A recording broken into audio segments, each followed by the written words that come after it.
A população em relação à minha candidatura.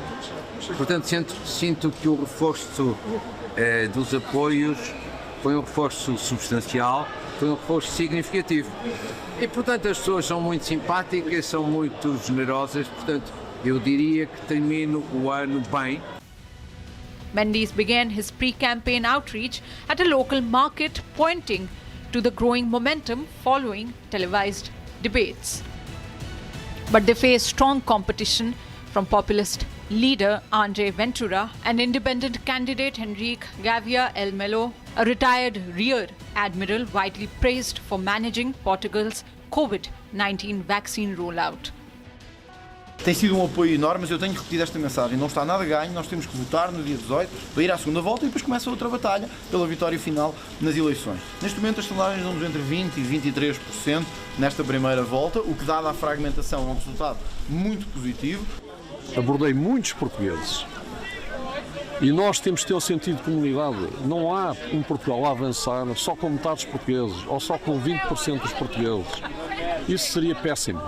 Portugal tem que avançar com todos os portugueses, todos unidos, como eu digo, com todos os portugueses, para todos os portugueses. Temos que ter uma economia mais próspera, mas com coesão social.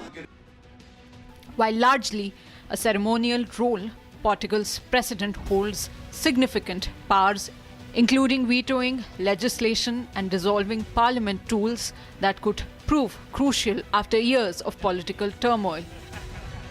The next president may soon confront divisive issues including citizenship limits, labour reform, and a long-delayed euthanasia law still facing constitutional hurdles.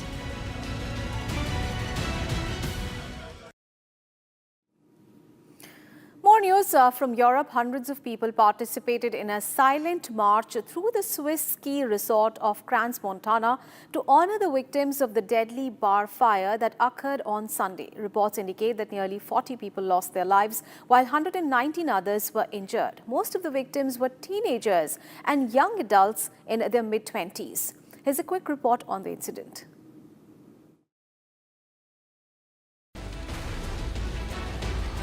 Hundreds of people participated in a silent march organized in honor of the victims who died in the deadly bar fire on Sunday. Firefighters and locals attended the memorial as the family of the victims mourned and laid flowers. One of the parents of the victims clutched a security personnel and thanked him before breaking down. Il y a énormément de tristesse. Mais je pense qu'on doit aller au-delà de la tristesse. Mais il ne faut pas oublier tous les gens qui sont aussi blessés. Et toutes ces familles qui vont devoir continuer avec cela. Et tous nos jeunes. Et j'ai juste envie de dire, prenons soin de nos jeunes. Ne les oublions pas. C'est notre futur, c'est notre humanité. A local resident spoke about their emotions after losing their loved ones and emphasized the need to overcome this tragedy. C'est important. C'est important d'être connecté, voilà quoi, on est tous des parents, voilà, ce sont nos enfants, voilà, on a passé beaucoup de temps à très vite savoir si les gens qu'on connaissait, les enfants, les amis de nos enfants, les enfants de nos amis, si tout le monde était bien, si voilà quoi, c'est important. 40 people died and 119 were injured in the blaze that broke out around 1:30 a.m. on Thursday at Lake Constellation Bar. By Sunday morning, the authorities had identified 24 out of the 40 fatalities. Their bodies are being returned to their families, some of whom had been holding on to the hope that their children might yet be found, injured but alive.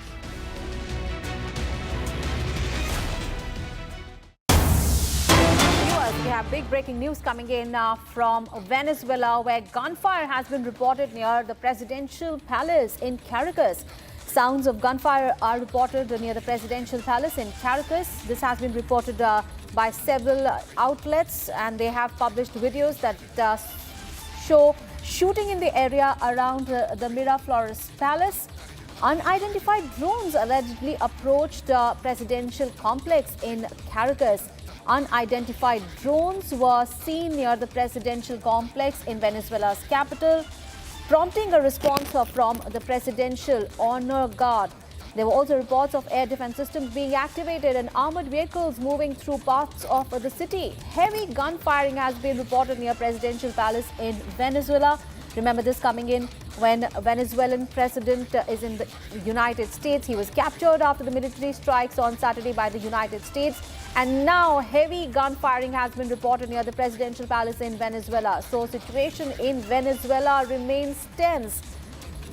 This even as the Vice President earlier, Delcy Rodriguez, took charge as the interim head. But clearly stability seems far away, and now heavy firing has been reported near the Presidential Palace. So gunfire heard near the Miraflores Presidential Palace in the capital Caracas. And several outlets have shown videos that appear to be lights from drones and anti-aircraft fire. Remember this coming in even after, as earlier ousted Venezuelan leader and his wife pleaded not guilty to the drug and weapons charge in a New York courtroom. Maduro was captured, remember, in a US military operation, and he told the judge in New York that he had been kidnapped in Caracas.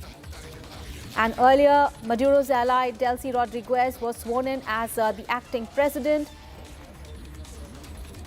And earlier, US President Donald Trump said that he considered himself to be in charge of Venezuela. So gunfire reported near Presidential Palace in Caracas. This is the big breaking news that we are bringing to you right now. Several outlets, news outlets have shown videos that show shooting in the area around the Miraflores Palace.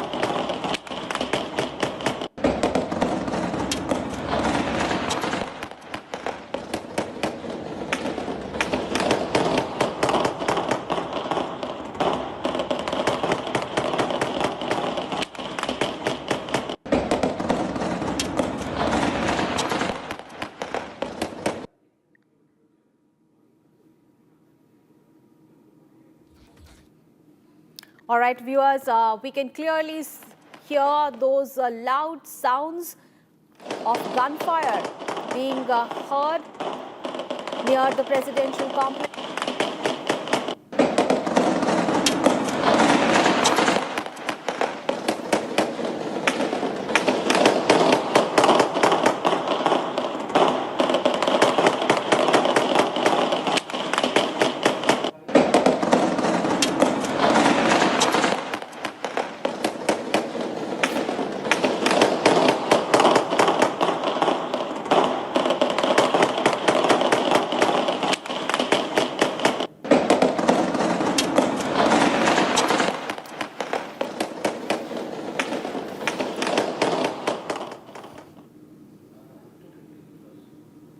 All right, viewers, so we'll keep you updated on the developments in Venezuela. Meanwhile, across India, access to safe drinking water, which is a basic right, is fast turning into a public health emergency. From Indore to Gandhinagar, Bengaluru to parts of Kerala and Hyderabad, contaminated water supplies have triggered a surge in waterborne diseases, with the typhoid cases also rising sharply. In fact, leaking pipelines, aging infrastructure and poor maintenance have allowed sewage to mix with the drinking water, turning household taps into potential health hazards. More in this report. Several cities, one crisis. A basic right to clean water has now turned into a luxury. First Indore, then Gandhinagar, from Bengaluru to Kerala, water contamination has sparked a major health crisis. ये अभी 3-4 दिनों से इसकी तकलीफें start हुई है. इसको बुखार आ रहा है कांस्टेंट, कुछ भी खा रही है तो फिर इसको वॉमिटिंग हो जा रही है.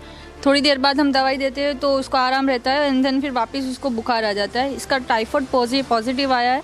तो हम चाहते हैं कि पानी का सही मतलब पॉपुलेशन रहे. तकलीफ हो रही है। मेरे को कल रात से मेरे को भी तकलीफ हुई है। कल रात से मेरे को दस्त लगी और वॉमिट हो रही है। मैं दवाई लाया, सब कुछ किया, लेकिन अभी भी मुझे कोई आराम नहीं है। अभी भी वॉमिट चालू ही है मेरी। और यहाँ देखने जाओ तो सेक्टर 24 के अंदर बहुत सारे केस है। ऐसा नहीं है कि मेरा अकेले का घर है। यहाँ पे बहुत सारे इतने केस है कि वहाँ पे यूँ समझ लो घर घर में बीमारी है। अभी हर घर में यूँ समझ लो 1-2 जने तो बीमार है ही। और सबसे बड़ी प्रॉब्लम यहाँ पे पानी की है। पानी हमारे यहाँ पे क्या है कि मतलब 24 सेक्टर के अंदर जो पानी है, पानी बहुत खराब आता है। Drinking water mixed with sewage leading to a typhoid outbreak. This typhoid outbreak wasn't an accident. Leaking water pipelines allowed sewage to seep in, contaminating drinking water and turning every tap into a health hazard. The CAG's damning report says that in Indore, there was widespread difference in the quality of water at the filtration plant and water distributed to the consumers. According to the report, cases of leakage were attended to inordinately late, 22 days to 182 days. The CAG report states that between 2013 and 2018, 4,481 water samples were found to be of adverse quality. Panic gripped residents in Bengaluru after discolored sewage-like water was reported from the household taps. As you can see, this bottle, this is the water collected from our sumps. The Kaveri water which was given to us is this, and this is the clear water. You can see the clear difference. And not just the sump water, when the tap we opened, the clear supply was of this color. It went on for 20 to 25 minutes. After that, little clear water started coming. So you can see the difference here. It's not muddy water, it's clear sewage water. Gandhinagar in Gujarat has reported over 100 suspected typhoid cases in just 5 days, marking a 50% surge in 72 hours. A failure of infrastructure, a failure of maintenance, and a failure that has made citizens pay with their health. According to the data, there was a sudden upsurge in typhoid cases, which is a waterborne disease, in the capital of Gujarat, that is Gandhinagar. But according to the residents of the Sector 24 Ward number 3, where we are present right now on ground, Republic is bringing you this exclusive report wherein people over here are complaining that they are facing this water-related issue since last quite some time. Polluted water was also found in one of the localites in Hyderabad. Residents complain of groundwater being mixed with drainage, causing several health problems. और एक छोटी लड़की है, इससे भी 12-1.5 साल की, उसको भी बुखार आ रहा है। उसको भी बुखार आ रहा है, सर्दी जुकाम और बुखार आ रहा है, तो उसकी भी दवाई हम प्राइवेट से। तो बच्चों को ज़्यादा अफेक्ट हो रहा है, क्योंकि पानी हम उबाल के पिलाते हैं, पर आरा का पानी उबाल के पिलाते तब भी ऐसा हो रहा है, तो और पानी कहाँ से लेने जावे। जो आरओ का पानी आ रहा है, हमने उबाल दिया गैस पे और वो ठंडा करके वो ही पिला रहे हैं, फिर भी ऐसा हो रहा है। As contaminated water reports surface across states, questions are being raised of infrastructure, accountability and public health, with India's basic right to safe drinking water now under serious scrutiny. And viewers, big story from Bangladesh. Another Hindu life has been lost in the country, marking the 5th reported death amid rising anti-Hindu sentiment in that country. And the latest victim, a 38-year-old Rana Pratap, was shot dead on Monday at Kopalia Bazar in Jessore by unidentified assailants. Authorities say that they are investigating the incident. Here's a quick report on what we know so far.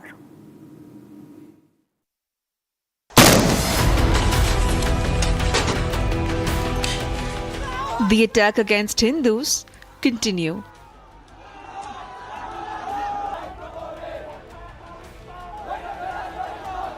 As of yesterday, we take count of the 5th Indian to have been killed in Bangladesh. First, murdered was Deepu Chandra Das back in December 18th.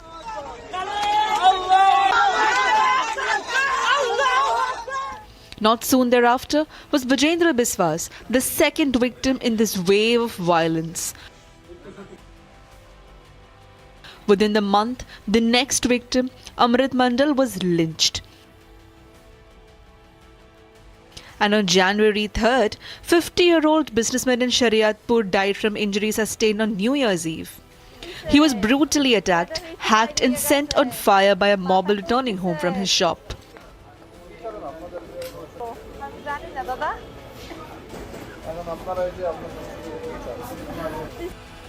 The latest now yesterday, the most recent victim, a 38-year-old ice factory owner and acting newspaper editor who, per eyewitnesses, was shot to death by unidentified assailants.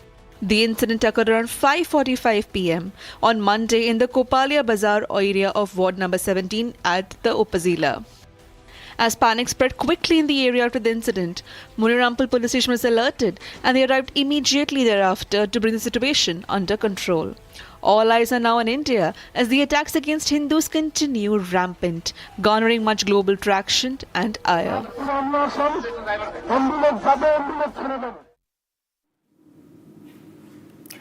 And back home, fresh violence has been erupted once again in Manipur. Suspected Kuki militants carried out a bomb attack on a Methi village in Bishnupur district, injuring several civilians. And this comes even as the centre has extended the inquiry into the ethnic violence that is gripping the state. Here's a detailed report. Fresh explosions rocked parts of Manipur early Monday morning. Suspected Kuki militants allegedly hurled multiple improvised explosive devices into a Methi village in Bishnupur district, triggering panic and chaos among residents.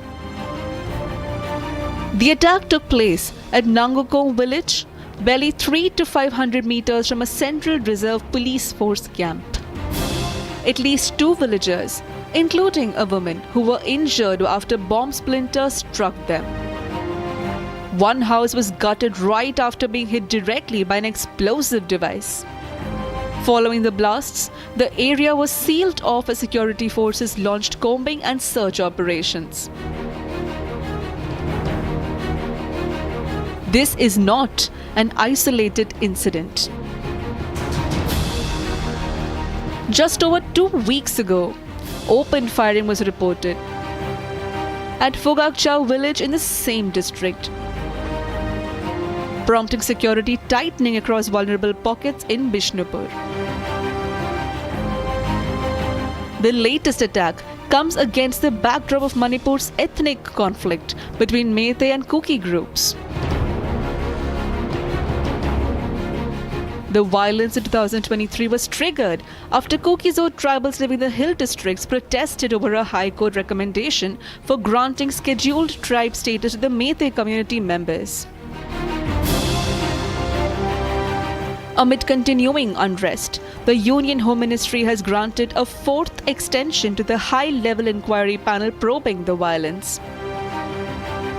In the latest update, this blast and its consequent investigations have now been handed over to the NIA. Manipur is currently under the President's rule, which was imposed on Feb 13th last year after the then Chief Minister N. Biren Singh resigned. And viewers, here's a look at some more news from across the nation. Here is the National Wrap.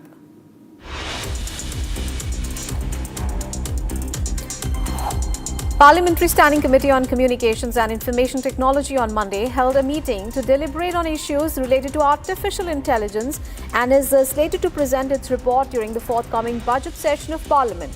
This is ahead of India being set to host this year's AI Impact Summit later in February in the national capital, which will be chaired by Prime Minister Modi. PM Modi had also chaired the AI Action Summit in Paris earlier. External Affairs Minister S. Jaishankar on Monday met International Energy Agency Executive Director Faith Birol in Paris with the discussions focusing on the global energy scenario and India's growth priorities.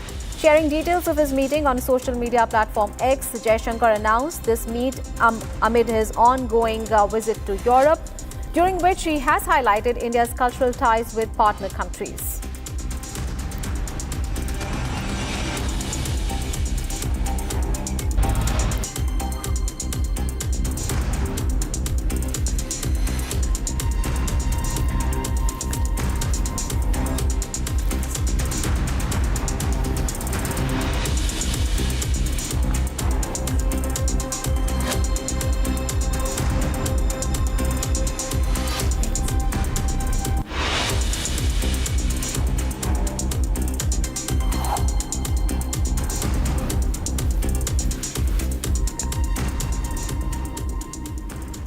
Alright viewers, let's get you some more news. This coming in from Punjab, where panic erupted in Jargaon as a 32-year-old kabaddi player and relative of the local MLA has been shot dead.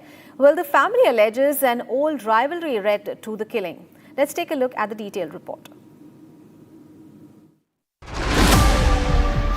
Panic gripped Manuke village in Jagraon late Sunday night after kabaddi player Gagandeep Singh was shot dead by unidentified attackers.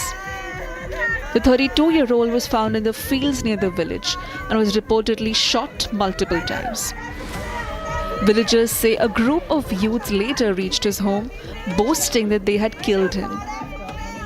Family then rushed to the spot, lifted a blood-soaked Gagandeep and took him to the Jagraon Civic Hospital, where doctors declared him brought dead. Soon after the incident, Jagraon MLA Sarabjit Kaur Manuke reached the hospital, directing the police to arrest the accused at the earliest. The victim's family claims the murder stemmed from an old dispute and also mentioned that Gagandeep often intervened when youth from the village harassed other kabaddi players. In an emotional setback for Gagandeep's family, he leaves behind his wife and 3 young children. Police have registered a case based on the family's statement and launched a search for the attackers.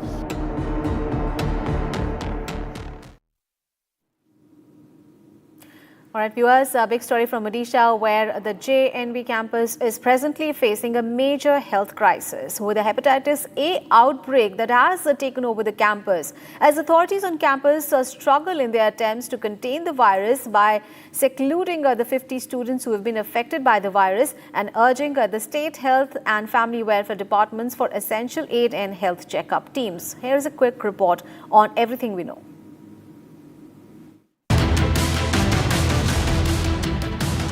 Odisha's JNV Khordha campus is currently facing a major crisis.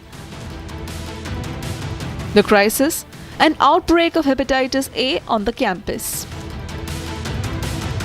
When reported on Sunday, the campus authorities sought emergency assistance of the State Health Department. Reports in fact suggested at least 50 of the campus students to be HIV positive.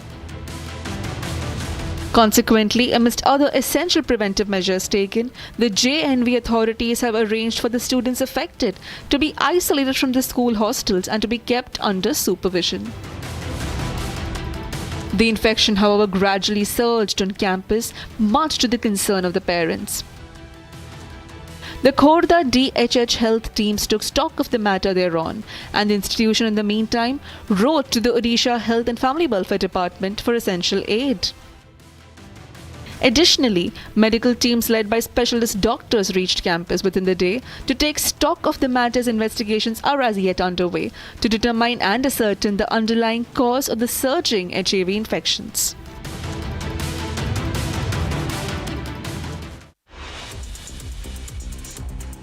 There is some news from the world of sports. Manchester United has dismissed manager Ruben Amorim after 14 months, with the team currently sitting 6th in the Premier League. The club announced that the decision was made reluctantly, but maintained that it was appropriate time for a leadership change. Under 18's manager Darren Fletcher is set to lead the team for the next fixture against Burnley, while the club searches for a caretaker to manage the remainder of the season ahead of a permanent appointment this summer. Veteran Australian pacer Mitchell Starc has surpassed Ravichandran Ashwin's record for the most test dismissals of Ben Stokes. By claiming the England captain's wicket in the first innings, Starc has now dismissed Stokes 14 times in Test cricket, breaking the previous tie of 13 dismissals that he held with the Indian international. 11-year-old racing sensation Atika Mir delivered a historic performance at the Yas Marina circuit, becoming the first Indian to achieve a top 5 global finish on her debut in the demanding junior S125 category. Despite being eligible to continue her dominance in the mini category for another season, Mir chose to move up to a more competitive division during round 7 of the IAME UAE Karting Championship. Notably, she is also the first Indian driver to receive support from the Formula One Academy. Delhi coach Sarandeep Singh confirmed that Virat Kohli will miss the team's Vijay Hazare Trophy match against the Railways. Following impressive scores of 131 and 71 in his domestic return, Kohli is set to rejoin the Indian national squad for the upcoming ODI series against New Zealand, which starts on 11th of January. Manoj Kothari, a former world billiards champion, has passed away at the age of 67 following a massive cardiac arrest at a hospital in Tamil Nadu. The Kolkata-based veteran, who is survived by his wife and son, had undergone a liver transplant 10 days prior at the Kaveri Hospital.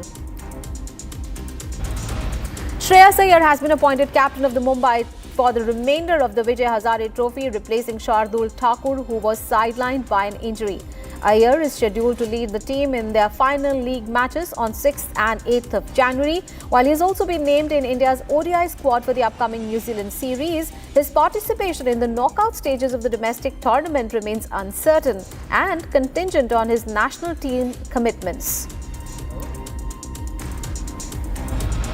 The Bangladesh Cricket Board has formally requested the ICC to relocate its 2026 T20 World Cup matches from India, citing safety concerns and a refusal to travel to the country. This request has drawn varied reactions, including from former Indian cricketer Harbhajan Singh. He stated that while India remains open to all the teams, the decision to participate or seek a venue change rests entirely with Bangladesh and the ICC.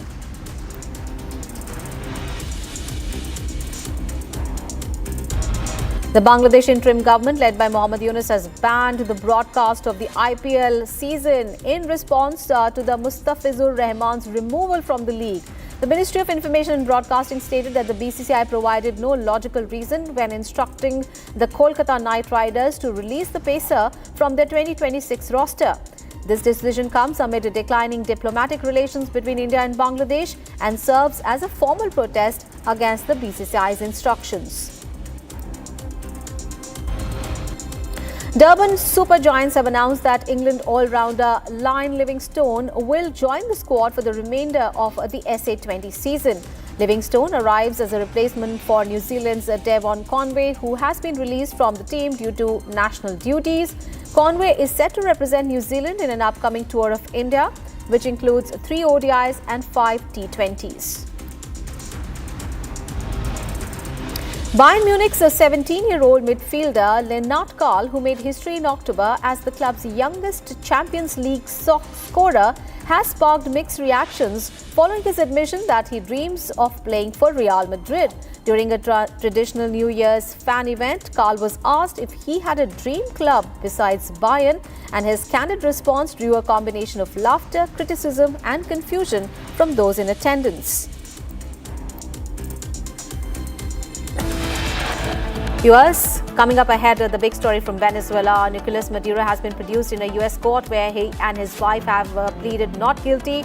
And the next hearing is all set to take place on 17th of March. All the details coming up after a short break.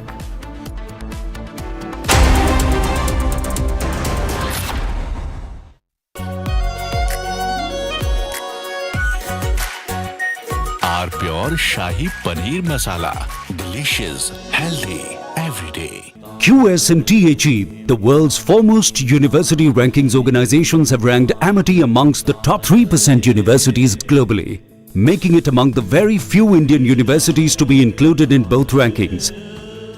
Yet another top ranking for Amity University. MDH की हल्दी मिर्ची धनिया करे कमाल, ये रंग दे, ये खुशबू दे, ये तीखा, ये कम पड़े, क्या निराला MDH मसाला।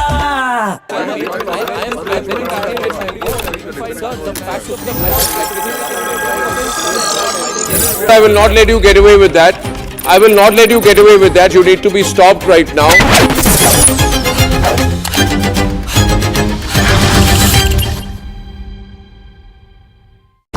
प्योर सूजी पास्ता उबालो मिलाओ और खाओ 8 मिनट में तैयार। क्या टेस्ट है सबका राजा R pure masala.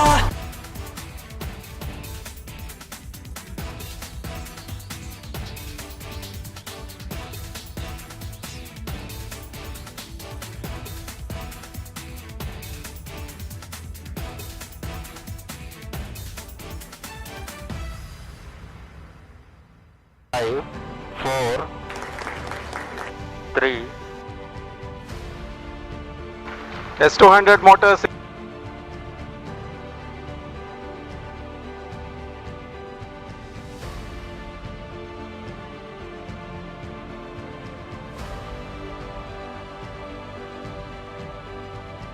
Plus 20 seconds. Lift off normal.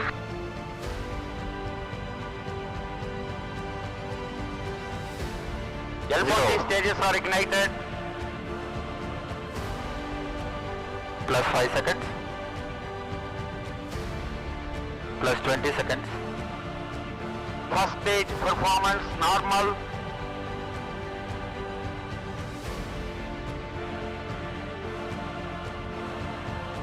L40 stages thrust cut off.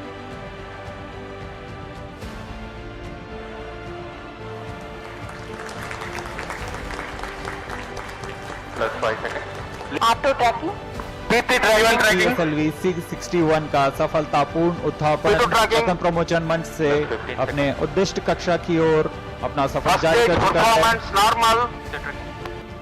There's a magnificent 2, 1, 0. All L40 engines generating nominal thrust. S139 motor.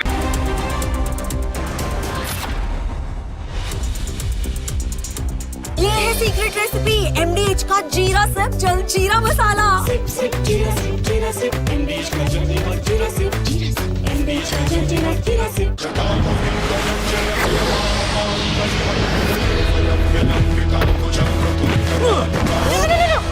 मेरी चिमनी टूट जाएगी. What are you doing? रानी, इस घर में कुछ है जो टूटता नहीं. ये पिलर कभी नहीं टूटेगा. रुंगटा स्टील TMT से बना. रुंगटा नहीं तो घर स्ट्रॉन्ग नहीं. रुंगटा स्टील TMT बार एकदम solid.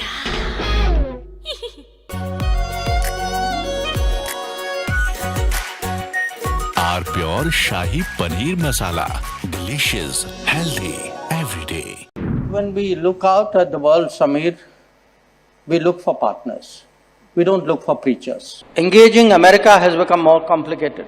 You all know why. Having a neighbor that is an epicenter of global terrorism.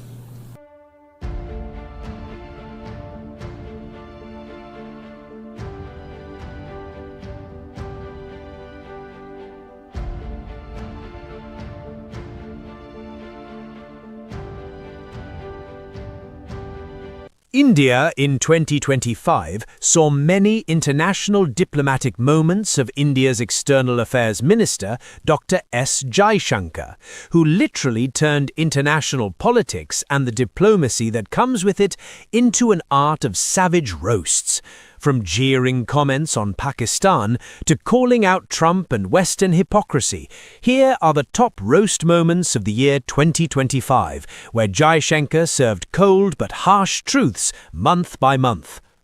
All big countries are unique to an extent, but we would certainly hope, to the extent we think of democracy as a universal aspiration, ideally a reality, but at least an aspiration. It is in large part because India chose a democratic model after independence. And it chose a democratic model because we had fundamentally a consultative, pluralistic society. Now, there was a time, and I have to say this in all honesty, where West treated democracy as a Western characteristic and was busy encouraging non-democratic forces in the global South. It still does. In many cases, I can point to some very recent ones, where actually everything that you say you value at home, you don't practice abroad. So I do think the rest of the global South will view, the successes and the shortcomings and the responses of other countries.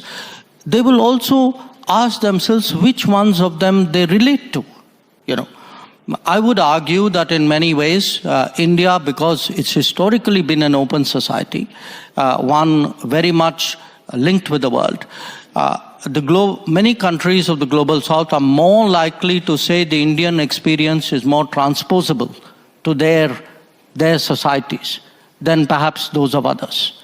So I do think in our progress as a democracy.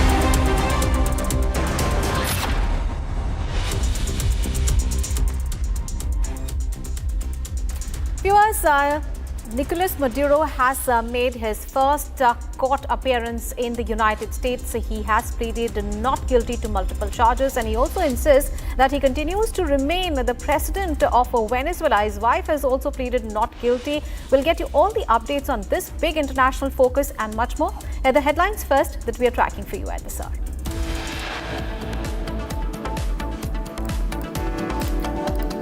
Nicolas Maduro produced in U.S. court where he and his wife pleads not guilty. Next hearing all set to take place on 17th of March. Maduro's son speaks to the National Assembly, calls for dignity without submission.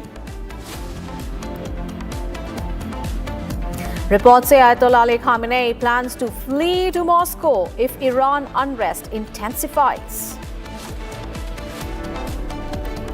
Division bench of the Madras High Court will deliver the much-awaited verdict in the Thiruparankundaram Deepam lighting row today. And a Hindu journalist fatally shot in the head by unidentified men in Bangladesh. Viewers, we have a big story coming in from the United States where Mike Johnson, Speaker of the U.S. House of Representatives, has addressed the recent U.S. strikes on Venezuela, emphasizing that the action is not about regime change, but a demand for a change in behavior. Johnson stated that Venezuela cannot participate in narco-terrorism or dangerous international criminal activities that harm Americans or traffic drugs into the United States. His remarks come as Nicolas Maduro and his wife pleaded not guilty during their first U.S. court appearance. Let's listen in to what Speaker Johnson had to say. We'll just listen in to those words, but it is a very important development that the Speaker of the U.S. House of Representatives has now addressed the recent U.S. Strikes on Venezuela. He has emphasized that it was not about regime change, but a demand for a change in behavior. So he asserted that Venezuela cannot participate in narco-terrorism or dangerous criminal activities that harm the Americans or traffic drugs into the United States.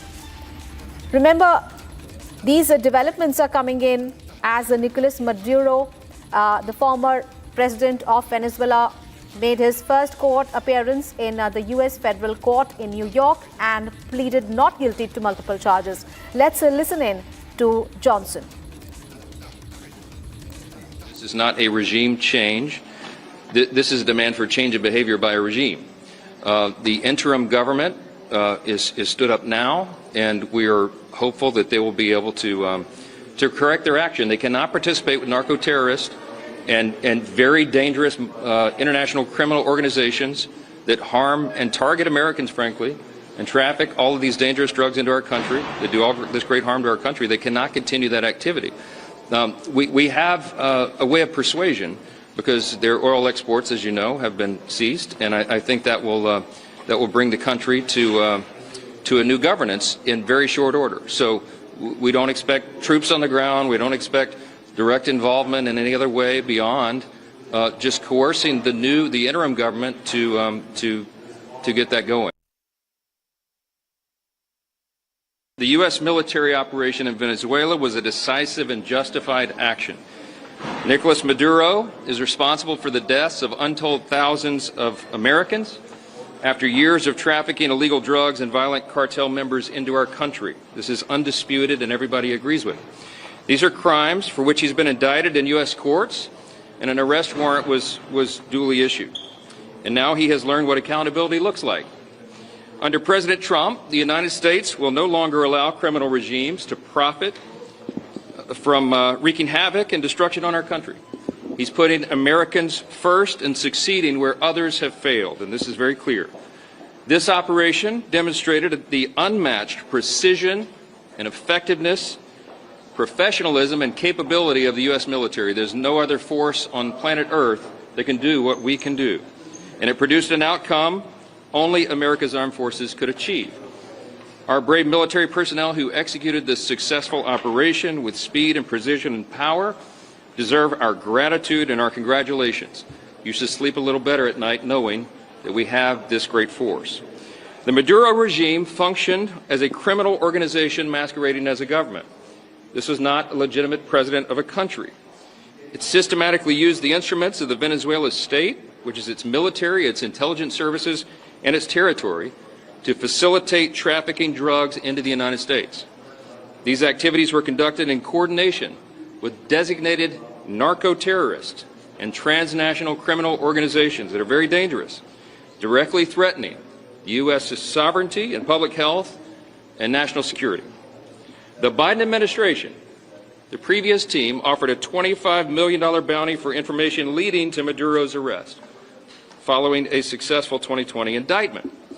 Maduro had multiple opportunities to change course and cooperate with international law enforcement, and he chose not to do that. And now he's going to face the full force of American justice on U.S.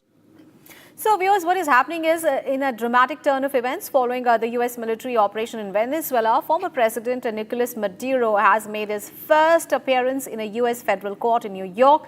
And standing before a judge, Nicolas Maduro pleaded not guilty to multiple charges, while also insisting that he remains Venezuela's legitimate president. His wife, Celia Flores, also entered a non-guilty plea. Well, the case, which has drawn global attention and widespread diplomatic reactions, marks a rare and high-stakes legal showdown with far-reaching international implications. Here is what we know so far. Take a look. His first statements made, a plea of not guilty. As his wife Flores also enters a plea of not guilty, attorneys representing Nicolas Maduro and his spouse Celia Flores stated that their clients will not pursue bail at this moment. The lawyers further stated that they will file an application at a future date.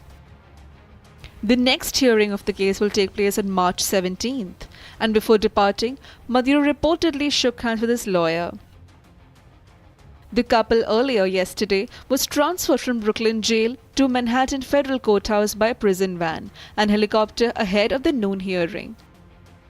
Maduro is facing narco-terrorism charges, allegations by the Trump administration cited to justify his capture. As a criminal defendant in the U.S. legal system, Maduro will be afforded the same rights as any accused person, including the right to a jury trial in New York. The undeniable uniqueness of the case is that Maduro's lawyers are expected to challenge the arrest, arguing that he is immune from prosecution. The brief court proceeding is expected to set the stage for a prolonged legal fight. The courthouse is located just steps away from the venue where former U.S. President Donald Trump was convicted in 2024. As legal proceedings continue, Nicolas Maduro's court appearance marks a critical turning point, shift in the crisis to the courtroom. All right, viewers, let's move on in the bulletin. The United States recently conducted airstrikes in Venezuela, a move that has sent shockwaves across the globe. Now, analysts are debating the motives behind the strike, from Venezuela's status as a nation with the world's largest proven oil reserves to Nicolas Maduro's authoritarian rule. So was this an act of restoring sovereignty or a strategic move to control Venezuela's resources? Here's a report on France's reaction to the incident. Take a look.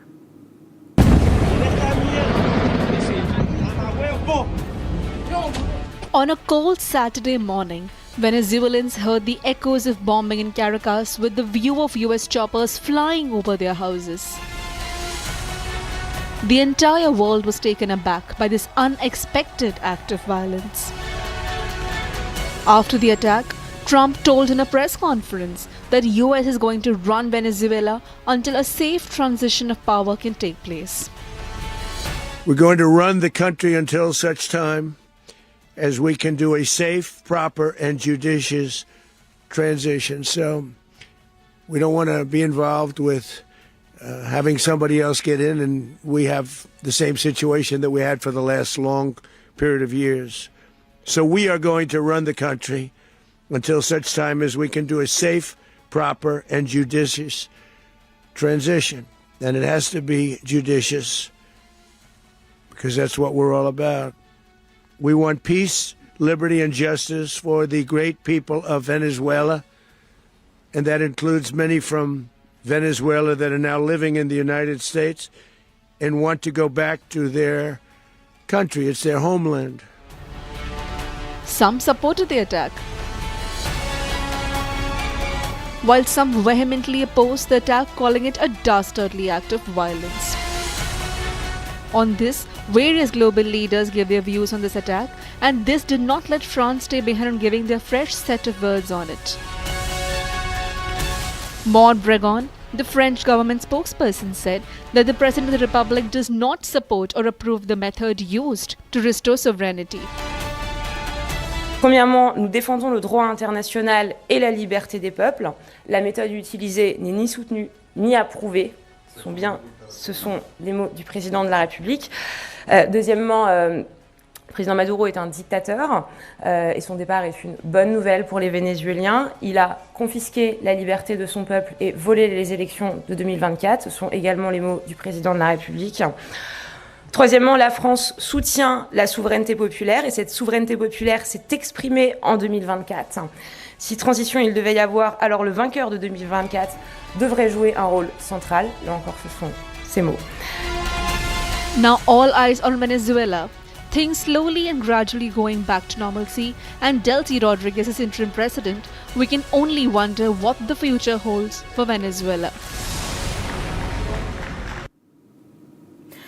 And here's a big story coming in from the United States. Secret Service agents who were assigned to Vice President J.D. Vance have detained a man who reportedly broke into the Vice President's residence and took his property. Now, the Secret Service is working very closely with the Cincinnati Police Department as well as the U.S. Attorney's Office as potential charges against the man are being reviewed. Here's a quick update so far. Secret Service agents assigned to American Vice President J.D. Vance's residence detained the man on early Monday who broke the windows of his house and damaged the properties. The Secret Service agents assigned to his house stated that they heard a loud noise and later noticed a man trying to break the window with a hammer and get into the house. One of the officials stated that the man had also vandalized a Secret Service vehicle on his way up the home's driveway. The house of the Vice President, which is located in the Walnut Hills neighborhood, was said to be unoccupied at the time of attack. The Secret Service is coordinating with the Cincinnati Police Department and U.S. Attorney Office as charging decisions are being reviewed.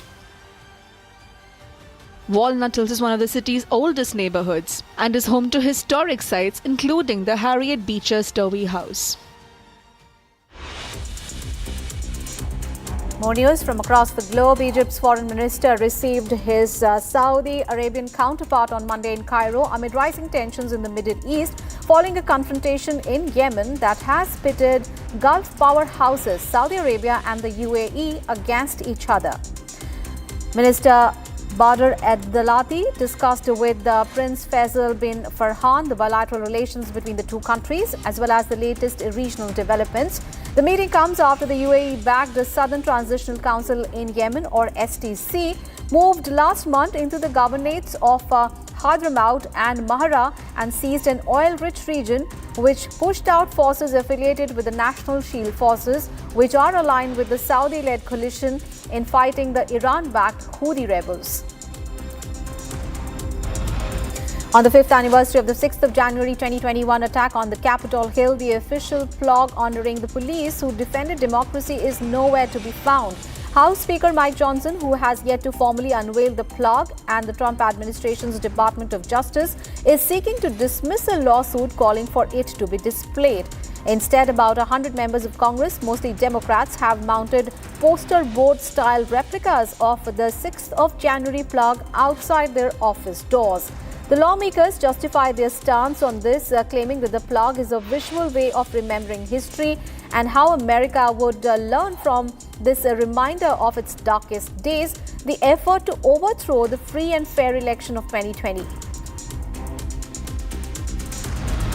People gathered in Manila on Monday to protest U.S. military action in Venezuela. The protest was organized by a left-wing political coalition in front of the U.S. Embassy in the Philippines. Nicolas Maduro, the Venezuelan president, was remembered captured on Saturday during an attack by U.S. forces on the capital. A middle-of-the-night operation extracted Maduro and his wife, Celia Flores, from their home in a military base in the capital city of Caracas, an act that Maduro's government called imperialist. The couple faces U.S. charges of participating in a narco-terrorism conspiracy. As uncertainty simmers in Venezuela, interim President Delcy Rodriguez has taken the place of her ally President Nicolas Maduro after he was captured by the United States in a nightmare military operation. Rodriguez offered to collaborate with the Donald Trump administration in what could be seen a big shift in relations between the adversary governments. Rodriguez served as Maduro's vice president since 2018, overseeing much of Venezuela's oil-dependent economy and its feared intelligence service. She was next in the presidential line of succession. Italy is repatriating the bodies of 5 people who were killed in a fire at a bar in the Swiss town of Crans-Montana on the New Year's Eve. Swiss police loaded the coffins onto an Italian Air Force C-130 plane on Monday. Relatives of some of the victims also boarded the plane. 40 people were killed and another 119 injured in the blaze early on Thursday as it ripped through the busy Le Constellation bar. It was one of the deadliest tragedies in Switzerland's history.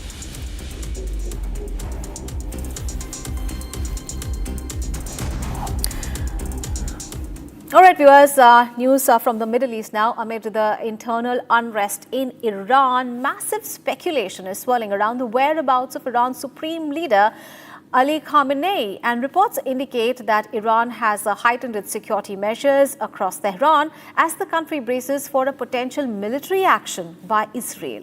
Take a look at this report. Iran is on the edge. Amid this escalating tensions, the whereabouts of Iran's supreme leader remain unclear. Reports say Khamenei has not appeared in public since a recent wave of protests that rocked the country.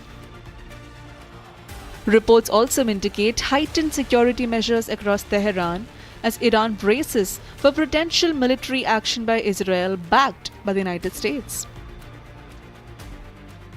Israeli Prime Minister Benjamin Netanyahu said he and Trump would not permit Iran to restore its ballistic and nuclear programs.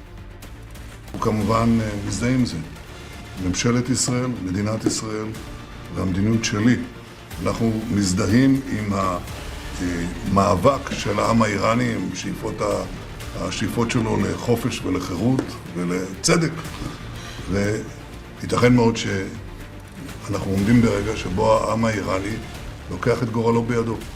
Netanyahu also lauded the ongoing protests over hyperinflation and the cost of living spike in Iran, calling it a decisive moment. אנחנו שוחחנו כמובן גם על איראן, חזרנו על העמדה המשותפת שלנו של אפס העשרה מצד אחד, וכמובן הצורך להוציא את 400 הקילוגרם של החומר המאושר מאיראן ולפקח על האתרים שם פיקוח הדוק ואמיתי. הדיונים האלה היו כמובן בתחילת האירועים שמתפתחים באיראן, האירועים הדרמטיים. ושמעתם את הנשיא מתייחס לזה זמן קצר לאחר מכן. Amid this turmoil, India has an advisory urging its citizens to avoid non-essential travels to Iran, citing the deteriorating situation. Indian nationals currently in the country have been asked to remain vigilant and stay in touch with the Indian embassy. Iran has been witnessing widespread protests across several cities as economic hardship, inflation and unemployment. Shops have shut down in many areas and normal life has been disrupted. Protesters are demanding concrete steps towards economic reforms and political freedom.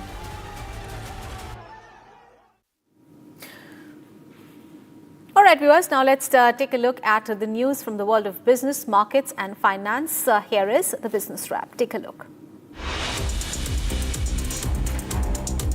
India's automobile sector is heading into the union budget with the demand momentum firmly intact and expectations of a strong third quarter earnings performance as volumes remain resilient even after the festive season and cost pressures stay largely manageable.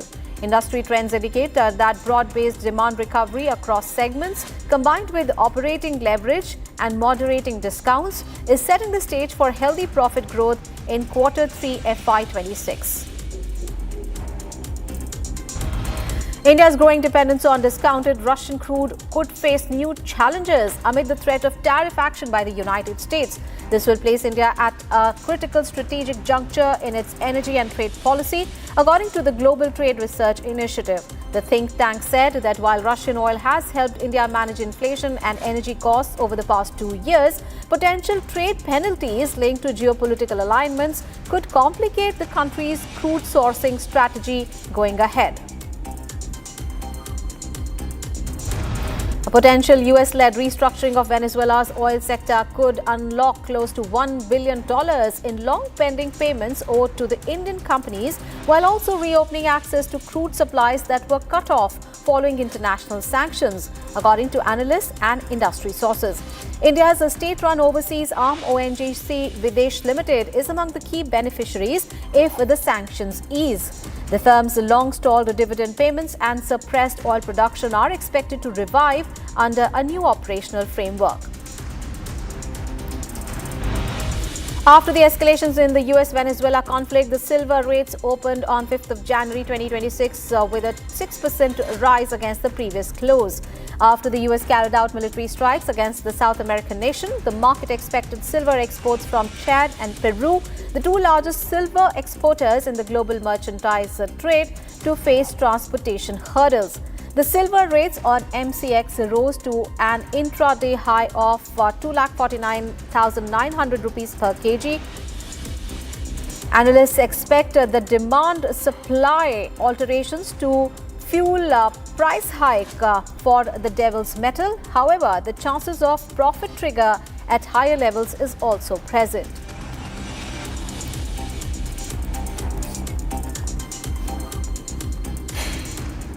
All right, viewers, we are taking a short break, but our news and updates continue. Our international focus is Nicolas Maduro, who has been produced in a U.S. court where he and his wife have pleaded not guilty to the charges. And the next hearing is all set to take place on 17th of March. We'll get you all the updates on that big international focus and much more. Don't go anywhere.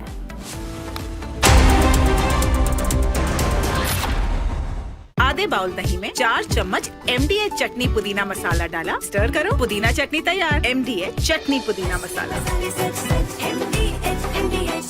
QS and THE, the world's foremost university rankings organizations, have ranked Amity amongst the top 3% universities globally, making it among the very few Indian universities to be included in both rankings. Yet another top ranking for Amity University. थोड़े में ज्यादा स्वाद, यही तो है इसकी खास बात। वाओ मामा, क्या स्वाद है? अरे मेरे राजा। There will be no asymmetry of power in this country, that the power is with the people. Our job and our commitment is to drive public opinion in the direction that it can make a change.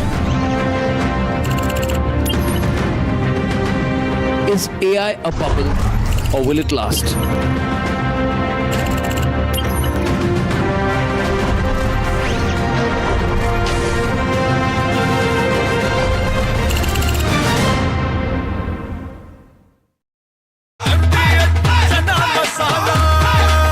अब छोलिया हो या लोबिया, सफेद चने या काले चने, सब कुछ मजेदार बने। MDH।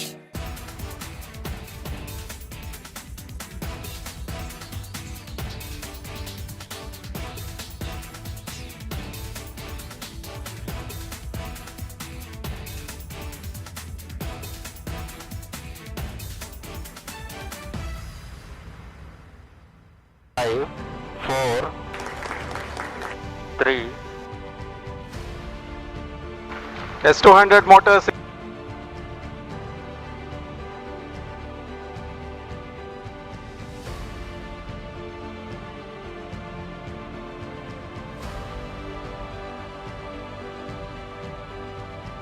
Plus 20 seconds. Lift off normal.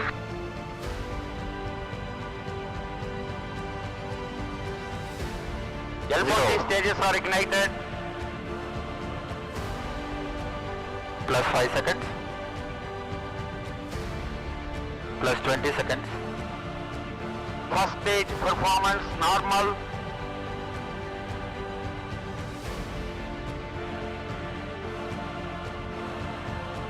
L40 stages thrust cut off.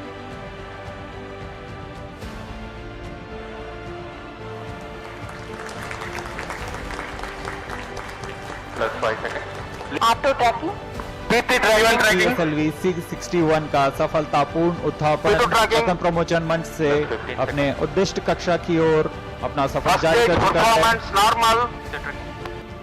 There's a magnificent 2, 1, 0. All L40 engines generating nominal thrust. S139 motor ignited. First stage performance normal.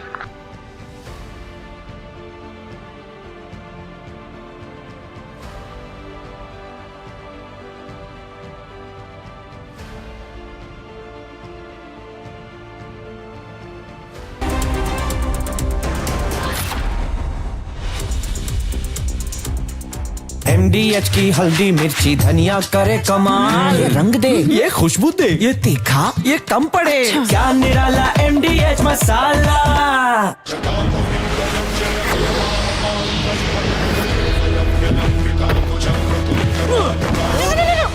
मेरी चिमनी टूट जाएगी। What are you doing? रानी, इस घर में कुछ है जो टूटता नहीं। ये पिलर कभी नहीं टूटेगा। रुंगटा स्टील TMT से बना। रुंगटा नहीं तो घर स्ट्रॉन्ग नहीं। रुंगटा स्टील TMT बार एकदम सॉलिड। आर प्योर सूजी पास्ता उबालो मिलाओ और खाओ 8 मिनट में तैयार। क्या टेस्ट है सबका राजा R pure masala. When we look out at the world, Samir, we look for partners. We don't look for preachers. Engaging America has become more complicated. You all know why. Huh? Having a neighbor that is an epicenter of global terrorism.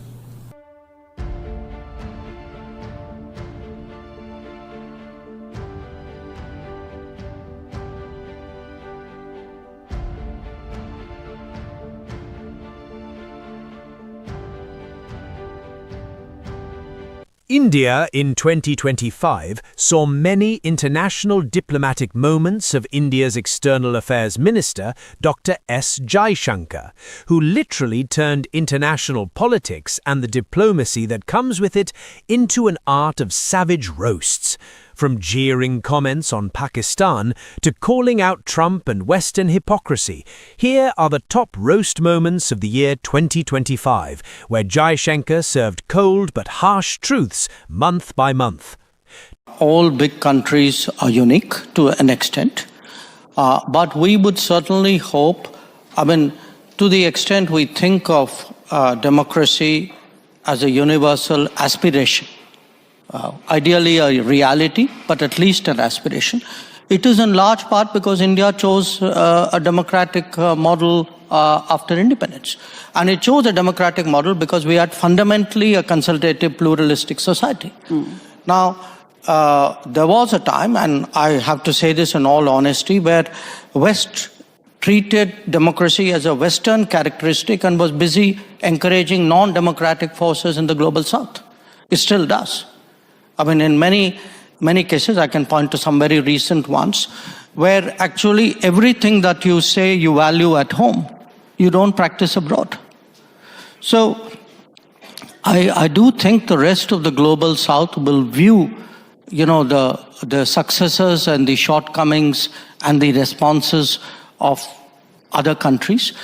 They will also ask themselves which ones of them they relate to, I would argue that in many ways, India, because it's historically been an open society, one very much linked with the world, many countries of the global South are more likely to say the Indian experience is more transposable to their societies than perhaps those of others. So I do think in our progress as a democracy. The fact that, for all the challenges that we've had, even at a low income, we have stayed true to the democratic model, which is almost, if you look at our part of the world, we are pretty much the only country that has done that. So I think it's something the West should look at, because if you do want democracy eventually to prevail, it's important the West also embraces successful models outside the West. Well, look, when we look out at the world, Samir, we look for partners. We don't. From Asia's largest news headquarters, setting the agenda for Bharat.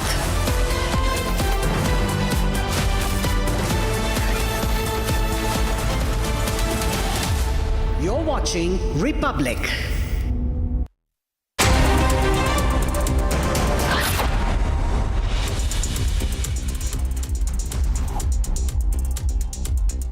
A very warm welcome, viewers. You're watching the Republic TV. This is Shivam Dutt Mehta, and in this bulletin, our top focus will be Bangladesh, where a Hindu journalist, a man, was fatally shot in head by unidentified men in Bangladesh. This and a lot more. But first up, the headlines. Nicolas Maduro produced in US court, where he and his wife pleads not guilty. Next hearing all set to take place on March 17. Maduro's son speaks to National Assembly, calls for dignity without submission.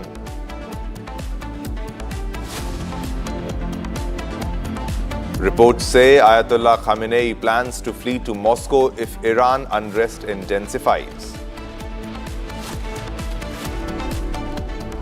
Division bench of the Madras High Court will deliver the much-awaited verdict in the Thirupparankundram Deepam lighting row today. Hindu journalist fatally shot in head by unidentified men in Bangladesh.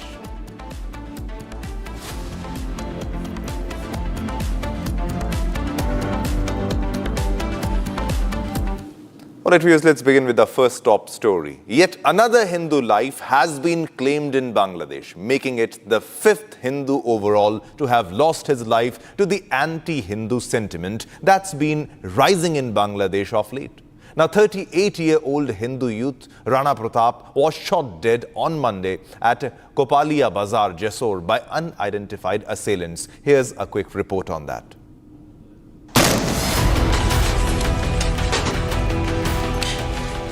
The attack against Hindus continue.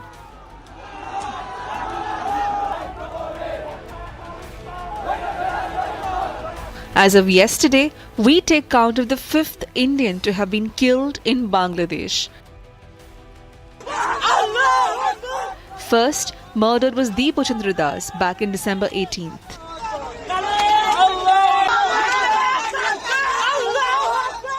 Not soon thereafter was Vijendra Biswas, the second victim in this wave of violence. Within the month, the next victim, Amrit Mandal, was lynched.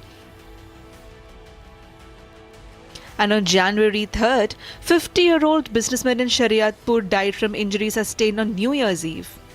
He was brutally attacked, hacked and set on fire by a mob returning home from his shop.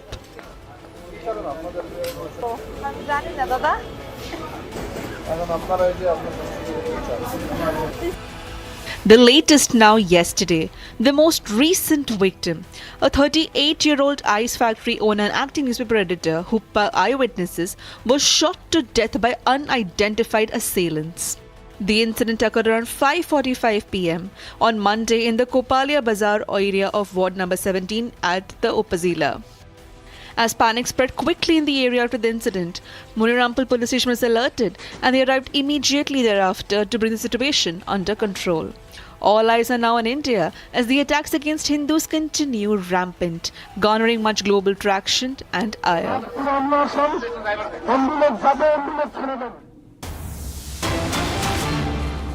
Well, viewers, there's a big development, big breaking news coming in right at this moment, and it's on your television screens. Delcy Rodriguez sworn in as interim president of Venezuela following Maduro's removal from office. A big development for Venezuela, and all the geopolitics around will be affected. Now, Delcy Rodriguez has been sworn in as the interim acting president of Venezuela following Maduro's removal from office. Now, Delcy Rodriguez takes oath as interim president of Venezuela before the National Assembly. Now, in her address, Delcy has said she regretted the kidnapping of two heroes in reference to the capture of Nicolas Maduro and his wife, Celia Flores. Now, she was addressing, and while she was addressing, she said these words, and I quote again. She said she regretted the kidnapping of two heroes in reference to the capture of Nicolas Maduro and his wife, Celia Flores. While Maduro and his wife pleaded not guilty in their first court appearance in the United States, in Venezuela, now Delcy has taken charge. Now, she will be looking after the affairs of Venezuela. Now, let me run you through all the latest developments that has been happening in Venezuela and around Maduro and his wife. Now, Nicolas Maduro has made his first US court appearance in New York, and he pleaded not guilty along with his wife. And also, our UN Security Council has convened an emergency session to address the US operation and Maduro's abduction. Now, Delcy Rodriguez is in charge. She is the interim president.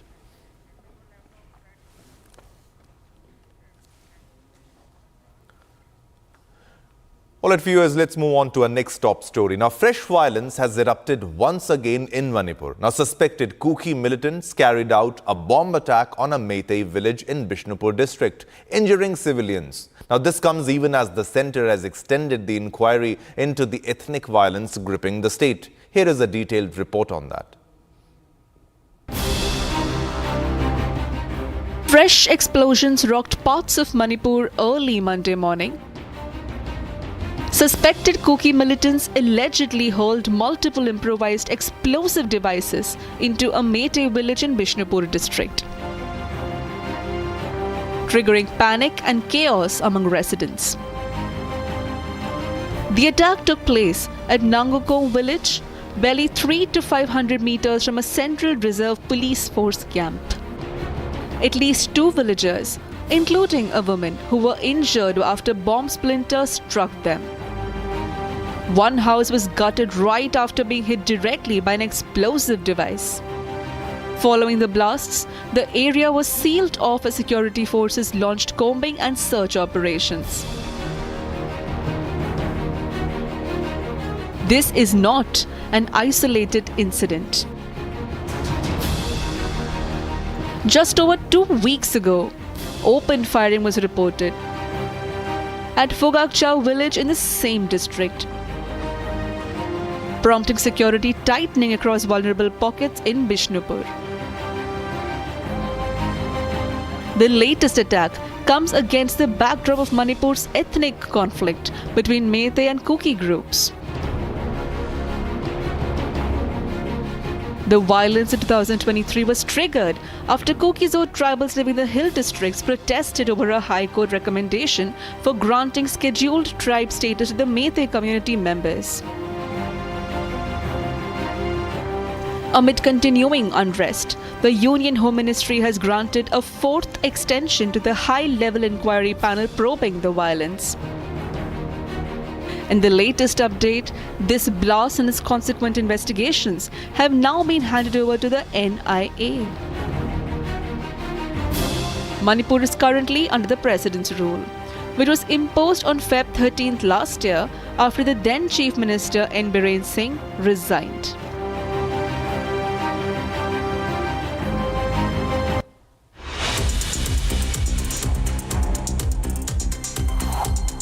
As the winter freeze settles in over the national capital, people are seen seeking shelter at a rain basera set up at Lodhi Road, Nizamuddin and other such areas. The biting cold conditions have had people resort to rain baseras to combat the sharp temperature drops.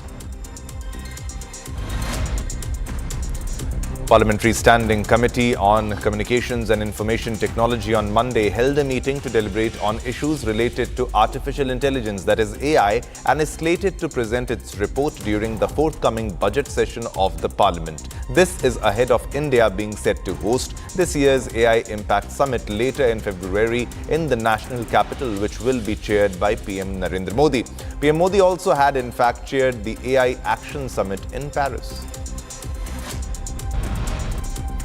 External Affairs Minister S. Jaishankar on Monday met International Energy Agency Executive Director Faith Birol in Paris with discussions focusing on the global energy scenario and India's growth priorities. Sharing details of the meeting on social media platform X, Jaishankar announced this meet amid his ongoing visit to Europe, during which he has highlighted India's cultural ties with partner countries.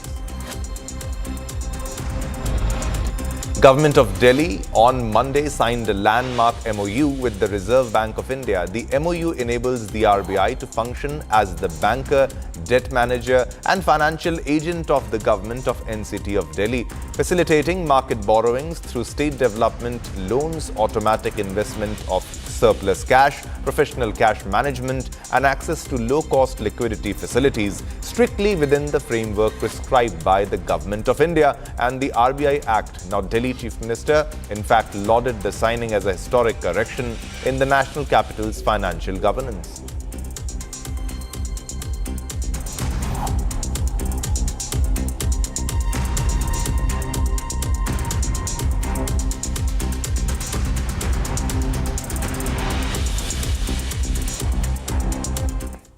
All right, viewers, let's move on to our next top story. Now, across India, access to safe drinking water, a basic right, is fast turning into a public health emergency.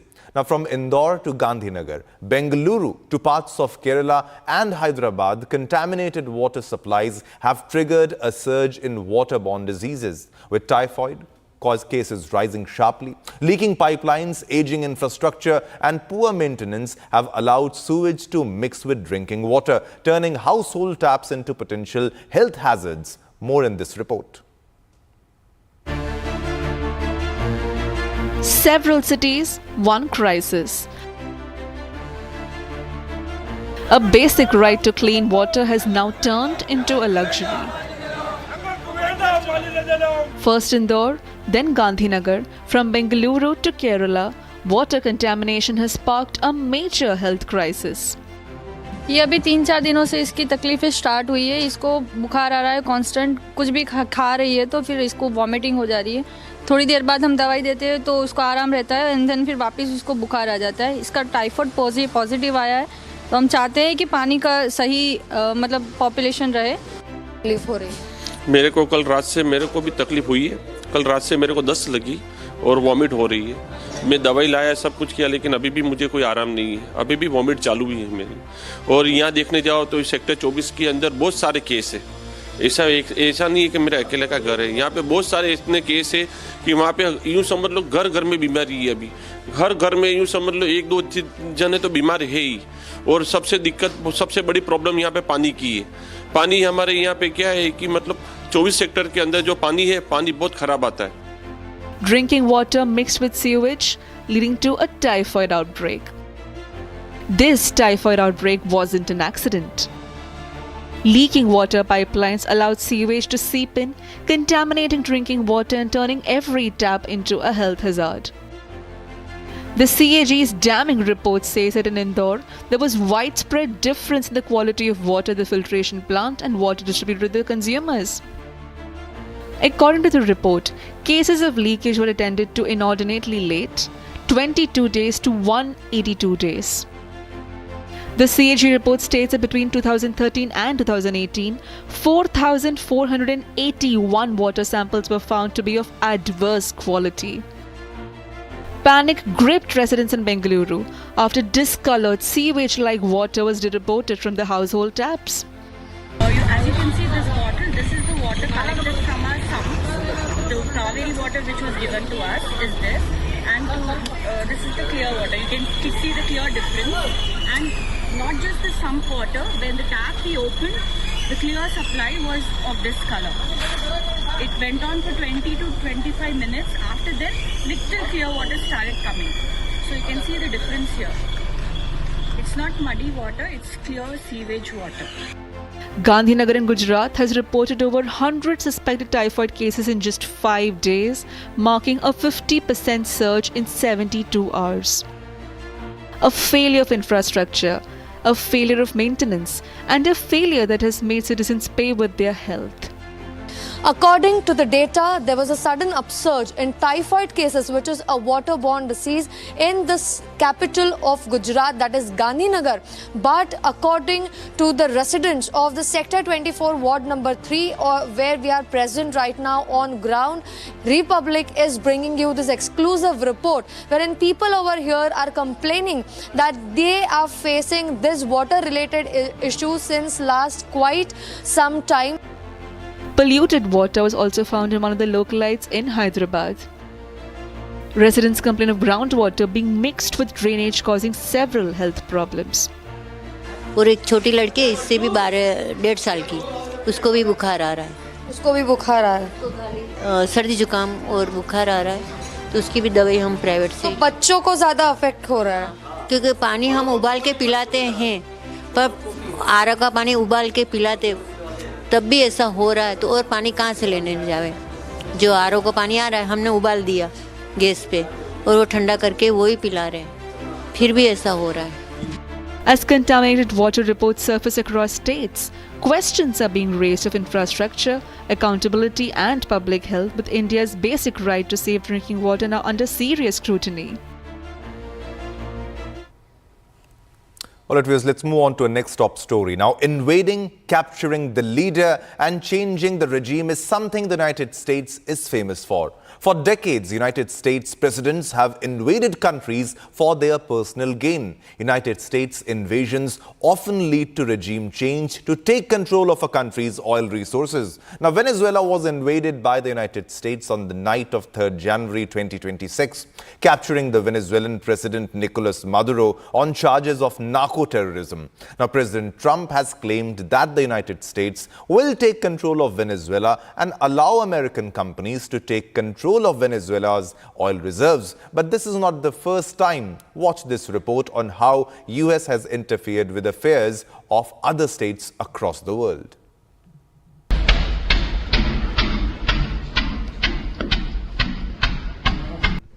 The United States Armed Forces conducted an extraordinary military operation in the capital of Venezuela.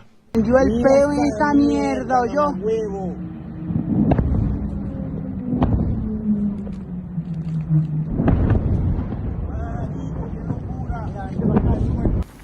Events in Iraq have now reached the final days of decision.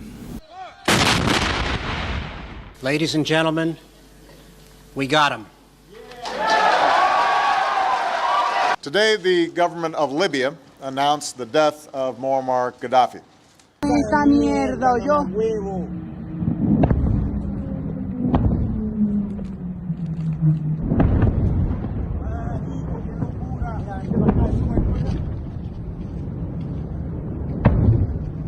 Marico, llegamos a tiempo a la casa, yo.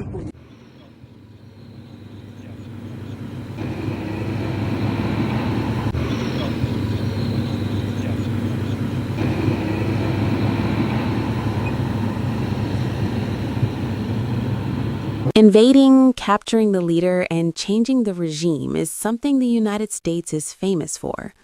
For decades, United States presidents have invaded countries for their personal gain. United States invasions often lead to regime change to take control of a country's oil resources. Venezuela was invaded by the United States on the night of 3 January 2026. Venezuelan President Nicolas Maduro was captured by the U.S. Delta Force and taken by U.S. armed forces to the United States to be presented before a U.S. courtroom on charges of narco-terrorism. President Trump has claimed that the United States will take control of Venezuela and allow American companies to take control of Venezuela's oil reserves. We're going to run the country until such time as we can do a safe, proper, and judicious transition. So We don't want to be involved with having somebody else get in, and we have the same situation that we had for the last long period of years. So we are going to run the country. We're going to have our very large United States oil companies, the biggest anywhere in the world, go in, spend billions of dollars, fix the badly broken infrastructure, the oil infrastructure, and start making money for the country.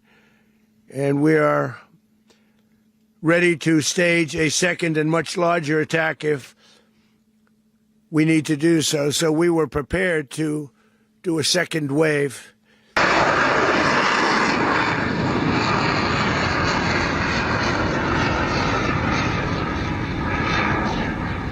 Syria was ruled by dictator Bashar al-Assad. Under Bashar al-Assad's leadership, Syria became a battleground with foreign powers involved. As rebels in the country stood up against the dictator, Bashar al-Assad led chemical bombings on his own citizens.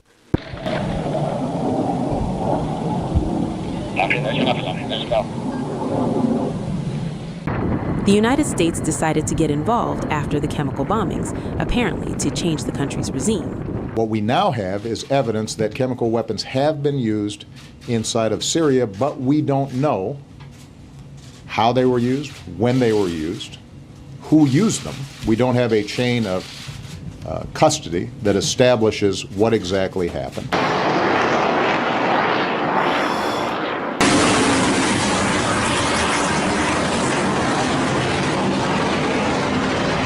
I ordered the United States Armed Forces to launch precision strikes on targets associated with the chemical weapons capabilities of Syrian dictator Bashar al-Assad. After the U.S. invasion of Syria, apparently in 2024, Bashar al-Assad fled the country to seek asylum in Russia. After al-Assad, U.S.-backed leader Ahmed al-Shara took charge as president of Syria.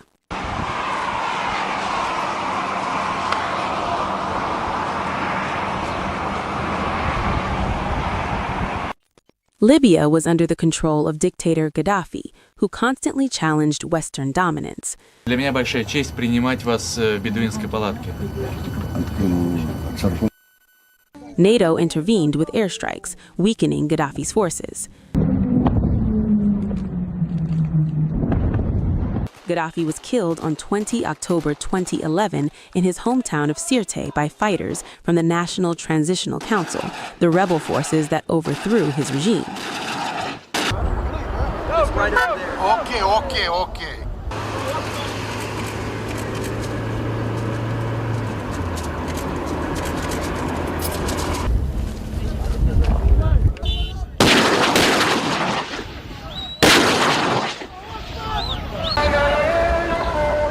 Today, the government of Libya announced the death of Muammar Gaddafi. This marks the end of a long and painful chapter for the people of Libya, who now have the opportunity to determine their own destiny in a new and democratic Libya.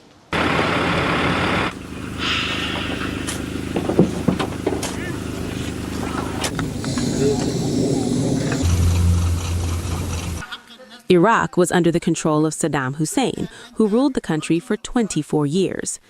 The United States decided to invade Iraq after the horrific 9/11 terrorist attacks. Don't touch it. Oh my God!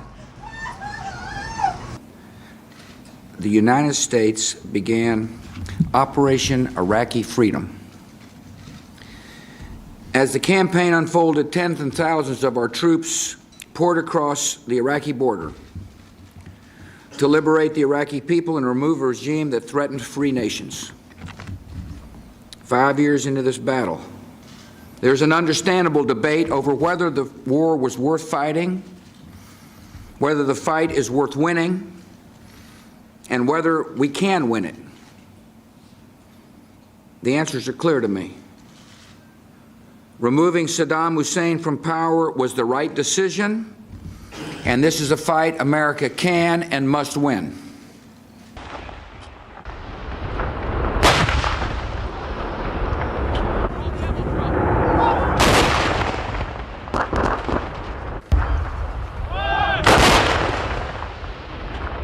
The United States invaded Iraq for security concerns, as the U.S. claimed Iraq possessed weapons of mass destruction, putting the United States in a vulnerable position. The United States claimed it invaded Iraq to destroy weapons of mass destruction. Later, those claims were found to be false, and the real reason was regime change in Iraq to take control of the country's oil resources.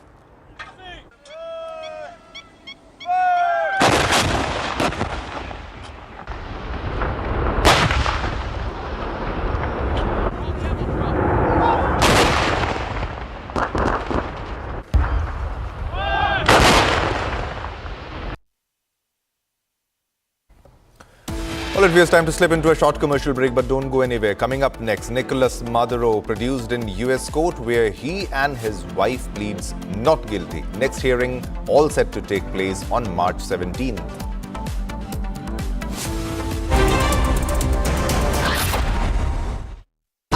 Pure सूजी pasta उबालो मिलाओ और खाओ 8 minute में तैयार क्या taste है सबका राजा pure masala QS&THE, the world's foremost university rankings organizations, have ranked Amity amongst the top 3% universities globally, making it among the very few Indian universities to be included in both rankings. Yet another top ranking for Amity University.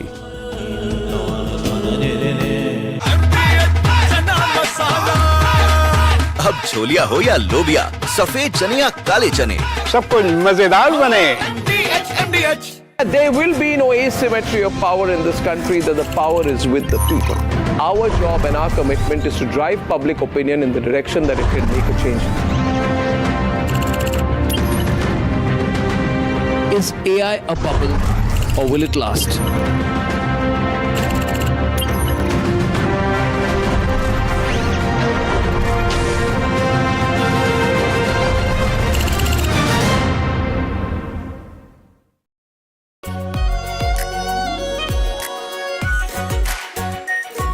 Pure shahi paneer masala, delicious, healthy every day.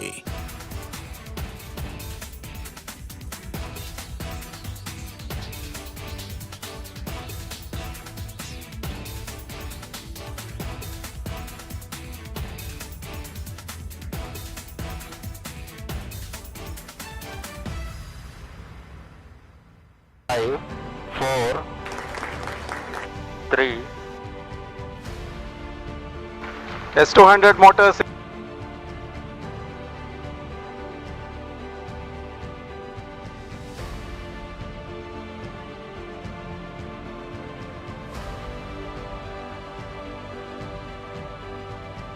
Plus 20 seconds. Lift off normal.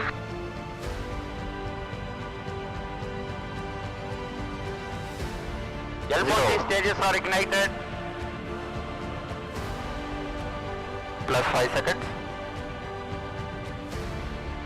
Plus 20 seconds. First stage performance normal.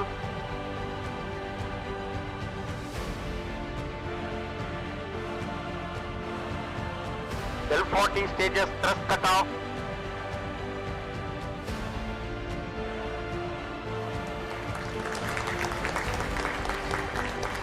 Plus 5 seconds.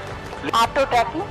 Trekking 661 का सफलतापूर्ण उत्थापन प्रथम प्रमोचन मंच से अपने उद्दिष्ट कक्षा की ओर अपना सफर जारी कर चुका है। Normal. There's a magnificent 2, 1, 0. All L40 engines generating nominal thrust. S139 motor ignited. First stage performance normal.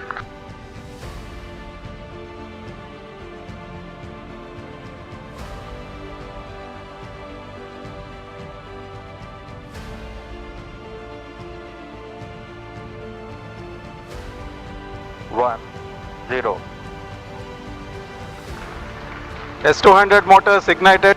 Plus 5 seconds. P1 tracking. S200.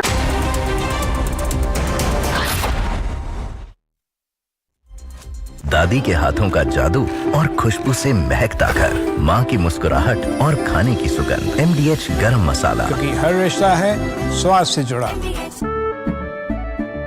केसरिया से मन जोगी हुआ रे दिल झूमे देखो मतवारा हुआ रे केसरिया से मन जोगी हुआ हर पल मनाओ केसरी त्योहार विमल बोलो जुबान केसरी आर प्योर सूजी पास्ता उबालो मिलाओ और खाओ 8 मिनट में तैयार। क्या टेस्ट है सबका राजा R pure masala.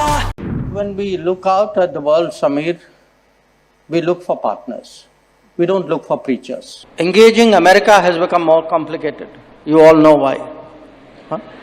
Having a neighbor that is an epicenter of global terrorism.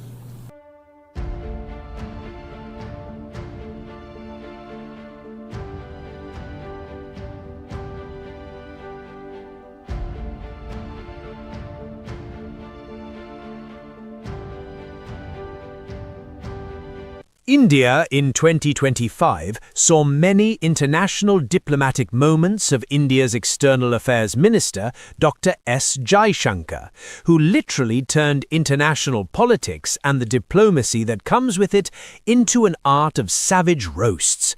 From jeering comments on Pakistan to calling out Trump and Western hypocrisy, here are the top roast moments of the year 2025, where Jaishankar served cold but harsh truths month by month.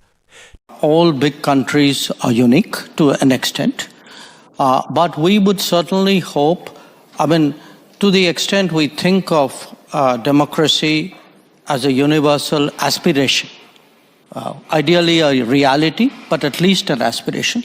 It is in large part because India chose a democratic model after independence. And it chose a democratic model because we had fundamentally a consultative, pluralistic society.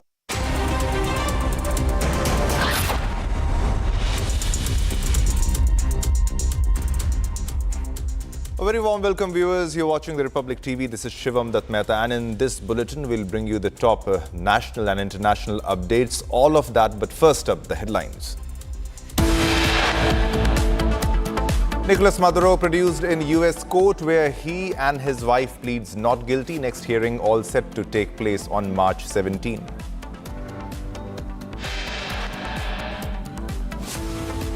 Maduro's son speaks to National Assembly, calls for dignity without submission.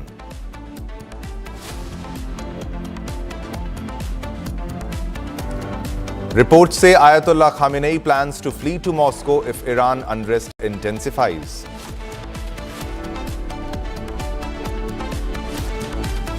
Division bench of the Madras High Court will deliver the much-awaited verdict in the Thiruparan-Kundram Deepam lighting row today.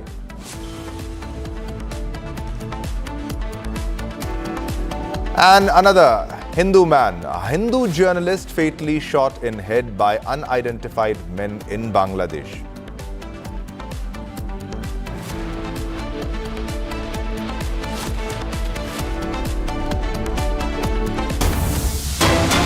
All right, viewers, this is the big breaking news that is coming in right at this moment. 600 people from 3 villages evacuated after gas leak at Konasima in Andhra Pradesh sparks inferno. Now, a gas leak at an ONGC well here in Dr. B.R. Ambedkar, Konasima district, operated by a contractor, sparked an inferno on Monday, and we showed you the latest visuals yesterday too. And this has led to the evacuation of around 600 people, ladies and gentlemen, 600 people from around 3 villages within a 4 kilometers radius, because there was a threat of more explosions and it was a big inferno and could have harmed more people around that region. And 600 people have now, the latest update that we are getting, that 600 people from 3 villages within a 4 kilometer radius. Now, these were the visuals, as you can see on your television screen. A big explosion took place, and the visuals of the fire, as you can see. And now, as a safety measure, 600 people from 3 villages have been evacuated from that location, from around 4 kilometer radius of that location. Now, fortunately, no deaths or casualties have been reported yet so far. An official of the Maharatna Public Sector Company has said that the fire occurred due to a gas pipeline leakage at the Mori 5 well. which is operated by Deep Industries Limited as part of production enhancement operations as per ONGC official.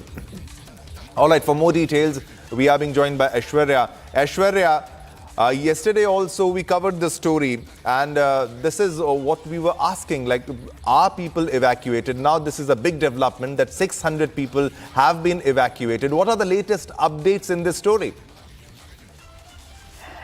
Exactly, like you pointed out, the fire had actually is becoming uncontrollable because of the heights of gas leak that has happened. Because this particular well contains over 40,000 cubic meters of gas reserves, and with crude oil mixed gas that has been leaked, the authorities as well as the fire extinguishers are finding it extremely difficult to get it under control. What they're saying is that at least by noon is something that they would get it into control. However, when they understood the depth of this particular incident, they immediately evacuated all the villages, the nearby 2-3 villages, and they have been sent to Lakkavaram, which is the nearest town from these villages, and in a community hall, all these villages have been given stay there for a couple of days until the whole fire situation is under control. And almost, as you pointed out, 600 villages have been evacuated to Lakkavaram nearby, and even what the authorities are looking at is to release water from the rivers nearby onto to this particular wall, so that latest by afternoon they could get the gas and the fire under control. All right, what are the immediate steps that are being taken by the ONGC authorities and the fire department in that location? And why is it getting so difficult to control this gas leak and the explosion and the fire inferno? The entire Konaseema district houses a lot of ONGC pipelines, and this particular pipeline in the village where it has busted had already a repair work that was being undertaken, and during that a wall had actually stopped working, which led to this massive fire blast. So what the authorities are saying is that because of this well that contains 40,000 cubic reserve, it is a very high amount of gas that this particular well contains. So that is the reason to control this particular fire, it has been taking them a very long time, though they have been on it since yesterday afternoon because of the level of crude oil and the gas which has been mixed together, and because of which it is also posing another problem for them to control it as fast as they can. But they are also saying that the nearby rivers will also be used, and this particular well will be seized for some time until and unless it is being proven again that it is in the right condition to be used again. All right. Has there been any timeline that has been given to control this fire? It's a difficult issue, but has a timeline been given by the authorities, by ONGC or the fire department and other officials? Though there's no official timeline that they have set for themselves, but at least what the workers there, the fire department there on the ground, they are saying that by noon is something that they are setting a target for themselves to control the fire. Because it's been almost when it reaches noon, it will be almost 24 hours that the fire is still on. So at least they would want. They're also saying that it will take at least 24 hours to get the entire situation under control. So by noon is something that the authorities have set themselves, given a timeline, saying that by noon they will try to control the situation. All right, Aishwarya, are they assessing other pipelines too in that region? Are other pipelines also at risk because of the gas leak and leakage and blast and explosion in one pipeline? Are other pipelines being examined too in that region? Yes. There's a thorough examination that is happening. As I already pointed out, this entire Konaseema district houses several ONGC pipelines there in the Rayalaseema district. They are soon after this particular the fire broke out, all the pipelines were closed, were immediately taken care of, and they were trying to control this this particular fire. And what they're also saying is that all the other pipelines will be checked, and because there was a repair work that was going on. So they would also assess what is the status of the repair work, because of this particular gas leak, the repair work will also face ramification, will also face consequences. Yes. So what is the amount of damage that has been caused because of the fire is something they have to yet assess, because there's still the fire that is coming out of these gas leaks. So once it is controlled, the next step there will be their assessment of the damage and what is the status of the other adjacent gas pipes. All right, Aishwarya, thanks for the details on this story. We'll come back to you as more details come in this story. It's massive explosion, massive gas leak, and the visuals on your television screen, as you can see. All right, viewers, time to slip into another big breaking news that is coming in right at this moment. A 15-year-old boy from Samba, Jammu, was arrested by Pathankot police for spying for Pakistan's ISI, now providing intelligence for around a year. Now, investigations revealed other Punjab children are also involved. Now, police have alerted districts across Punjab to prevent further exploitation and secure sensitive information from reaching Pakistan. So it's alarming development. It's a shocking development where a 15-year-old was involved in espionage. How can young children are being involved in espionage for spying against India?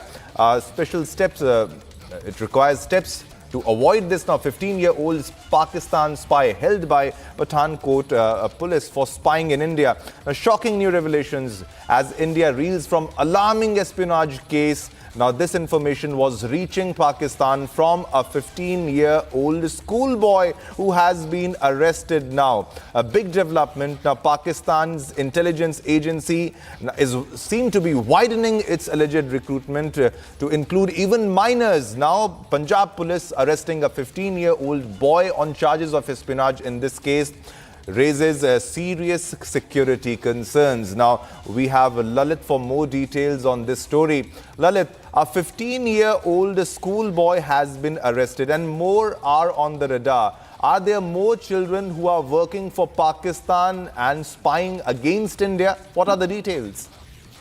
A very important information has been received after the arrest of a 15-year-old minor from Pathankot.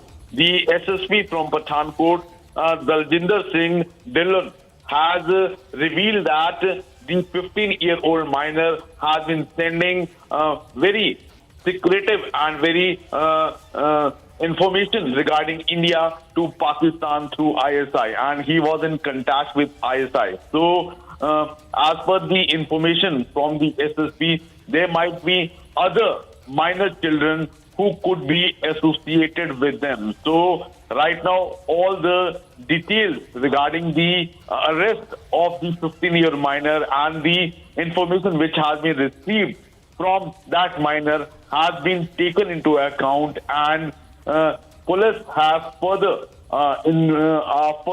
searching and investigating that how many minors are in contact with the ISI, how they have been lured, as Pakistan have now taken the minors into their confidence, and they are sending the very secretive and information of India to the enemy state Pakistan. So a very nefarious act has been done by the ISI, but a very breakthrough has got from the Pathankot police by arresting a 15-year-old minor who basically resides from Samba district of Jammu. But yes, more details are being waited. But yes, with the arrest of this, somehow the Pathankot police have got a big breakthrough. Back to the studio. All right, Lalit, stay with us. There's another big breaking news that is coming in, that too of spying. Another instance of spying, and we're getting a big breaking development here too. Another instance of spying. A man has been arrested for spying from Ambala. The accused is Sunil, alias that is Sunny, and he is from Ambala. Now, his father retired from the Indian Railways. He is married and has 2 children. He is currently on 4 days of remand. The investigation is in its initial stages. So we'll see what comes out later. Now, he used to handle repair work at the Air Force Station. Now, Ambala is a cantonment region. Ambala cantonment has a very big Air Force Station and also the presence of army there. It's a cantonment area. Now, he was taking photos or providing information as has been alleged. He was in contact with a woman and she used to ask for information and he passed on some information there too. Now, as per initial investigation, when he was interrogated, a case was registered against him. He was arrested and taken into custody. Now, his mobile phone was also seized. Now, for more details, let's go to Lalit. Lalit, another case of espionage, another case of spying. Now, this is a man who has been arrested from Ambala. What are the details? Staff has got, and a 31-year-old named Sunny, alias Sunil, has been arrested from the Sabka village in Ambala district.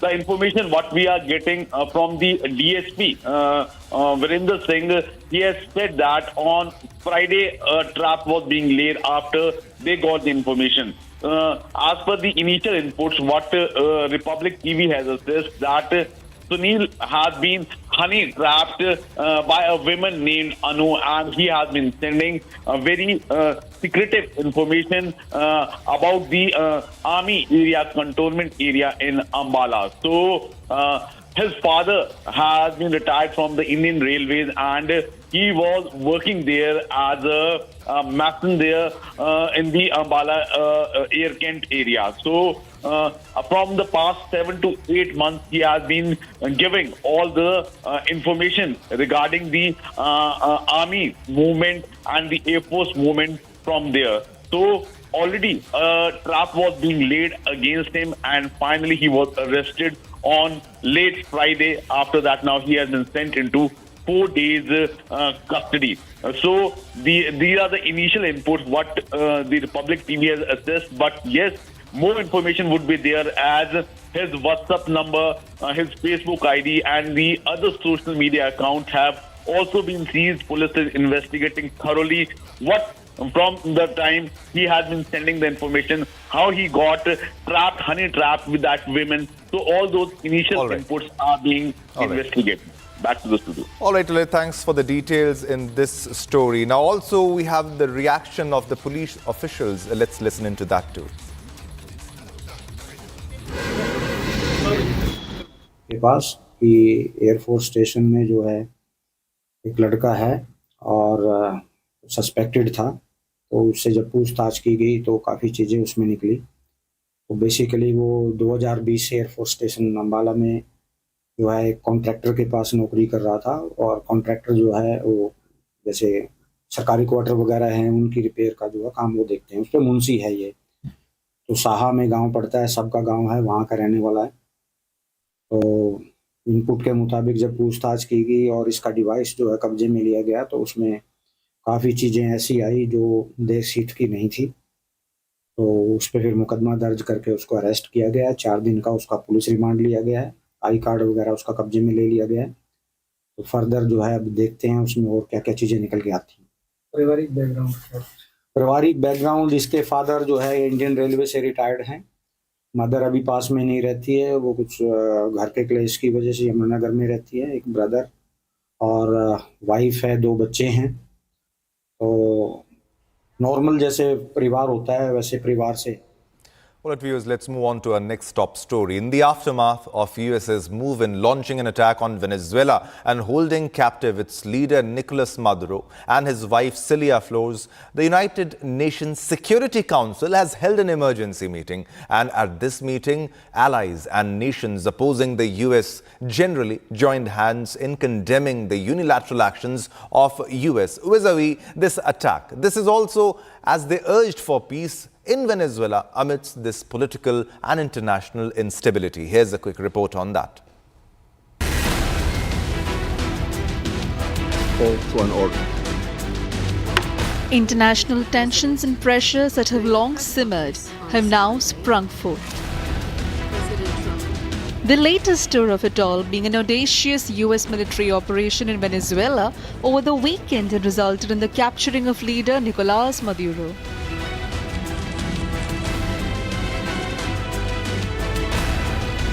With top UN officials warning that America may have violated international law with its unilateral action, the United Nations Security Council eventually came to hold an emergency meeting on Monday at Colombia's request, which was also supported by China and Russia, who in turn saw both allies and adversaries blasting America's latest intervention in the Caribbean country. As this emergency meeting commenced, United Nations Under-Secretary General for Political and Peacebuilding Affairs Rosemary DiCarlo delivered a statement to the meeting on behalf of UN Secretary General Antonio Guterres. I have consistently stressed the imperative of full respect by all for international law, including the Charter of the United Nations, which provides the foundation for the maintenance of international peace and security. I remain deeply concerned that rules of international law have not been respected with regard to the 3 January military action. And at the UN Security Council emergency meeting, multiple nations expressed their views on US's move. For one, James Kariuki, charged the affairs at the UK mission to the UN, said that the United Kingdom wants to see a safe and peaceful transition to a legitimate government that reflects the will of the Venezuelan people. The Venezuelan people have suffered for years. This council now meets at a pivotal moment for Venezuela's future. Maduro's actions created extreme levels of poverty, violent repression, and failing basic services. His regime's rule precipitated a displacement crisis affecting the whole region. The United Kingdom has long been clear that Maduro's claim to power was fraudulent. Mike Waltz, the United States ambassador to the United Nations, on the other hand, defended the weekend capture as he claimed the military action as a justified surgical law enforcement operation. This past weekend, colleagues, the United States successfully carried out a surgical law enforcement operation facilitated by the U.S. military against 2 indicted fugitives of American justice, narco-terrorist Nicolás Maduro and Celia Flores. Colleagues, Nicolás Maduro is responsible for attacks on the people of the United States, for destabilizing the Western Hemisphere, and illegitimately repressing the people of Venezuela. As Secretary Rubio has said, there is no war against Venezuela or its people. We are not occupying a country. This was a law enforcement operation. Waltz, in fact, even alleged that President Trump, prior to this escalation, attempted to have the situation de-escalated, had given diplomacy ample chances before arriving at such a point as to end narco-terrorism. I want to reiterate, President Trump gave diplomacy a chance. He offered Maduro multiple off-ramps. He tried to de-escalate. Maduro refused to take them. President Trump made it clear that the narco-terrorism must stop, and yet it continued. The United States will not waver in our actions to protect Americans from the scourge of narco-terrorism and seeks peace, liberty, and justice for the great people of Venezuela. The show of support for US was fairly limited. The permanent representative for Denmark, Christina Marcus Larsen, for one, shared her concern with the United Nations Secretary General over the evolving situation in Venezuela. Denmark joins the Secretary General in expressing deep concern over the evolving situation in Venezuela. Since this council met to discuss the situation 2 weeks ago, we have seen a drastic escalation, culminating in a large-scale military operation on January 3rd. And that's not all. The critique came beyond America's NATO allies, that is Denmark and France as well. Colombia and Russia seemed to, as mentioned before, echo the sentiment. Для преступления, цинично совершенного Соединенными Штатами в Каракасе, нет и не может быть никаких оправданий. Решительно осуждаем акт вооруженной агрессии Соединенных Штатов против Венесуэлы в нарушении всех международно-правовых норм. This is as the Venezuelan and Cuban ambassadors condemned the US attacks. To the point that the Venezuelan ambassador to the UN referred to Maduro and First Lady Celia Flores' arrest as kidnapping. El 3 de enero del 2026 constituye una fecha de profunda gravedad histórica, no solo para Venezuela, sino para el sistema internacional en su conjunto. Ese día la República Bolivariana de Venezuela fue objeto de un ataque armado ilegítimo, carente de toda justificación jurídica, por parte del gobierno de los Estados Unidos de América, que incluyó bombardeos sobre su territorio, la pérdida de vidas civiles y militares, la destrucción de infraestructura esencial y el secuestro del presidente constitucional de la República, Nicolás Maduro, y de la primera dama, Celia Flores. Cuba condena en los términos más genéricos la agresión militar de Estados Unidos contra Venezuela, a la vez que reitera de forma categórica su absoluto respaldo y solidaridad con el pueblo y gobiernos venezolanos, y se suma al reclamo para que el gobierno de Estados Unidos libere al presidente constitucional Nicolás Maduro Moros y la compañera Celia Flores. En el criminal ataque perpetrado por Estados Unidos, perdieron la vida en acciones combativas 32 cubanos, quienes cumplían misiones en representación de las Fuerzas Armadas Revolucionarias y el Ministerio del Interior, a solicitud de órganos homólogos de ese país. All eyes now remain on how the US reacts to this global pressure, especially as the US president has since this launched into a tirade of warnings and threats to countries.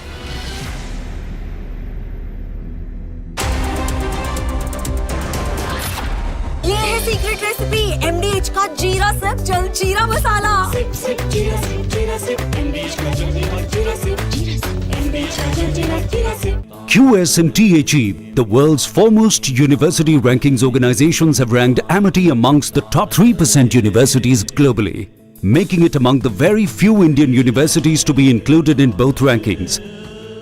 Yet another top ranking for Amity University. थोड़े में ज्यादा स्वाद ये ही तो है इसकी खास बात। वाओ मामा क्या स्वाद है? अरे मेरी राजा सबका राजा आरती और मसाला।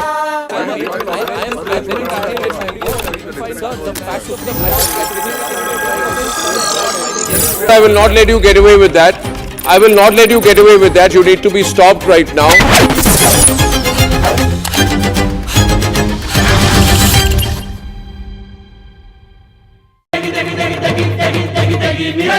MDH की देगी मिर्च, देगी मिर्च का तड़का, अंग अंग फड़का। MDH की देगी मिर्च।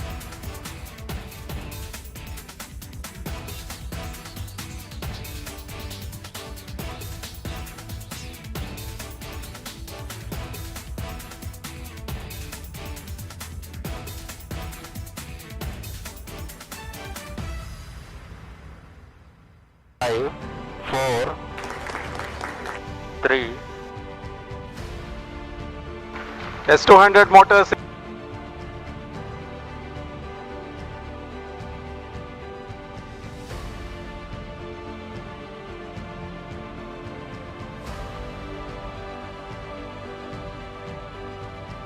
Plus 20 seconds. Lift off normal.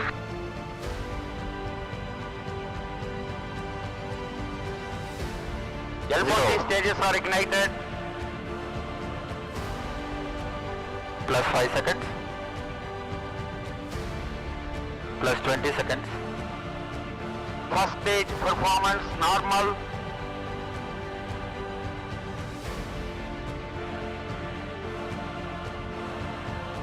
L40 stages thrust cut off.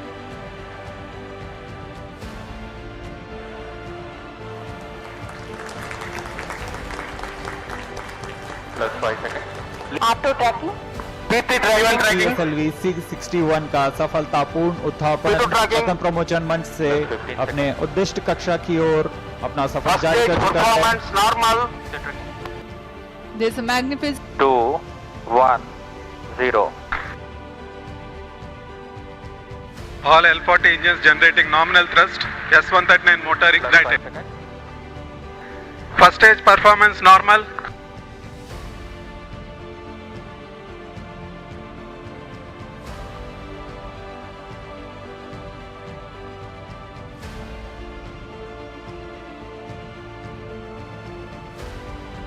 One, zero.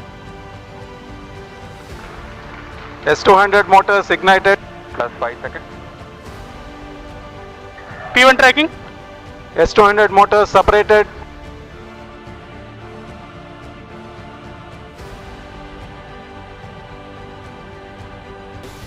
Two, one, zero. First stage performance normal.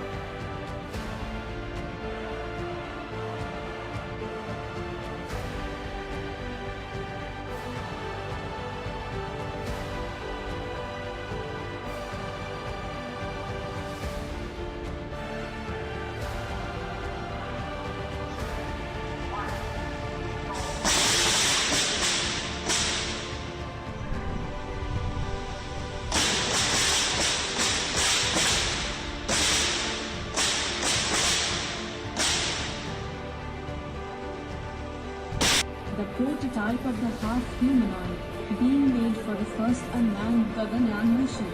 I can monitor through module parameters, alert you, and perform life support operations. I can mimic all crew. When we look out at the world, Samir, we look for partners. We don't look for preachers. Engaging America has become more complicated. You all know. From Asia's largest news headquarters, setting the agenda for Bharat.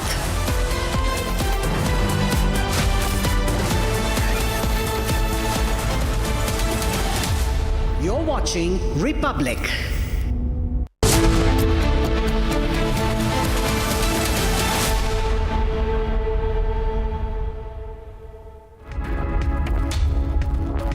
Good morning, viewers. You're watching live and breaking on Republic TV. I'm Aishwarya Kapoor, and we'll be getting you the biggest news stories, including all the updates from Bangladesh, where another Hindu man has been killed. A 45-year-old man who was a factory owner and also an editor of a daily there has been killed. He has been shot dead, and his throat was also slit later. We'll get you all the updates on that and much more. Here are the headlines first that we are tracking at the top of 9.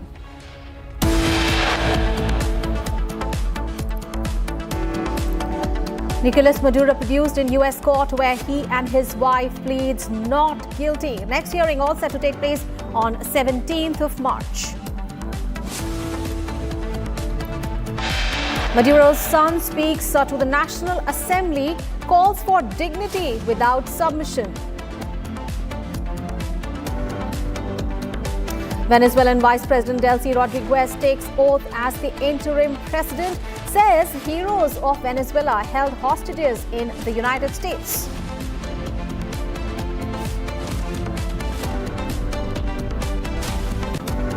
Reports say Ayatollah Ali Khamenei plans to flee to Moscow if Iran unrest intensifies.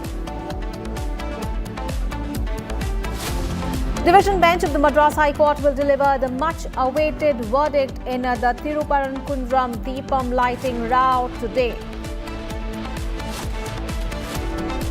And a Hindu journalist fatally shot in the head by unidentified men in Bangladesh.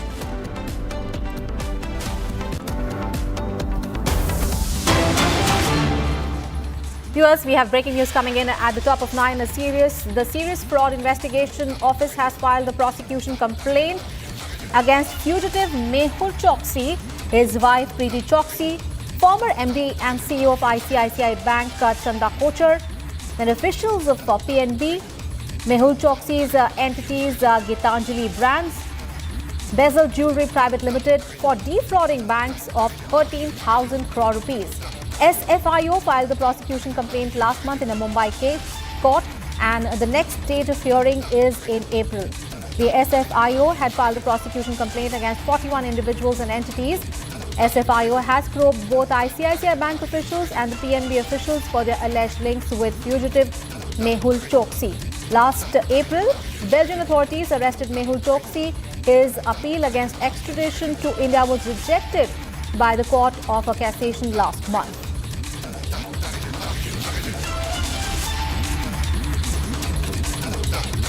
All right, let's understand what does this really mean. We are joined in by our senior editor, Shravan Sen, on the phone line. Shravan, a very good morning. With 41 individuals, including Mehul Choksi, his wife, and ICICI and PNB officials named, how does now this SFIO prosecution really address the fraud, and what happens next in the court? Well, in fact, this is the Serious Fraud Investigation Offences Wing that has filed a prosecution complaint, which is essentially a charge sheet equivalent, in which they have basically named about a total of 62 people have actually been named in this particular case. As far as the investigation goes, the Serious Fraud Investigation has basically looked into the ICICI Bank officials and the PNB officials for their links with the fugitive Mehul Choksi, particularly given the fact that the first set of allegations came in as to how bank officials, particularly from the PNB as well as ICICI, colluded with Mehul Choksi, and loans were allegedly being given to the fugitive. And this was on fake bank guarantees and various other violations that had essentially taken place, based on which the Serious Fraud Investigation Offences Wing had filed this entire case. Multiple testimonies have also been taken by the SFIO. As of now, remember, the court is yet to take cognizance of the prosecution complaint that has been filed by the SFIO. All right. Thank you so much, Shravan, for getting us those details there. Thank you.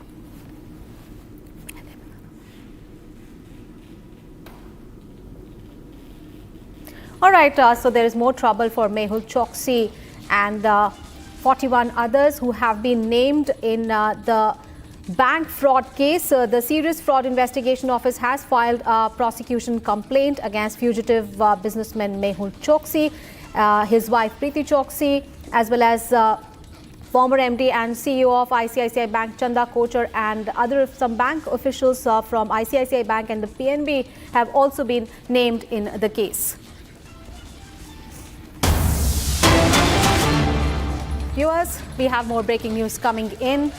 This coming in from Andhra Pradesh, where 600 people from 3 villages have been evacuated after the gas leak at Konasima in Andhra Pradesh. It has sparked an inferno. So a gas leak at ONGC in Dr. B.R. Ambedkar Kosina district, operated by a contractor, sparked an inferno, leading to the evacuation of around 600 people from 3 villages within a 4-kilometer radius. Thankfully, no death or any casualties have been reported so far. And the fire occurred due to a gas pipeline leakage at the Mori 5 well, which is operated by Deep Industries Limited as part of a production enhancement operations. This is what an ONGC official has said.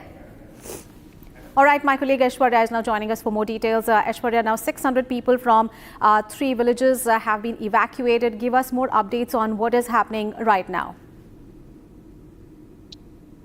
Right now, the only focus is on trying to combat this particular fire, which has been almost for 16 hours, and still the fire is just raging, not in a position of controlling it. So the main focus here is to combat the fire, because as we know that this particular well houses around 40,000 cubic gas. So because of which to control this particular gas leak, to control this particular raging fire has become a very difficult task for the firefighters as well as the ONGC authorities. What we are also learning right now is there's a possibility that the ONGC authorities from the Delhi unit is also going to come to check and assess how the damage that has been caused to this particular ONGC pipeline. On the other hand, the nearby villages, that is the 2-3 villages Around 600 people have been evacuated to the nearest town, that is Lakavaram. In a community hall, all the arrangements have been made for these villagers to make them stay for at least 4 to 5 days until they could understand what are the ramifications of this gas leak. For almost 4 to 5 days in a community hall, all the villagers, almost 600 people, have been given shelter and food and all of the other essentials there, and they have said that until and unless this particular combustion will come into control, no, the villages cannot be brought. Villagers cannot come back, and they have given all the arrangements there. So what the authorities are trying to at least combat the fire by noon, which is the target they set for themselves. But looking at the raging fire, it is something that is it looks impossible. But hopefully the authorities get the fire into control. All right, fire containment and firefighting measures continue there in Andhra. We'll get you all the updates, viewers. Thank you, Aishwarya, meanwhile, for joining us and giving us all the updates. All right, viewers, let's move on in the bulletin. Big international focus. So, while invading, capturing the leader and changing a regime is something that the United States is famous for. For decades, the United States presidents have invaded countries for their personal gain. In fact, United States invasions often lead to regime change to take control of a country's oil resources. Venezuela was invaded by the United States on the night of 3rd of January 2026, capturing the Venezuelan president Nicolas Maduro and on charges of narco-terrorism. Now, President Donald Trump has claimed that the United States will take control of Venezuela and allow American companies to take control of Venezuela's oil reserves. But this is not the first time. Watch this report on how United States has interfered with the affairs of other states across the world. Take a look.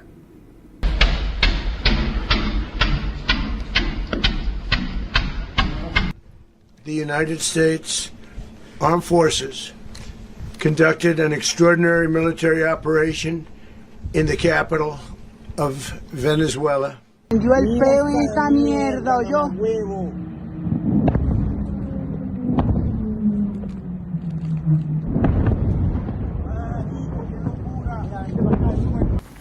Events in Iraq have now reached the final days of decision.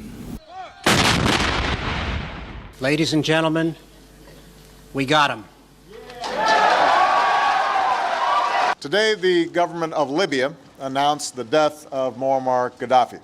Esta mierda, yo.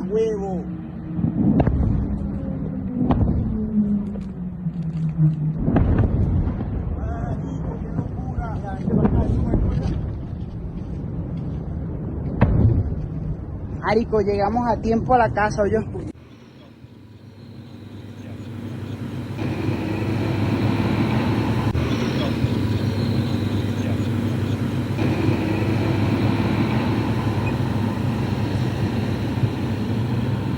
Invading, capturing the leader, and changing the regime is something the United States is famous for. For decades, United States presidents have invaded countries for their personal gain. United States invasions often lead to regime change to take control of a country's oil resources. Venezuela was invaded by the United States on the night of 3 January 2026. Venezuelan President Nicolas Maduro was captured by the U.S. Delta Force and taken by U.S. armed forces to the United States to be presented before a U.S. courtroom on charges of narco-terrorism. President Trump has claimed that the United States will take control of Venezuela and allow American companies to take control of Venezuela's oil reserves. We're going to run the country until such time as we can do a safe, proper, and judicious transition. So we don't want to be involved with having somebody else get in, and we have the same situation that we had for the last long period of years. So we are going to run the country. We're going to have our very large United States oil companies, the biggest anywhere in the world, go in, spend billions of dollars, fix the badly broken infrastructure, the oil infrastructure, and start making money for the country. And we are ready to stage a second and much larger attack if we need to do so. So we were prepared to do a second wave.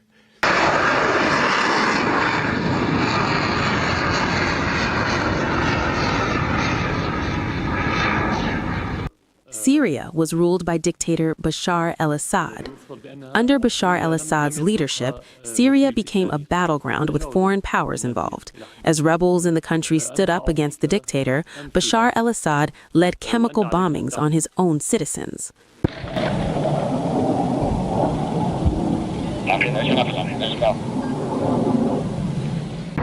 The United States decided to get involved after the chemical bombings, apparently to change the country's regime. What we now have is evidence that chemical weapons have been used inside of Syria, but we don't know how they were used, when they were used, who used them.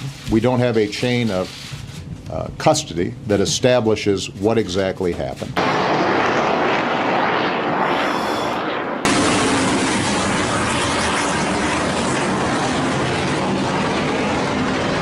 I ordered the United States Armed Forces to launch precision strikes on targets associated with the chemical weapons capabilities of Syrian dictator Bashar al-Assad. After the U.S. invasion of Syria, apparently in 2024, Bashar al-Assad fled the country to seek asylum in Russia. After al-Assad, U.S.-backed leader Ahmed al-Shara took charge as president of Syria.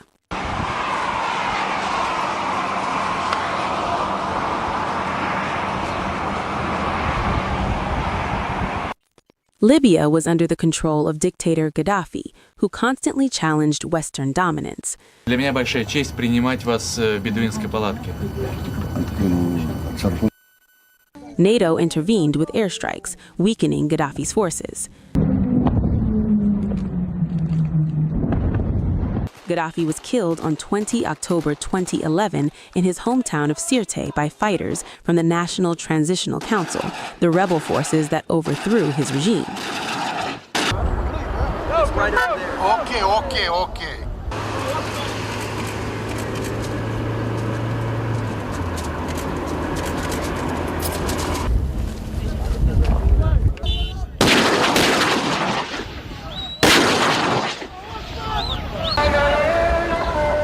Today, the government of Libya announced the death of Muammar Gaddafi.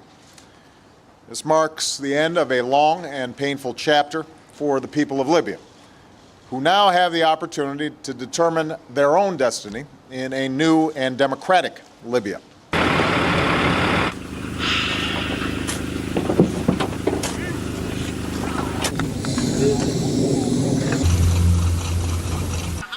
Iraq was under the control of Saddam Hussein, who ruled the country for 24 years.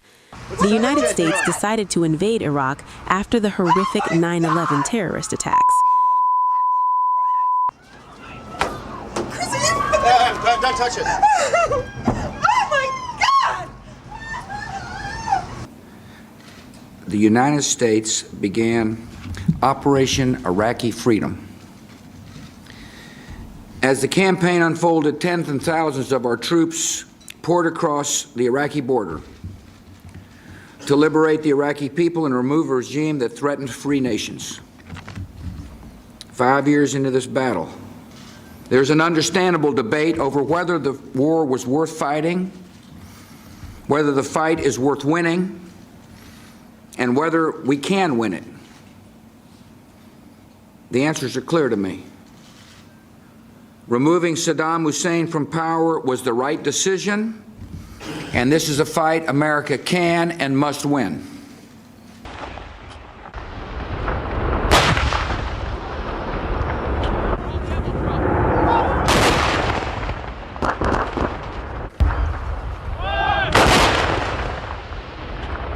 The United States invaded Iraq for security concerns, as the U.S. claimed Iraq possessed weapons of mass destruction, putting the United States in a vulnerable position. The United States claimed it invaded Iraq to destroy weapons of mass destruction. Later, those claims were found to be false, and the real reason was regime change in Iraq to take control of the country's oil resources.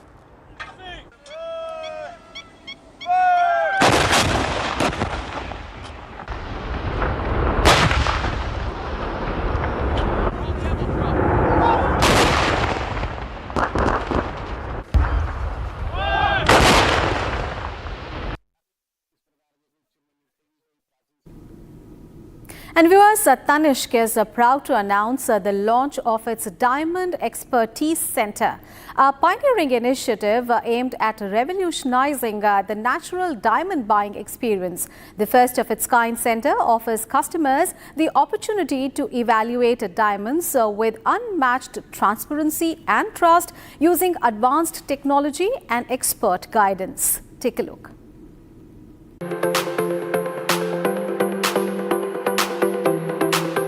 The Diamond Expertise Center is the new idea and initiative taken by the Tanishq to showcase the different parameters, properties of the diamond. At the Diamond Expertise Center, there are 5 types of advanced machines and tools, and they all are scientifically proven machines, which shows the different features of the diamond. Basically, this is a transparent tool, and with the help of transparency, you can see the characteristic and properties of the diamond in these machines. There are so many customers which is appreciating this Diamond Expertise Center. This is a great initiative, excellent initiative, idea by Tanishq to aware the customer. It is good to know that they have installed this machine for other people also, for public and in general. It is very useful to awareness for the people. This is the only Tanishq showroom where I got this news, and I liked it very much, and very useful scene.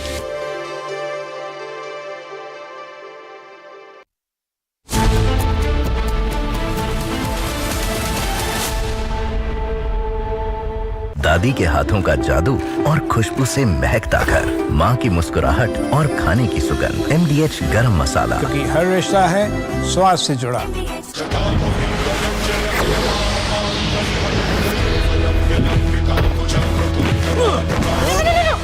मेरी chimney टूट जाएगी। What are you doing? रानी, इस घर में कुछ है जो टूटता नहीं। ये पिलर कभी नहीं टूटेगा। रुंगटा स्टील TMT से बना। रुंगटा नहीं तो घर स्ट्रॉन्ग नहीं। रुंगटा स्टील TMT बार एकदम solid.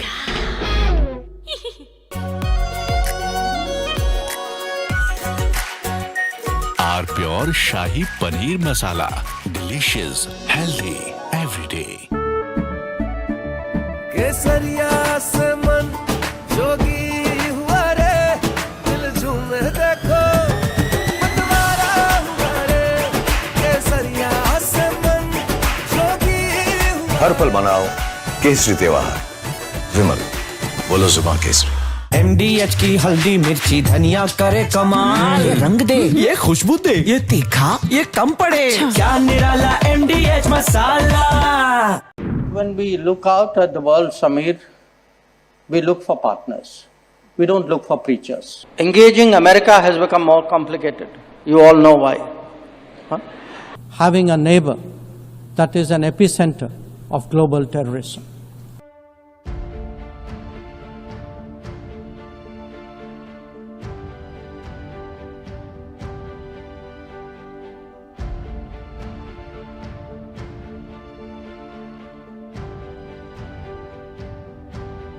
India in 2025 saw many international diplomatic moments of India's External Affairs Minister, Dr. S. Jaishankar, who literally turned international politics and the diplomacy that comes with it into an art of savage roasts. From jeering comments on Pakistan to calling out Trump and Western hypocrisy, here are the top roast moments of the year 2025, where Jaishankar served cold but harsh truths month by month. All big countries are unique to an extent, but we would certainly hope, to the extent we think of democracy as a universal aspiration, ideally a reality, but at least an aspiration. It is in large part because India chose a democratic model after independence. And it chose a democratic model because we had fundamentally a consultative, pluralistic society. Now, there was a time, and I have to say this in all honesty, where West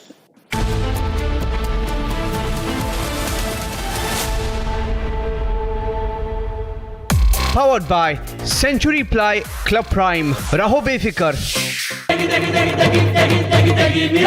MDH की देगी मिर्च, देगी मिर्च का तड़का, अंग अंग फड़का। MDH की देगी मिर्च। पैसा लगाना है तो सेंचुरी प्लाई क्लब प्राइम पे लगाओ, डूबेगा नहीं, जलेगा भी नहीं, कोई खा नहीं जाएगा, धोखा नहीं देगा, ऊपर नीचे भी नहीं होगा, सेफ रहेगा, सिक्योर्ड भी, मिनिमम 30 साल का रिटर्न देगा। अब इससे बेटर इन्वेस्टमेंट है तो बताओ। सेंचुरी प्लाई क्लब प्राइम, रहो बेफिक्र। थोड़े में ज्यादा स्वाद ये तो है इसकी खास बात। वाओ मामा क्या स्वाद है, अरे मेरे राजा।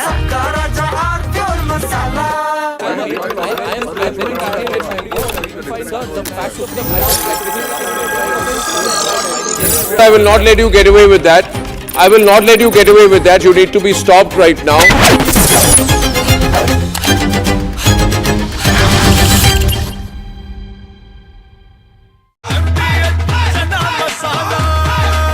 अब छोलिया हो या लोबिया, सफेद चने या काले चने, सब कुछ मजेदार बने।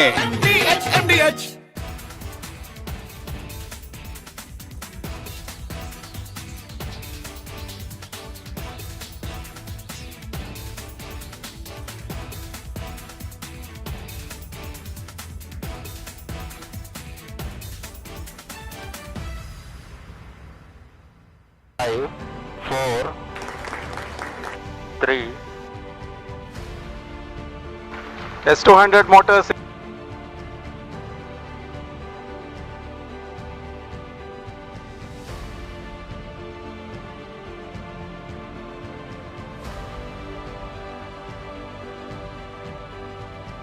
plus 20 seconds.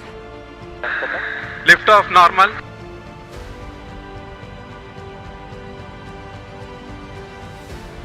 L40 stages are ignited. Plus 5 seconds. Plus 20 seconds. First stage performance normal.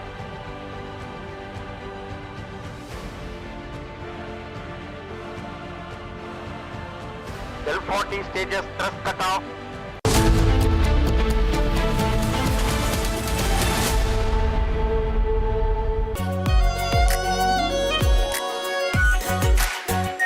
Our pure Shahi Paneer Masala.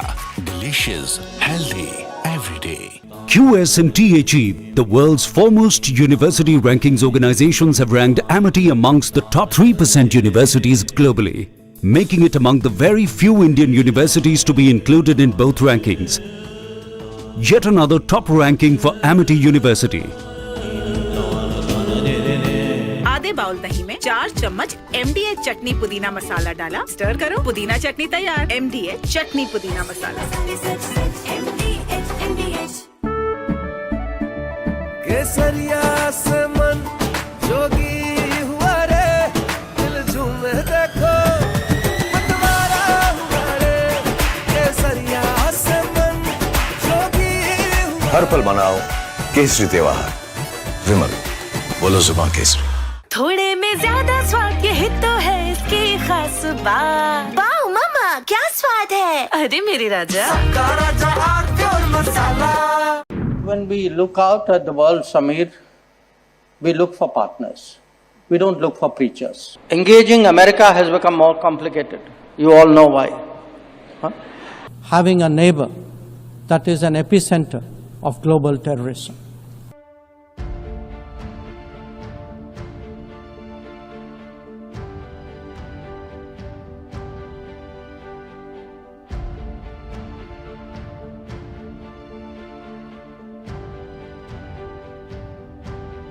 India in 2025 saw many international diplomatic moments of India's External Affairs Minister, Dr. S. Jaishankar, who literally turned international politics and the diplomacy that comes with it into an art of savage roasts. From jeering comments on Pakistan to calling out Trump and Western hypocrisy, here are the top roast moments of the year 2025, where Jaishankar served cold but harsh truths month by month. All big countries are unique to an extent, but we would certainly hope, to the extent we think of democracy as a universal aspiration, ideally a reality, but at least an aspiration. It is in large part because India chose a democratic model after independence. And it chose a democratic model because we had fundamentally a consultative, pluralistic society. Now, there was a time, and I have to say this in all honesty, where West treated democracy as a Western characteristic and was busy encouraging non-democratic forces in the global South. It still does. I mean, in many cases, I can point to some very recent ones, where actually everything that you say you value at home, you don't practice abroad. So,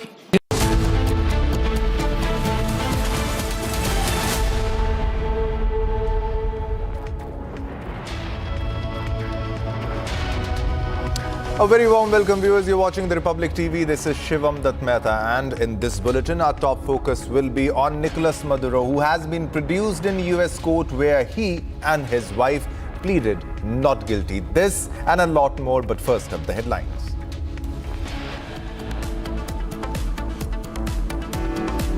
Nicolas Maduro produced in US court where he and his wife pleads not guilty. Next hearing all set to take place on March 17.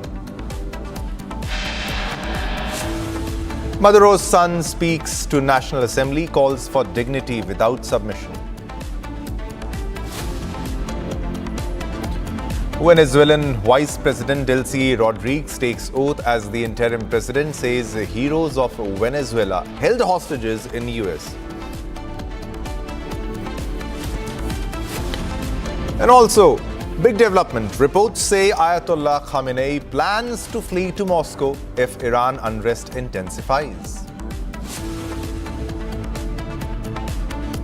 Division bench of the Madras High Court will deliver the much-awaited verdict in the Thiruparankunram Deepam lighting row today.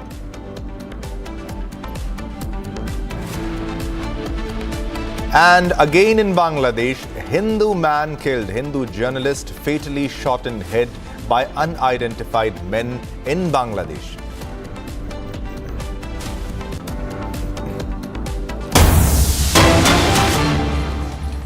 All right, viewers, there's a big breaking news that is coming in right at this moment. Delhi police has sent notices to JNUSU office bearers, including President Aditi Mishra, Vice President Gopika, General Secretary Sunil, Joint Secretary Danish, and former President Nitish Kumar for questioning regarding protests against surveillance measures in the university.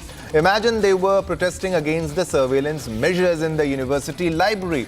Now, the notices follow an FIR lodged by the JNU administration against the student leaders for opposing the installation of facial recognition cameras and magnetic entry gates at the B.R. Ambedkar Central Library. Now, the students are protesting against the surveillance measures, alleging they infringe on privacy and restrict movement. They are calling it as an infringement on their privacy and it restricts their movement. They allege this, but that's not acceptable. Now, the JNUSU claims the administration is targeting student representatives and intimidating activists. The protests are also marking the 6th anniversary of the 2020 attack on JNU students and teachers, with demands for justice and release for Omar Khalid and Sharjeel Imam. Just imagine, yesterday the bail plea of Omar Khalid and Sharjeel Imam was rejected by the Honorable Supreme Court, whose bail applications were recently rejected by the Supreme Court, but they want them out. The Tukre gang members were denied bail, and JNU, the protesters in JNU, they want them out. Now again, open support for Khalid and Sharjeel on JNU campus was known. There's a big development here. Now, Delhi police has sent notices to JNUSU office bearers, including President Aditi Mishra, Vice President Gopika, General Secretary Sunil, Joint Secretary Danish, and former President Nitish Kumar for questioning regarding protests against surveillance measures in the university library. Now, let's listen in to what the BJP had to say on this. तो अब उमर खालिद और शर्जील इमाम के बचाव में आते आते Congress left ecosystem ने सारी हदें पार कर दी। सुबह से तो वो उसके बचाव में बयान दे ही रहे थे, चाहे पृथ्वीराज चौहान हो, बृंदा करात हो, हुसैन दलवाई हो, उदित राज हो। अब कांग्रेस लेफ्ट इकोसिस्टम के स्टूडेंट्स डेथ के थ्रेट्स देने लगे हैं। मतलब कि वो नारे लगा रहे थे जेएनयू में कि मोदी शाह की कब्र खुदेगी जेएनयू के कैंपस पर। ऐसे नारे हमने कांग्रेस के कार्यक्रम में भी सुने हैं कि मोदी तेरी कब्र खुदेगी। सोचे कि जिन लोगों पर सुप्रीम कोर्ट ने गंभीर आरोप तय किए हैं, जिनको प्रेमा फेसाई आतंकवाद के लिए जिम्मेदार पाया है, 1 साल तक उनको बेल नहीं मिल सकती, उनको प्राइम आर्किटेक्ट कहा है दिल्ली दंगों का, ऐसे लोगों के बचाव में आते आते आज देश के प्रधानमंत्री और गृह मंत्री को मारने की धमकी दी जा रही है। यह है कांग्रेस लेफ्ट का इकोसिस्टम। मतलब आज सुप्रीम कोर्ट का तो विरोध कर ही रहे हैं, सुप्रीम कोर्ट के फैसले का विरोध कर ही रहे हैं, पर अब देश के प्रधानमंत्री और गृह मंत्री को मारने की बात कर रहे हैं। और वो भी इसलिए क्योंकि उमर खालिद और शर्जील इमाम जो चिकन स्नैक काटना चाहता है उसके बचाव में आना है। ये पहली बार ऐसा नहीं कर रहे। अफजल गुरु को जब सजा हुई तो नारा लगाया गया, अफजल हम शर्मिंदा है, तेरे कातिल जिंदा है। फिर हमने देखा कि याकूब की पैरवी करने लगे, नक्सलियों को शहीद बोलते हैं। कभी कभी तो ये सीआरपीएफ के जवान के मारे जाने पर जश्न भी मनाने का काम करते हैं। बाटला हाउस एनकाउंटर में मारे गए टेररिस्ट के लिए आंसू बहाते हैं। और अब जिस प्रकार से देश के प्रधानमंत्री और गृह मंत्री को मारने की बात, वो भी उमर खालिद और शर्जील इमाम को सुप्रीम कोर्ट ने बेल नहीं दी, इसलिए ये डेथ थ्रेट देना है। ये दिखाता है कि कांग्रेस और लेफ्ट इकोसिस्टम का मानसिक दिवालियापन आ चुका है। All right, now for the latest updates on this story, we are being joined by Ganesh. Ganesh हमारे साथ हैं। गणेश, जो स्थिति वहां पे उत्पन्न हुई और जो वहां पर घटित हुआ, देखने वाली बात है कि बार बार आश्चर्य तो नहीं होता कि जब भी आप जेएनयू का नाम लें तो फिर वही नारेबाजी, वही टुकड़े टुकड़े गैंग वापस से एक्टिव हो जाता है। और फिर हर चीज से इनको परेशानी है कि भाई अगर आप दफ्तर जाते हैं, हम दफ्तर जाते हैं, फेशियल रिकग्निशन होता है, उसमें हमारी क्या प्राइवेसी, उसमें उसका छीन ली जाएगी क्या, इन्फ्रिंजमेंट हो जाएगा क्या, क्या दलीलें क्या दी गई और क्या जो पूरा घटनाक्रम विस्तार से समझाइए और कैसे पुलिस का एक्शन हुआ, जरा विस्तार से बताइएगा गणेश।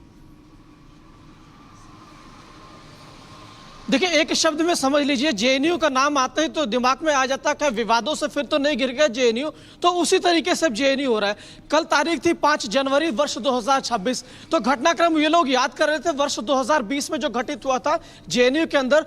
उनका कहना था कि रात को नकाबपोश आए थे, हॉस्टल के कैंपस में घुसे थे, किस तरीके से आतंक फैलाया था उसको लेकर। तो दूसरी घटनाक्रम इसी के साथ जुड़ गई थी कल 5 जनवरी को, जिस तरीके से उमर खालिद और शर्जील इमाम की जो बेल खारिज हो गई, तो दोनों घटनाक्रम एक साथ जुड़ जाती है। तो ये लोग साबरमती ढाबा पर एक प्रदर्शन करते हैं, नाइट विजिल करते हैं, जिसका नाम करते हैं गोरिल्ला ढाबा। तो वहां पर साबरमती ढाबा पर इकट्ठा होते हैं, भाषणबाजी होती है, लेकिन उसी भाषणबाजी के दौरान प्रधानमंत्री नरेंद्र मोदी, गृह मंत्री अमित शाह को लेकर जिस तरीके से नारेबाजी लगते हैं, तो पूरी तरीके से विवादित नारेबाजी लगते हैं।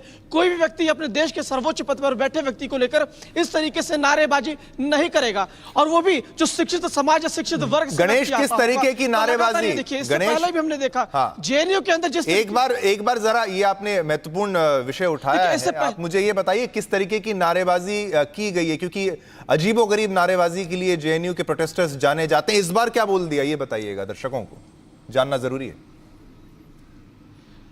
देखिए, सबसे पहले देखिए, जिस तरीके की नारेबाजी कहा गया, कोई भी शिक्षित समाज से व्यक्ति जो आता होगा, अपने देश के सर्वोच्च पद पर बैठे, संवैधानिक पद पर बैठे हुए व्यक्ति को लेकर इस तरीके से नारे नहीं लगाएगा।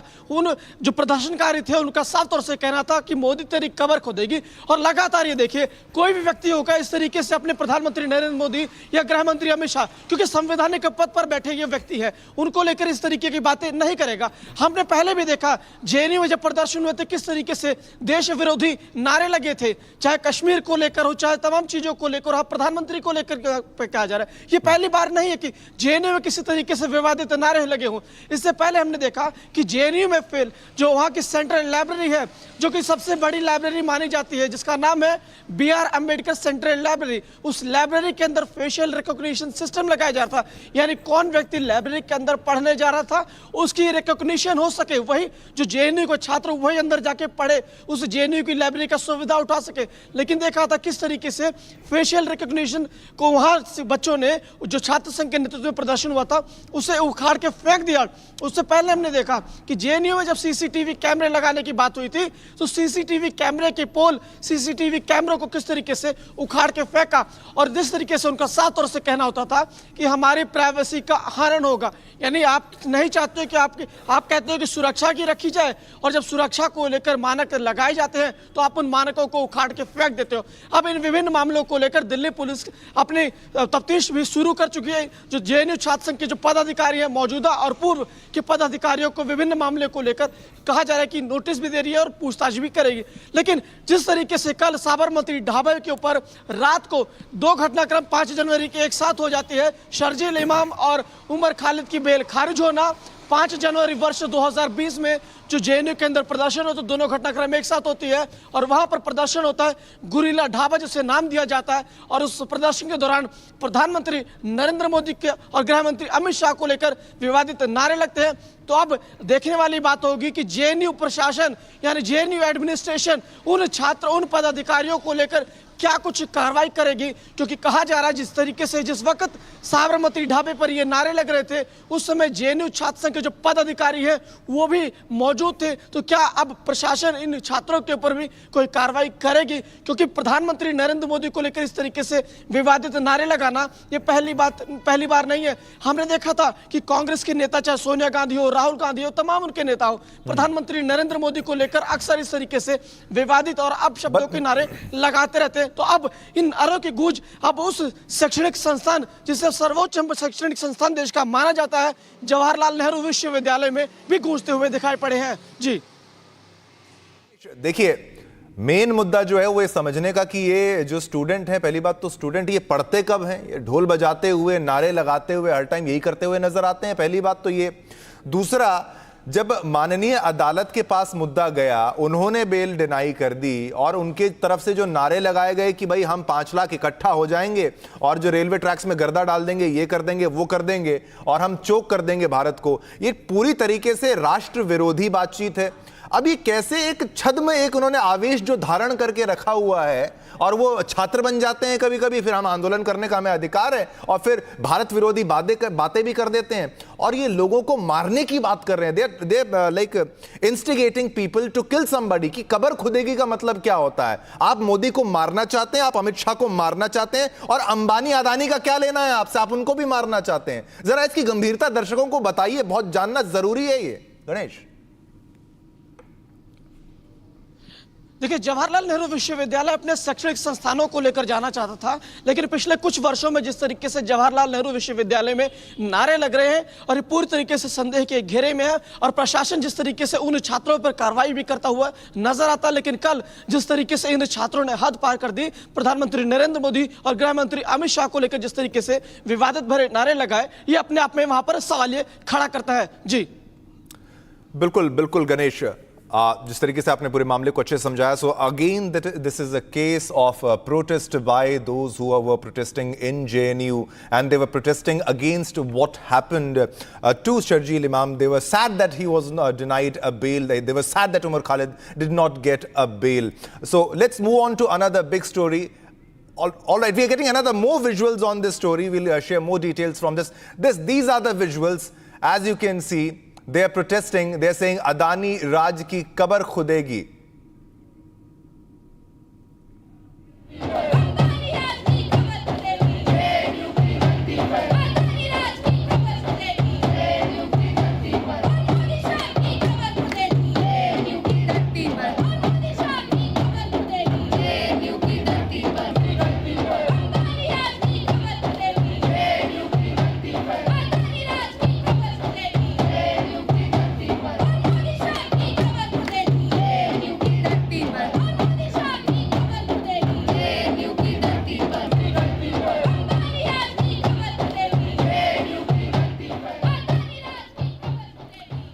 All right, viewers, so it's very evident, it's video evidence on your screens, as you can see, They are saying Modi Shah ki kabar khudegi JNU ki dharti par. These are the slogans that they were raising, the songs that they were playing. They are saying Adani Raj ki kabar khudegi JNU ki dharti par, Modi Shah ki kabar khudegi JNU ki dharti par.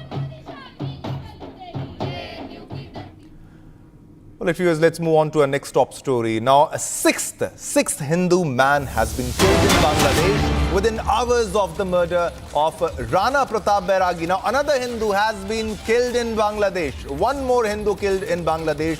Bangladesh has become totally unsafe for Hindus to survive in that country. Now, on January 5, 2026, at around 10 p.m., a Hindu shop owner, Mani Chakrabarti, was suddenly attacked by miscreants. He was suddenly attacked by the miscreants with sharp weapons, and he was left in a critical condition. Now, another Hindu man has been killed. There are many Hindus are getting killed in Bangladesh. Now, this man was attacked with sharp weapons, and now he's left in a critical condition at Chor Sindoor Bazar under Narsingdi district's Polash upazila. Later, he succumbed to his injuries. Another Hindu man died in Bangladesh because of the radical elements in Bangladesh. Now, Moni is the eldest son of Madan Chakrabarti.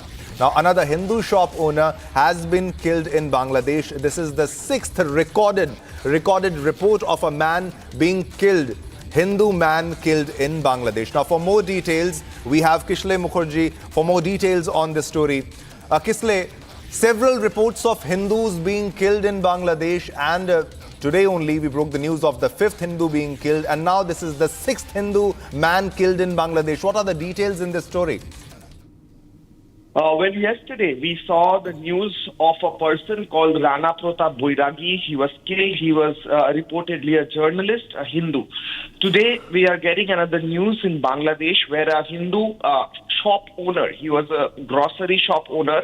His name is Mani Chakrabarti. He was killed in Narsingdi district of Chor Sindoor Bazar area. He was killed by miscreants, but reportedly, according to local sources, this is also killing targeted at Hindus. We have seen in the last few days, in fact, in the last 2-3 days, multiple killings reported across Bangladesh, and this is happening in several areas of Bangladesh. This is a trend that is being followed in Bangladesh where Hindus are targeted and killed.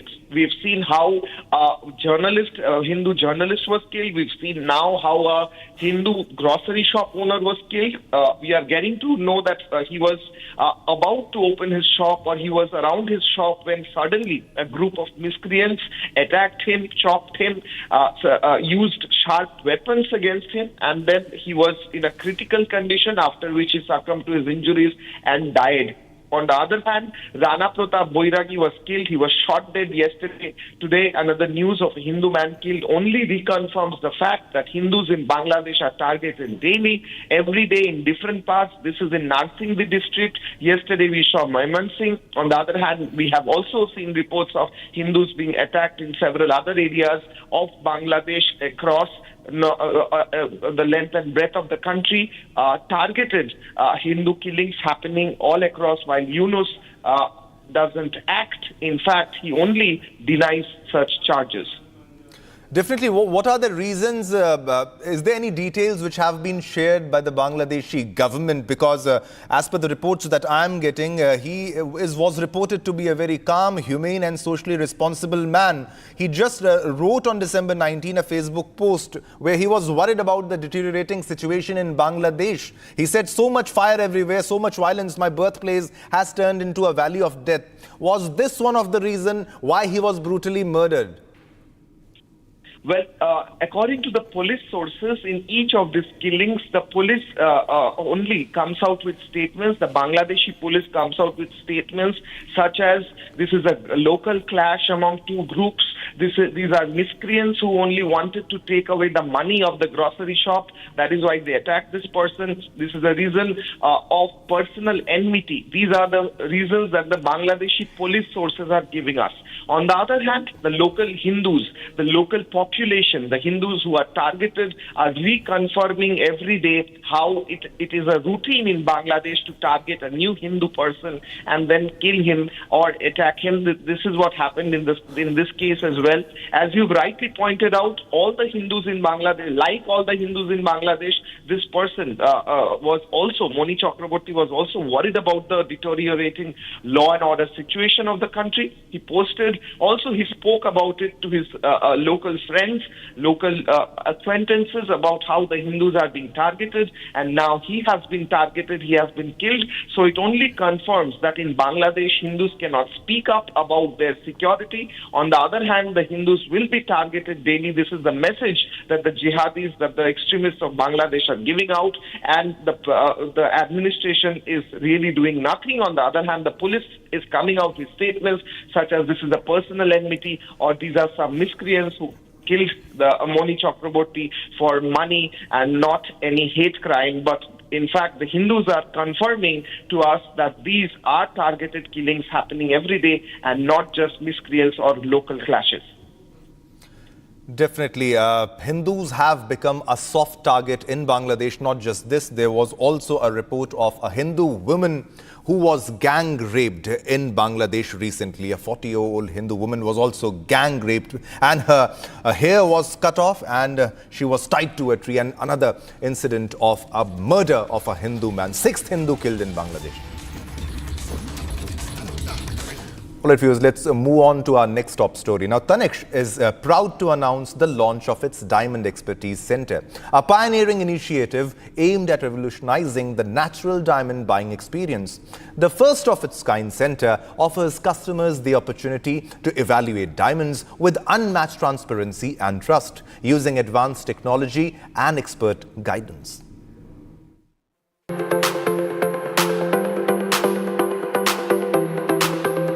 Diamond Expertise Center is the new idea and initiative taken by the Tanishq to showcase the different parameters, properties of the diamond.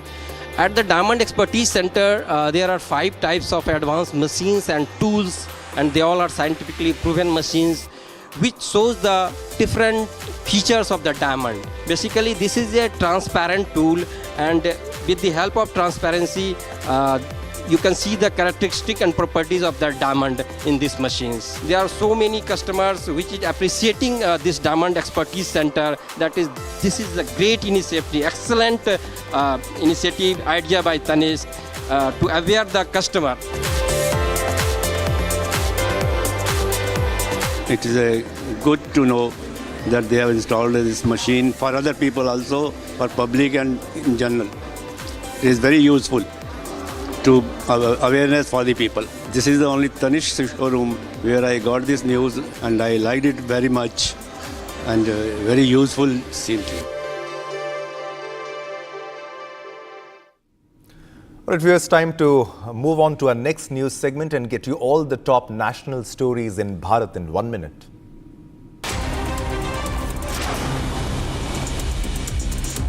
The Election Commission of India (ECI) will publish the draft voter list for Uttar Pradesh today, following the ongoing SIR process. After the publication, citizens will have 1 month to submit claims and objections. The final publication of the electoral roll of Uttar Pradesh will be done on March 6th. Chancellor of Germany, Friedrich Merz, will pay an official visit to India on 12th and 13th January at the invitation of Prime Minister Narendra Modi. This will be Chancellor Merz's first official visit to India. The Prime Minister will receive Chancellor Merz on 12th January in Ahmedabad. The two leaders will take stock of the progress made in diverse aspects of the India-Germany strategic partnership, which completed 25 years last year.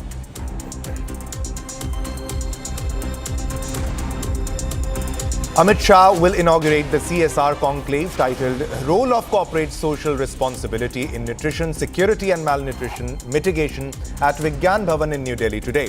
The objective of the conclave is to deliberate upon collaborative, innovative and sustainable strategies to combat malnutrition among children.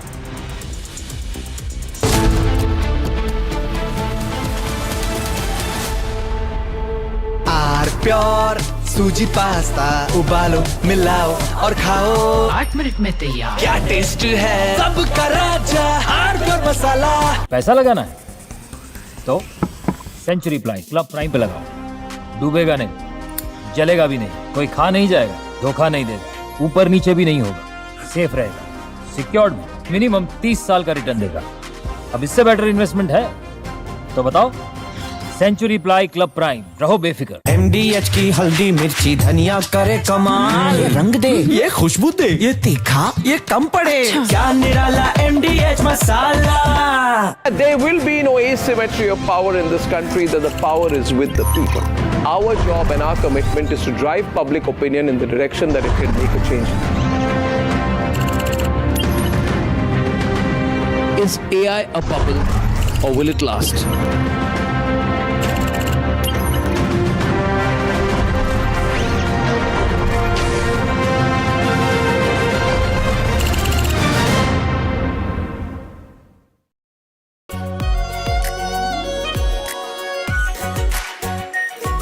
Pure shahi paneer masala, delicious, healthy everyday.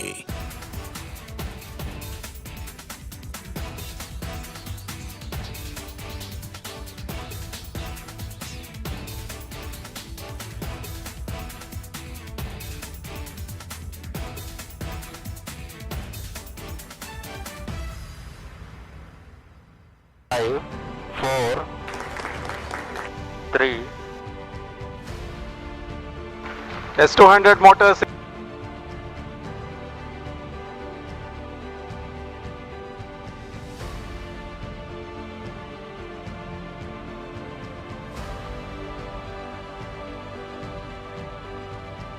Plus 20 seconds.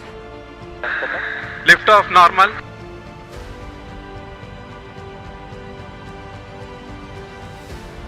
L40 stages are ignited. Plus 5 seconds. Plus 20 seconds. First stage performance normal.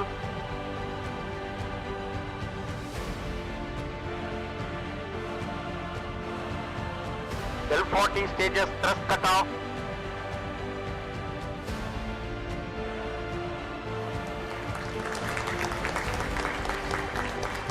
Plus 5 seconds. Auto tracking. PT driver tracking PSLV 661 का सफलतापूर्ण उत्थापन प्रथम प्रमोचन मंच से अपने उद्दिष्ट कक्षा की ओर अपना सफर जारी कर चुका है। Normal. There's a magnificent 2, 1, 0. All L40 engines generating nominal thrust. S139 motor ignited. First stage performance normal.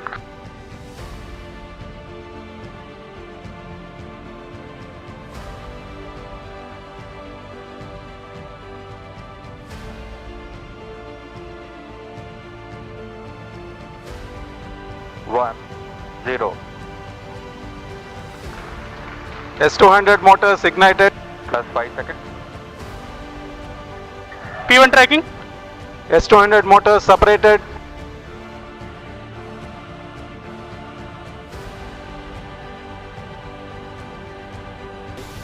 Two, 1, 0. First stage performance normal.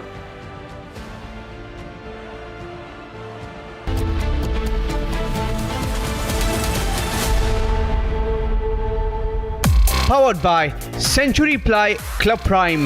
रहो बेफिक्र। आधे बाउल दही में 4 चम्मच MDH चटनी पुदीना मसाला डाला, स्टर करो, पुदीना चटनी तैयार। MDH चटनी पुदीना मसाला। पैसा लगाना है तो सेंचुरी प्लाई क्लब प्राइम पे लगाओ। डूबेगा नहीं, जलेगा भी नहीं, कोई खा नहीं जाएगा, धोखा नहीं देगा, ऊपर नीचे भी नहीं होगा, सेफ रहेगा, सिक्योर्ड में मिनिमम 30 साल का रिटर्न देगा। अब इससे बेटर इन्वेस्टमेंट है तो बताओ। सेंचुरी प्लाई क्लब प्राइम, रहो बेफिक्र। थोड़े में ज्यादा स्वाद, यही तो है इसकी खास बात। वाओ मामा, क्या स्वाद है। अरे मेरे राजा, मसाला केसरिया से मन जोगी हुआ रे, दिल झूमे देखो, मतवारा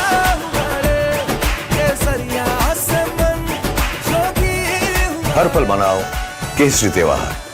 विमल, बोलो जुबान केसरी। दादी के हाथों का जादू और खुशबू से महकता घर, माँ की मुस्कुराहट और खाने की सुगंध। MDH गरम मसाला, क्योंकि हर रिश्ता है स्वाद से जुड़ा।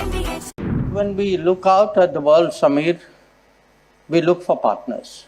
We don't look for preachers. Engaging America has become more complicated. You all know why. Huh? Having a neighbor that is an epicenter of global terrorism.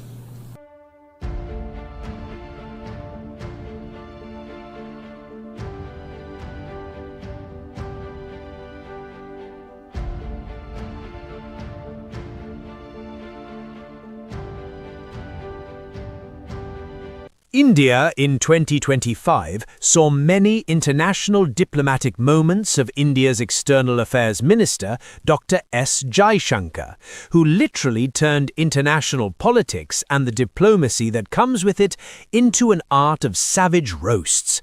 From jeering comments on Pakistan to calling out Trump and Western hypocrisy, here are the top roast moments of the year 2025, where Jaishankar served cold but harsh truths month by month. All big countries are unique to an extent, but we would certainly hope, to the extent we think of democracy as a universal aspiration, ideally a reality, but at least an aspiration. It is in large part because India chose a democratic model after independence. And it chose a democratic model because we had fundamentally a consultative, pluralistic society. Now, there was a time, and I have to say this in all honesty, where West treated democracy as a Western characteristic and was busy encouraging non-democratic forces in the global South. It still does. In many cases, I can point to some very recent ones, where actually everything that you... From Asia's largest news headquarters, setting the agenda for Bharat.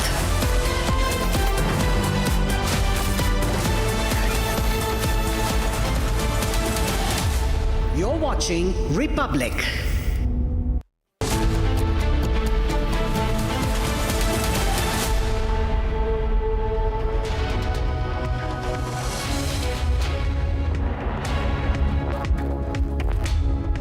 Good morning, viewers, and thank you so much for continuing to stay with us. We are live and breaking, and I am Aishwarya Kapoor. And the big story is coming in from Bangladesh, where another Hindu man has been killed. And this is the 6th fatal attack on the minority community in just 18 days. Bangladesh increasingly becoming completely unsafe for Hindus. We'll get you all the updates on that big story and much more. Here are the headlines that we are tracking right now.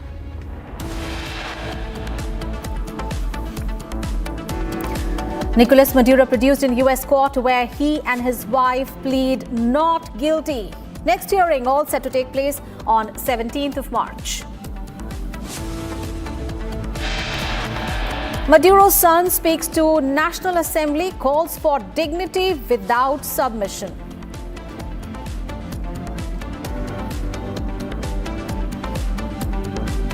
Venezuelan Vice President Delcy Rodriguez takes oath as the interim president, says heroes of Venezuela held hostages in the United States. Reports say Ayatollah Ali Khamenei plans to flee to Moscow if Iran unrest intensifies.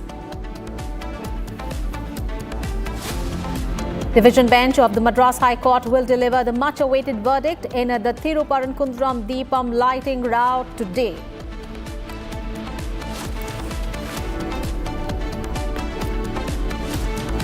Hindu journalist fatally shot in head by unidentified men in Bangladesh.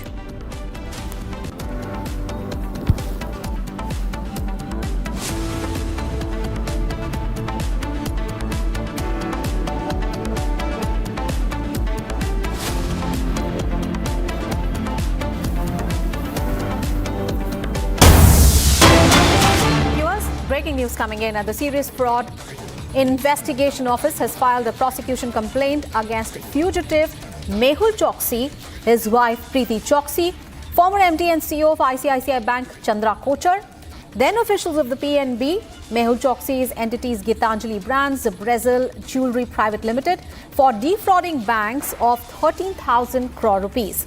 The SFIO filed the prosecution complaint last month in a Mumbai court, and the next date of hearing is in the month of April. The SFIO had filed the prosecution complaint against 41 individuals and entities.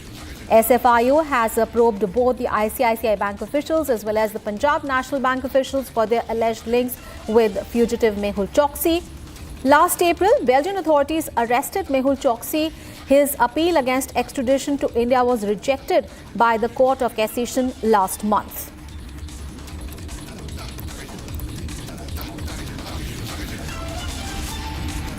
All right, viewers, we have more breaking news coming in. POJK refugee group has sought US-like action on Pakistan, written to Prime Minister Narendra Modi. Now, backing US action on Venezuela, it sought military action to liberate Pakistan-occupied Jammu and Kashmir, smash terror camps and drug networks. Now, citing a recent US strikes in Venezuela under President Donald Trump against narco-terrorism, this organization has argued that India has stronger moral, legal and security grounds to act against terror and drug cartels operating from POJK. SOS International urged Prime Minister Narendra Modi and its government to launch operations to restore India's territorial integrity and fulfill Parliament's 1994 resolution on J&K. Says, Pak restoring to atrocities on minorities since 1947, resource loot and denial of democratic rights in POJK, calling the region a hub of terror launchpads and narco-trafficking targeting Indian youth. Now, this letter says that time is opportune for decisive steps, including possible military operations, so that displaced families can return to their ancestral homes and POJK is reunited with the motherland. Gursimran, my colleague, is joining us for more details. Gursimran, what are the key details that have been mentioned in the letter that has been sent to Prime Minister Narendra Modi? This is the SOS International, the largest body of the POJK refugee groups in Jammu and Kashmir. They have written to the Prime Minister Narendra Modi yesterday, and in their two-page letter that they have written to Prime Minister, they have cited that for carrying out the strikes in Venezuela and getting their president back to the United States to face the law, Donald Trump had only one reason, that Venezuela is pushing the narcotics into the land of US. But for India, it is three reasons. First is the narcotics, as obvious that Pakistan is pushing into the Indian territory. The second reason is the terrorism that is being pushed from Pakistan into the Indian territory. They have said that POJK, the land of the people of Jammu and Kashmir, that is illegally occupied by Pakistan, that is being used to launch terrorists into the Indian territory and is being used as a terror hub that needs to be smashed. They have also said that the 1994 resolution, and in reality also Pakistan occupied Jammu and Kashmir, is part of India, and India has every legal right to get it back. And for that same, they have batted for a military action like United States have done in the Venezuela to get their president. They said that it is a high time that we get back our land. They said that United Nations and all other world bodies, they are good at their own place, but when it comes to our own nation, we should be having the policy like United States, and we have the enough reasons to explain that why we carry out these kind of strikes in Pakistan. So now what we have seen, that this group has written a two-page letter to Prime Minister Narendra Modi, and they have also mentioned that what they have been going through for last 78 years, when they were thrown out of their houses in 1947, their lands were occupied, their resources are being misused.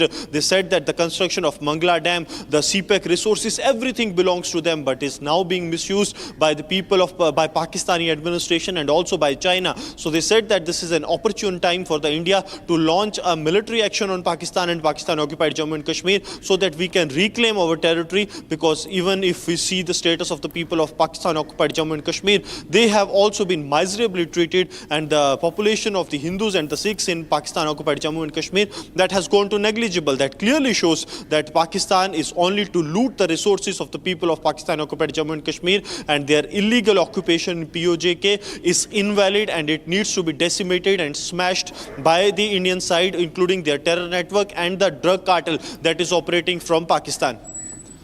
Gursimran, this is not the first time that the POJK residents have appealed to the Prime Minister. In fact, they have been earlier also writing to the Prime Minister earlier as well, asking for POJK to be reclaimed. And there were several signature drives also that were carried out earlier by them. But again, now a very, very strong appeal coming in from them.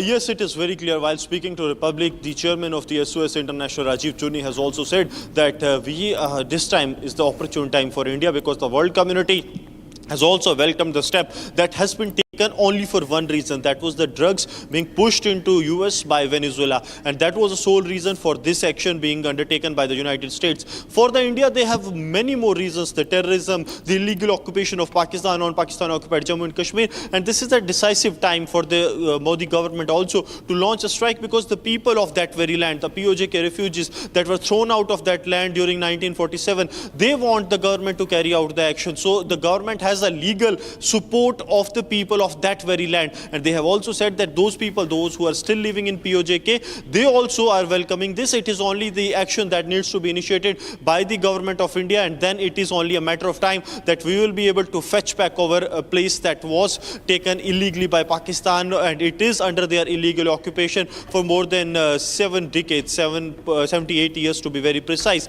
So they want that to be undone, and that can only be done by a decisive will of the Prime Minister Narendra Modi. That is what they have written in the letter. Right. Thank you so much, Gursimran, for getting us those details there. And in fact, Gursimran, my colleague, also earlier spoke to POJK refugee organization SOS International chairperson Rajiv Chuni. Let's listen in to what he had to say. देखें, America के पास सिर्फ एक कारण था attack का, वो ये था कि वो ड्रग सप्लाई करते थे अमेरिका के अंदर। हमारे पास अनेकों कारण हैं। एक कारण तो ड्रग्स भी है, वहाँ से आती है। दूसरा जो सबसे बड़ी बीमारी हिंदुस्तान में है वो है यहाँ उग्रवाद, और उग्रवाद का जन्म जो है POJK में होता है। वहाँ से लॉन्चिंग पैड से वो लोग आते हैं और यहाँ निर्दोष लोगों का खून बहाते हैं। तीसरी बात, वो इलाका हमारा है, लीगली भी हमारा है और वैसे भी हमारा है, पाकिस्तान का नाजायज़ कब्ज़ा है। तो हम 3 कारण हैं। हमारा जो केस है वो अमेरिका से ज़्यादा स्ट्रॉन्ग है, जो हमला उन्होंने किया वेनेजुएला पर। तो हम समझते हैं कि हमारे पास तो 3 कारण हैं। अगर कोई देश में कोई या दुनिया के अंदर कोई हमसे पूछेगा कि आपने क्यों हमला किया, या जिसके लिए हम कह रहे हैं चिट्ठी के द्वारा कि आप हमला करिए और उस इलाके को वापस लाइए, तो हम 3 कारण गिना सकते हैं। मैं समझता हूं कि एक कारण बड़ा है या 3 बड़े हैं, और एक रास्ता दिखाया है अमेरिका ने। निश्चित तौर पर एक नेशन फर्स्ट की आवाज़ निकल कर आई है अमेरिका से, जिस तरीके से उसने वेनेजुएला पे किया है, हम उसका समर्थन करते हैं। और इसी तरह का एक्शन हम चाहते हैं। क्यों चाहते हैं? क्योंकि मेरे लाखों लोग आज यहाँ POJK से विस्थापित होकर दर दर की ठोकरें खा रहे हैं, इस उम्मीद में कि कब वो इलाका वापस आएगा। 78 साल हो गए लेकिन कभी वापस नहीं आया। इसके बावजूद कि पार्लियामेंट के अंदर और बाहर कई बार इन बातों का नारा भी दिया गया और ये भी कहा गया कि वो हम वापस लाएंगे, एक संकल्प था, लेकिन नहीं आया। अब मौका है। हम समझते हैं कि हमने तो प्रधानमंत्री जी को ये कहा है उस पत्र द्वारा कि आप ये करिए। अब वो कैसे करते हैं ये उन पर निर्भर करता है, लेकिन एक बात पक्की है कि अमेरिका ने एक रास्ता दिखाया है कि यूनाइटेड नेशन अपनी जगह काम करे, बाकी देश अपनी जगह करें, लेकिन आपको अगर कहीं दर्द है, तकलीफ है, दुख है किसी दूसरे जगह से, तो आप उस पर अधिकार अगर आपका है तो आप उसको हासिल करिए। And viewers, it's a big day because it's the day where the Thiruparankundaram Rao is going to be heard in the court at 10:30 a.m. That is about 20 minutes from now. The Madurai bench of the Madras High Court is scheduled to pronounce its judgment today on the appeals relating to the Thiruparankundaram Deepam Rao. The Madurai bench of the court will be hearing final arguments in the case and will be giving a judgment or verdict in the case. About this after 26 petitions were heard last month by the 2-bench judge, and this verdict will be out today. Sharda, my colleague, is now joining us for more details. Sharda, it's a big day because finally the judgment is expected to be out in about 10-15 minutes. The case hearing will start. What can we expect? Well, now after G.R. Swaminathan's judgment on December 1 stating that the lamp should be lit on the hilltop was given away by multiple petitions, including the state government. Multiple arguments took place in December. Almost about a week, all 26 petitions were heard by the division bench in the Madurai bench of the Madras High Court. And today the verdict is to be given. There are hopes on both sides after listening to multiple arguments. One which stated that the Deepatun belongs to the Jain temple, whereas Dargah claimed that it is part of their land and that they cannot agree to it. However, dating back to multiple historical cases, especially on the Tirupura itself, now today the judgment is expected, and following which we also have today a huge day in Madurai because there's also the Sandalwood festival of the Muslims that will be held on the hilltop today, and only the court has allowed only 50 people to go, and we might expect more action through the day as whether if the verdict comes in favor of lighting the lamp, whether the lamp will be lit today or not is the big question that's coming at the moment. And if the verdict is otherwise, on the 9th, G.R. Swaminathan will be listening to the contempt of the court case of the district collector and the police officials. So the big question lies here is if the verdict, whether it comes in favor of the government or whether in favor of the petitioner. Sharda, also give us the details on how, ahead of this judgment today, what kind of security measures have been put in place, considering the fact that this is a very, very sensitive topic for different communities. So what kind of additional security arrangement has been set up? Well, if you remember, on exactly December 3rd on the Kartika Deepam day, while multiple people went forward on the top of the hill to light the lamp following Judge G.R. Swaminathan's judgment, 144 was imposed in Tirupura Hill, and it continues even today. Multiple barricades have been put. We had seen in December month how not even a single person was allowed on top of the hill, and it continues even today. Just last week there was a flag hoisting ceremony of the Dargah, and the court again gave an order saying not more than 10 people which should be going, and today it continues that not more than 50 should go. Multiple police officials have been placed throughout Tirupura where 144 is still imposed until the verdict is out. Following the verdict, it depends whether the 144 in this Tirupura city will continue and how Madurai collector and the police officials of the city would be taking it forward.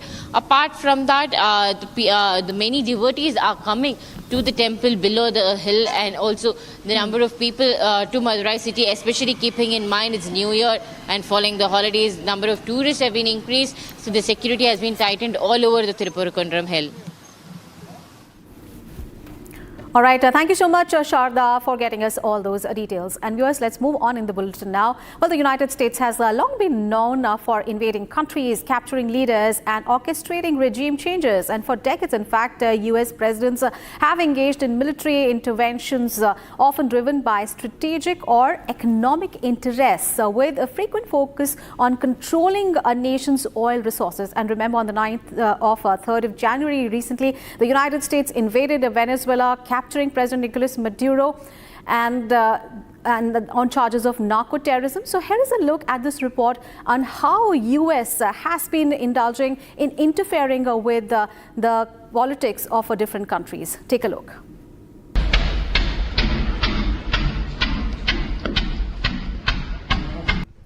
The United States Armed Forces conducted an extraordinary military operation in the capital of Venezuela.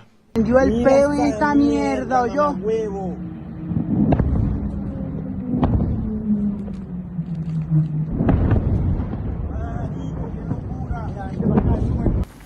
Events in Iraq have now reached the final days of decision.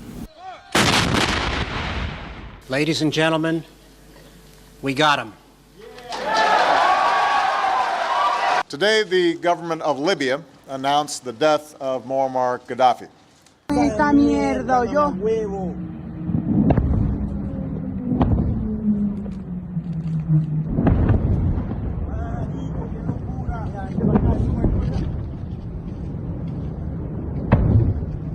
Marico, llegamos a tiempo a la casa, yo.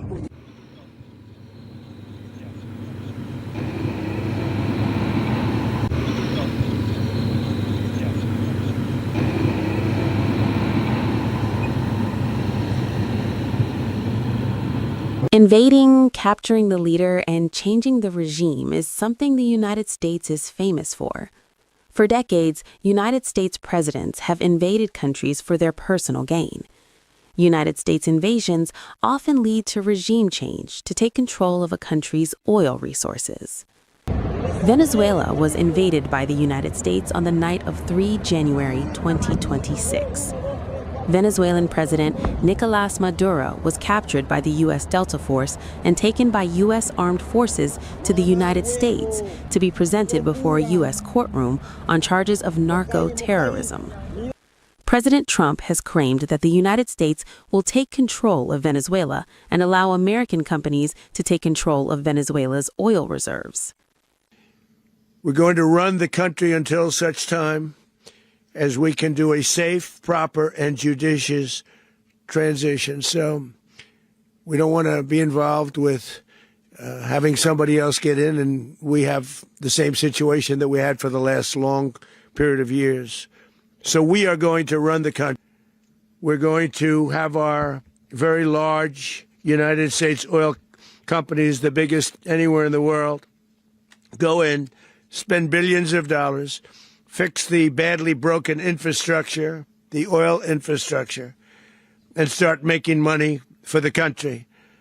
And we are ready to stage a second and much larger attack if we need to do so. So we were prepared to do a second wave.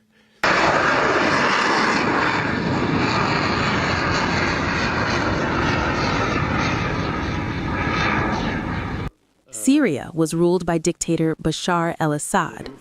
Under Bashar al-Assad's leadership, Syria became a battleground with foreign powers involved.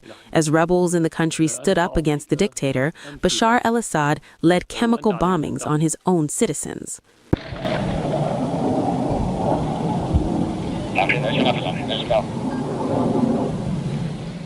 The United States decided to get involved after the chemical bombings, apparently to change the country's regime. What we now have is evidence that chemical weapons have been used inside of Syria, but we don't know how they were used, when they were used, who used them. We don't have a chain of custody that establishes what exactly happened.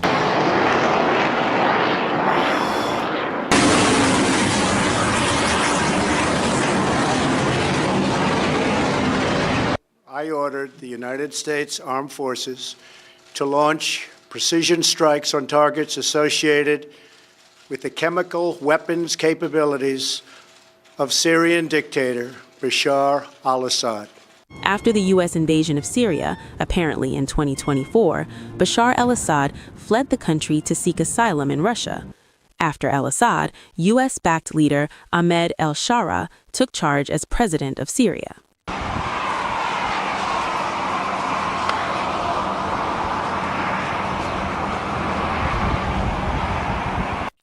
Libya was under the control of dictator Gaddafi, who constantly challenged Western dominance.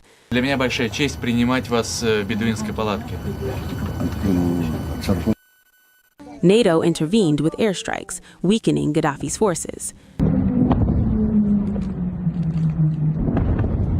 Gaddafi was killed on 20 October 2011 in his hometown of Sirte by fighters from the National Transitional Council, the rebel forces that overthrew his regime.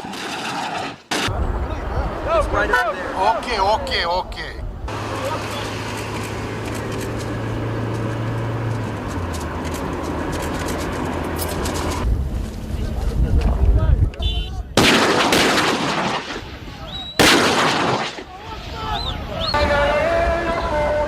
Today, the government of Libya announced the death of Muammar Gaddafi.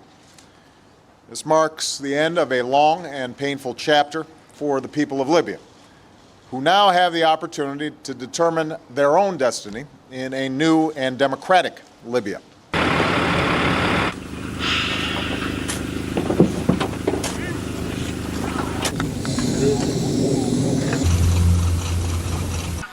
Iraq was under the control of Saddam Hussein, who ruled the country for 24 years. The United States decided to invade Iraq after the horrific 9/11 terrorist attacks.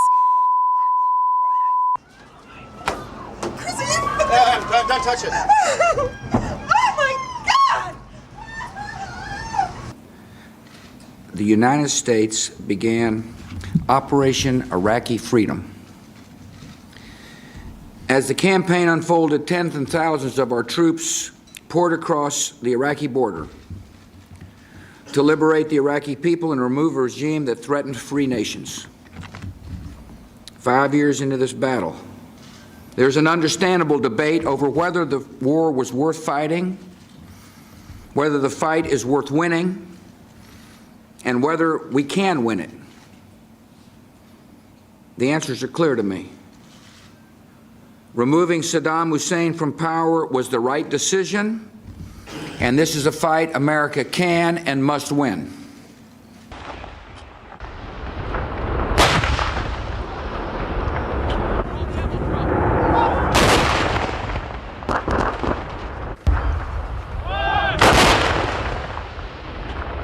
The United States invaded Iraq for security concerns, as the U.S. claimed Iraq possessed weapons of mass destruction, putting the United States in a vulnerable position.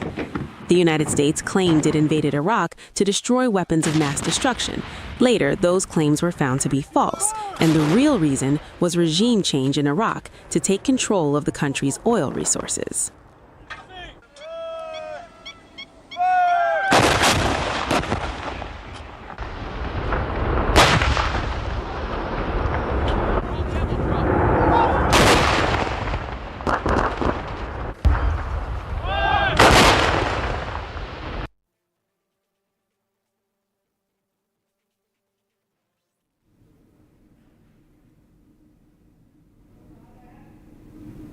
All right, viewers, we are taking a short break, but up next, the big story that we are tracking from Tamil Nadu. It is a day where a division bench of the Madras High Court will deliver its verdict in the Thiruparantundram Deepam lighting row today. The hearing is to begin at 10:30, so in about 5 minutes from now, the hearing on the case will begin. We'll get you all the updates as they happen. We are taking a short break. Stay tuned.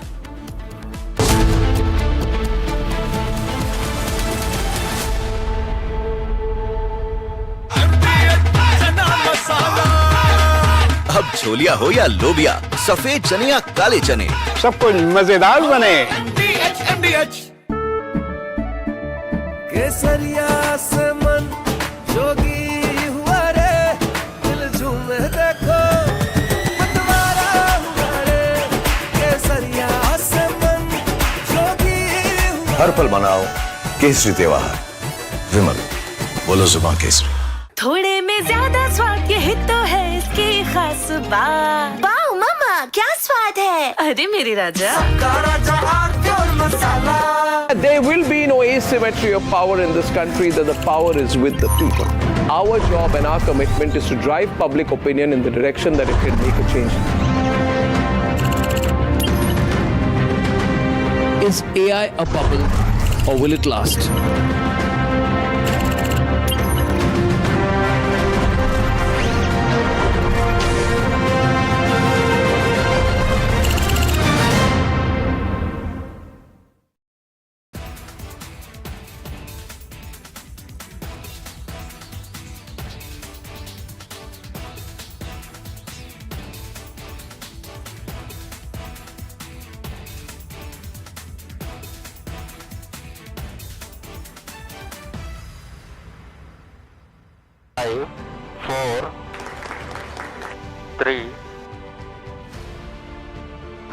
S200 motors.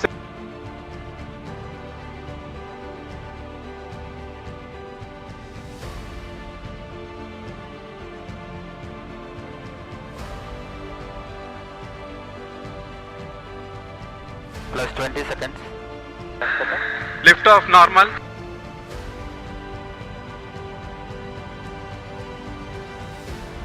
L40 stages are ignited. Plus 5 seconds. Plus 20 seconds. First stage performance normal.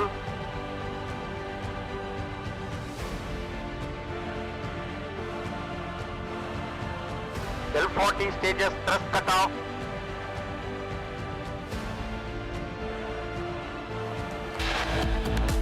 Viewers, coming up ahead, the division bench of the Madras High Court is set to deliver its verdict today in the Madurai Deepam controversy. The hearing in the case is to begin in 5 minutes from now, 10:30 a.m. We'll get you all the updates as and when they happen.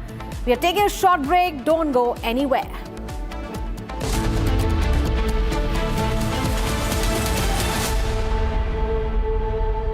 आधे bowl दही में 4 चम्मच MDH चटनी पुदीना मसाला डाला, stir करो, पुदीना चटनी तैयार। MDH चटनी पुदीना मसाला।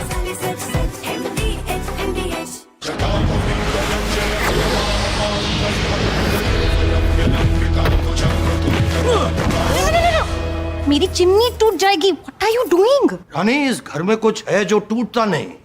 ये पिलर कभी नहीं टूटेगा। रुंगटा स्टील TMT से बना। रुंगटा नहीं तो घर स्ट्रॉन्ग नहीं। रुंगटा स्टील TMT बार एकदम सॉलिड। आर प्योर सूजी पास्ता उबालो, मिलाओ और खाओ। 8 मिनट में तैयार। क्या टेस्ट है सबका राजा R pure masala. When we look out at the world, Samir, we look for partners. We don't look for preachers. Engaging America has become more complicated. You all know why. Having a neighbor that is an epicenter of global terrorism.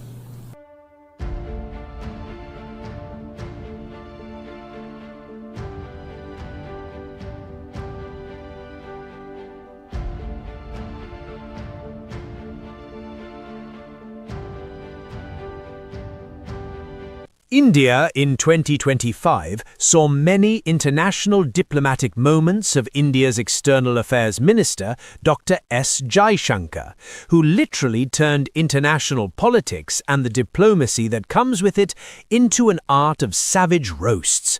From jeering comments on Pakistan to calling out Trump and Western hypocrisy, here are the top roast moments of the year 2025, where Jaishankar served cold but harsh truths month by month. All big countries are unique to an extent, but we would certainly hope, to the extent...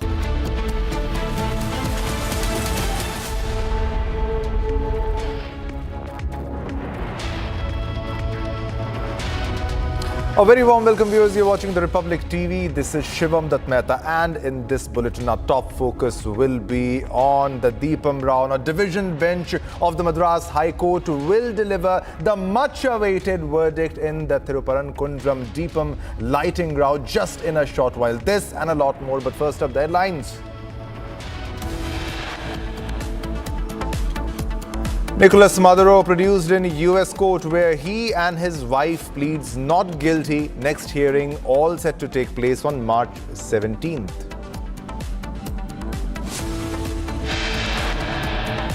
Maduro's son speaks to National Assembly, calls for dignity without submission.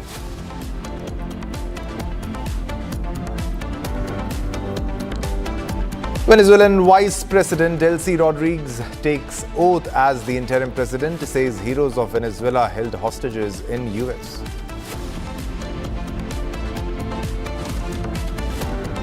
Reports say Ayatollah Khamenei plans to flee to Moscow if Iran unrest intensifies.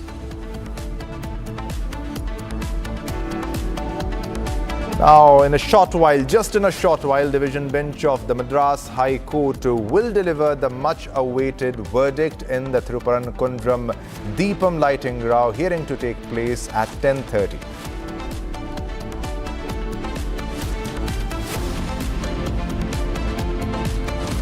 Another Hindu has been killed in Bangladesh. Attacks on Hindus continue in Bangladesh. Unabated sixth Hindu man killed. Mani Chakraborty, attacked with sharp weapons, succumbs to injuries.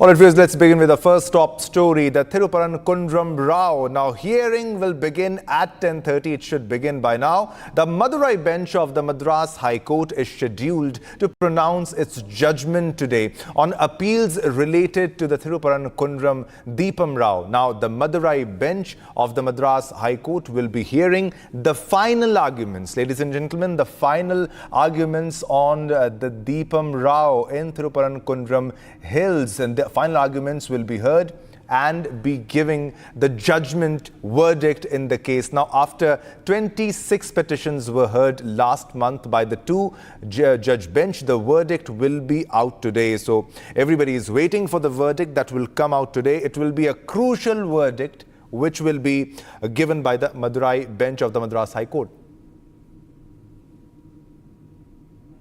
All right, for more details, we are being joined by Sharda. Sharda, what are the latest updates in this story? The hearing will begin just in a short while. What are the preparations in that location? Has security been intensified first of all? Section 144 is imposed, we know. But what about additional security measures at that place?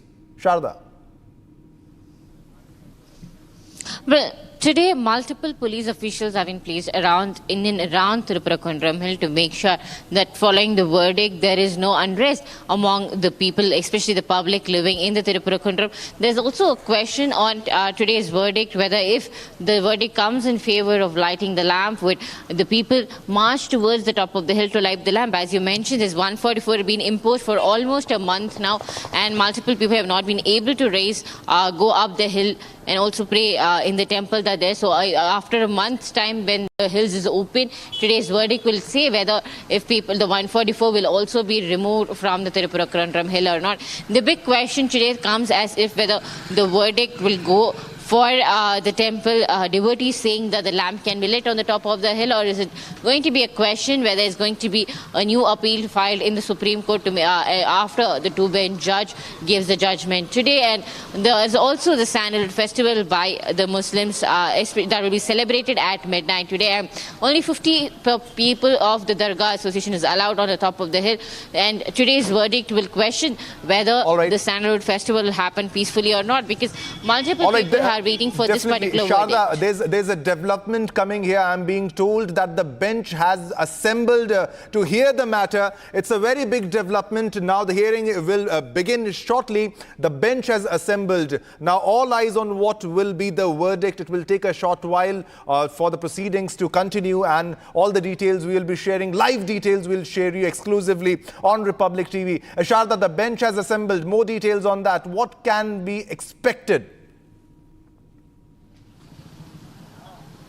Well, the final arguments and hearings are today, while the verdict is set to be out in just less than 30 to 35 minutes. 6 petitions left to be heard by the two-bench judge. After hearing 26 petitions, 6 new petitions were filed questioning the two-bench judge. And today, those 6 petitions will be heard very immediately. There's a final set of arguments by both side lawyers, and also the government's Advocate General will also be giving his final comment on this particular issue. And in less than an hour, we can expect the final verdict of Tirupurankundram Road to be announced, whether the lamp can be lit on the Deepathoon that the petitioner has claimed. All right, so all eyes on the verdict that will come. We are waiting what will happen and what will be said by the court. Multiple petitions, and now waiting for the final verdict on Tirupurankundram Hills. All right, viewers, let's move on to our next top story. A big development, a big breaking news that is coming in from Manipur. The IED recovered by security forces in Manipur's Bishnupur district has been successfully defused at around 9:56 a.m. today. So it's a big breaking exclusive story on a television screen. It has been defused at 9:56 a.m. today in the Naganukwa area. Now, this comes after a series of bomb blasts yesterday, which injured 2 people in Manipur, in Bishnupur district. So big development coming in from Manipur. The IEDs recovered by security forces in Manipur's Bishnupur district has been successfully defused at around 9:56 a.m. today in the Naganukon area. This comes after a series of bomb blasts yesterday, which injured 2 people and sparked tensions in the entire region. Now, various organizations, including the Coordination Committee on Manipur's Integrity, that is COCOMI, and the Indigenous Peoples Organization Manipur, IPOM, have condemned the blasts and called for a mass sit-in protest today to demand justice and better security measures. Now, the Kuki Zo Council has also expressed concern over the incident, stating it's a threat to peace and communal harmony. The Manipur government has handed over the investigation to the National Investigation Agency to probe the incident and identify those who are responsible. All right, for more details, we are being joined by Johnson from Imphal. Johnson, a big development in this story. The bombs have been defused, but the entire area is still tense. What are the latest details about the security? And have people been allowed to enter the village today or not? Okay, yes. After a series of bomb blasts that happened yesterday in Nganukon area, that was in Bishanpur district, Pagacha Kai Police Station. Yes, in the broad daylight, the combined security forces, go mass operation in the adjoining area where the suspected bomb blast is suspected to be planted, and also on that such operation successfully, the security forces could recover one IED. There was also recovered during the day, broad daylight itself. But the security forces they tried the best level to defuse the unexploded IED yesterday itself. But unfortunately, they could not defuse yesterday. So today early morning at around 9:56 a.m., the security forces suddenly defused the IED and safely defused the IED in the said Nganukon area. The said IED was recovered just 100 meters away from the house that the IED blasted, and where the one the two person got injured just few meters, approximately 100 meters around from the spot itself. And also today also in the early morning, as the IED was diffused and the sound of IED blast was heard, the public of this Nganukon area are still intense, and the security forces are still taking up various security safety measures, and they are not allowing the public to enter into the Nganukon area for the safety only. And yes, condemning this incident, the bomb blast incident that took place yesterday, various civil societies organizations, they are appealing the public to organize a mass sitting protest in various places of all right. Thanks, Johnson, for the details in this story. Ladies and gentlemen, we are moving back to the big development we are getting from the Thirupuran Hills. Deepam Rao, this big development is coming, and we are also being joined by our executive editor, Niranjan, from the newsroom, and he'll share more details. But big development coming in, big development on your television screens. The details, because the bench has assembled. And as you can, let me tell you what the details being shared with us. The Deepam Rao verdict, the bench has assembled, and the court is saying now the Madras High Court will pronounce today its judgment on appeals challenging a single judge's decision to allow temple devotees to light the Kartigai Deepam at a stone pillar atop the sacred Thirupuran Kundram hillock near a Muslim shrine. Now, a division bench of justices, that is G. Jayachandran and K.K.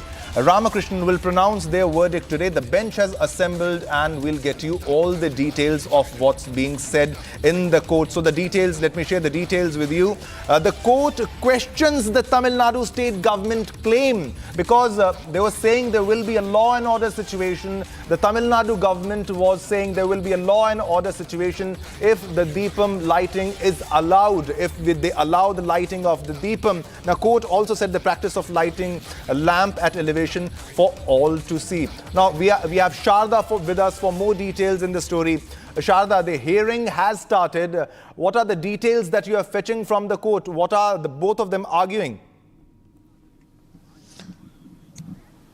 Well, the breaking update is now coming in from the Madurai bench of the Madras High Court. The two-bench judge is upholding the order of the single-bench judge G.R. Swaminathan. As we speak, there's a breaking update on this Thirupurakundram Deepam Rao issue. As I read the particular line, the court says that the order of the single judge is not hit by the res judicate, and says that the issue was not decided in earlier litigations. This is a breaking news update coming first on Republic. The judge says they agree with what the first the Judge G.R. Swaminathan had said, saying that they uphold the single judge statement on this.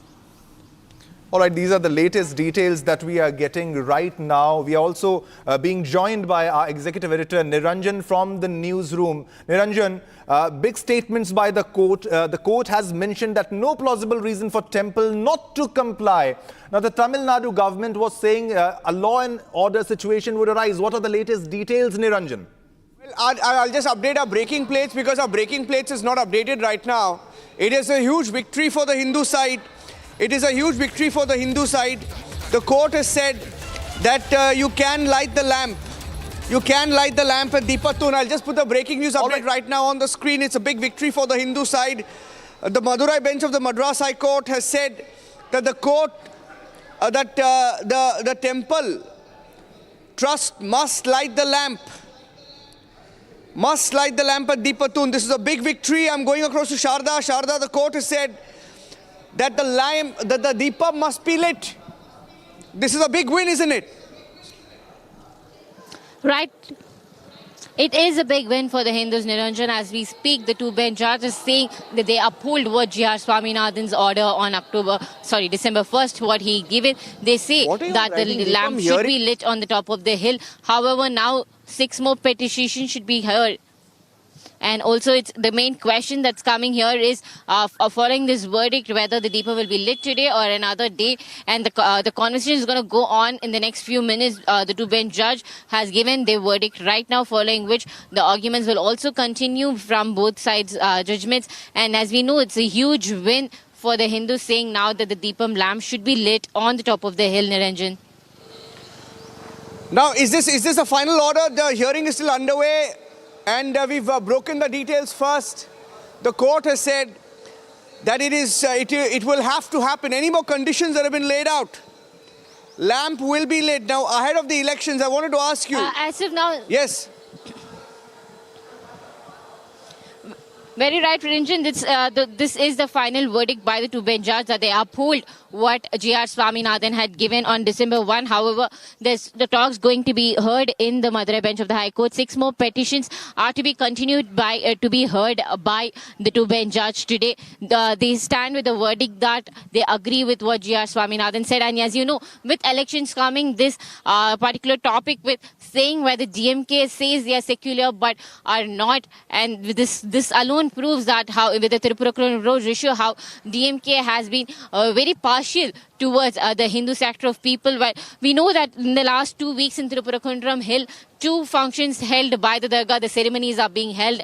Last week 1, and today the Sandalwood Festival is also being held. However, the DMK had stopped only lighting the lamp, and this shows that the elections might be a big question for the DMK, whether they would be able to secure the Hindu votes or not. We know it was the minority appeasement done by the DMK earlier last month, seeking questions whether if the lamp is even lighting a lamp is even in the Hindu tradition, which hurt multiple people's sentiments in the state of Tamil Nadu. And today there's an answer from the two bench, the verdict telling us that they agree with what G.R. Swaminathan said. However, the final verdict, the final announcement is yet to be made. The breaking announcement right now is that they agree with what G.R. Swaminathan said. However, they have to listen to a few more arguments as 6 more new petitions were filed later. And listening to this new argument is how the verdict will be given. The final verdict's just minutes away. Well, I've got the final verdict. The Hindu side has won. The two-judge bench has agreed to uphold the G.R. Swaminathan verdict. Hindu side has won.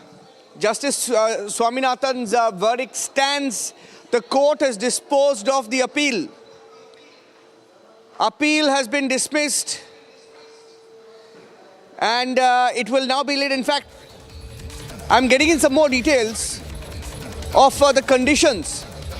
The conditions are as follows. ASI can impose conditions to preserve the monument. No public allowed to accompany temple Devasthanam for lighting of the lamp at the Deepatun. District collector shall supervise the event. So these are breaking news updates that we're picking up.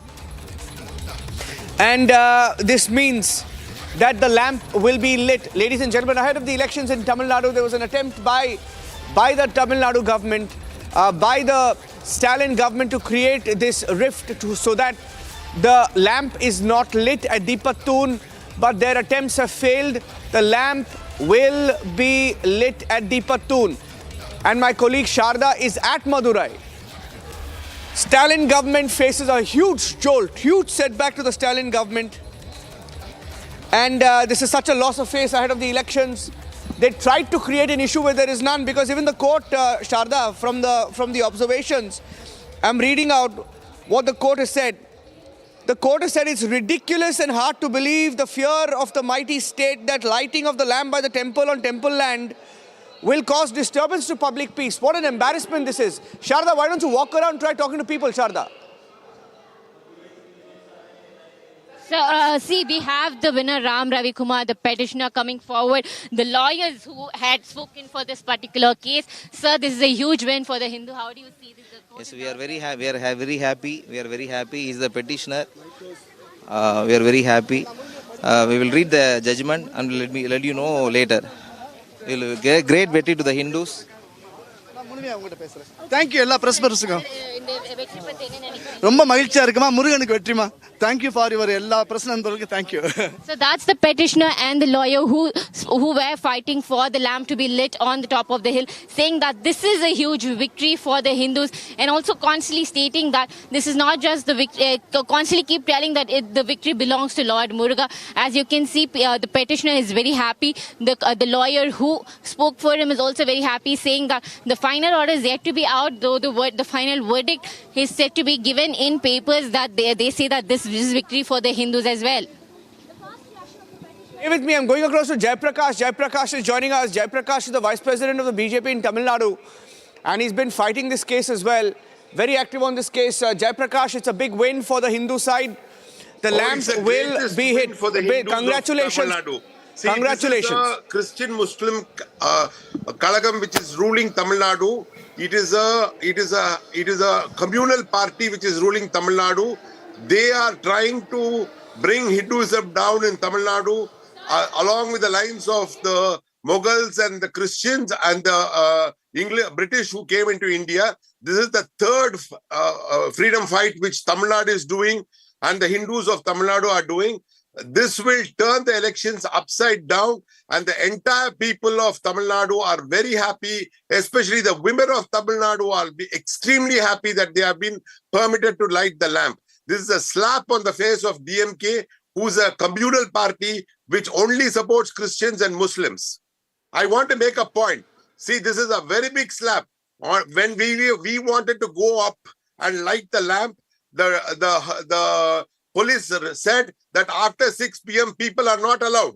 At the same time, Jaiprakash, stay with me. I'm Muslims getting a news conference, getting a live news conference. I want to go across to that live news conference. I have Sharda. Sharda, I want you to translate over this. Let Sharda translate over this. Cut across to the news conference, please. Coming in from Madurai. From Madurai. Jaiprakash, be with me. ஒரு டீமோட சேர்ந்து இந்த விஷயங்களை செய்து முடிக்கணும்.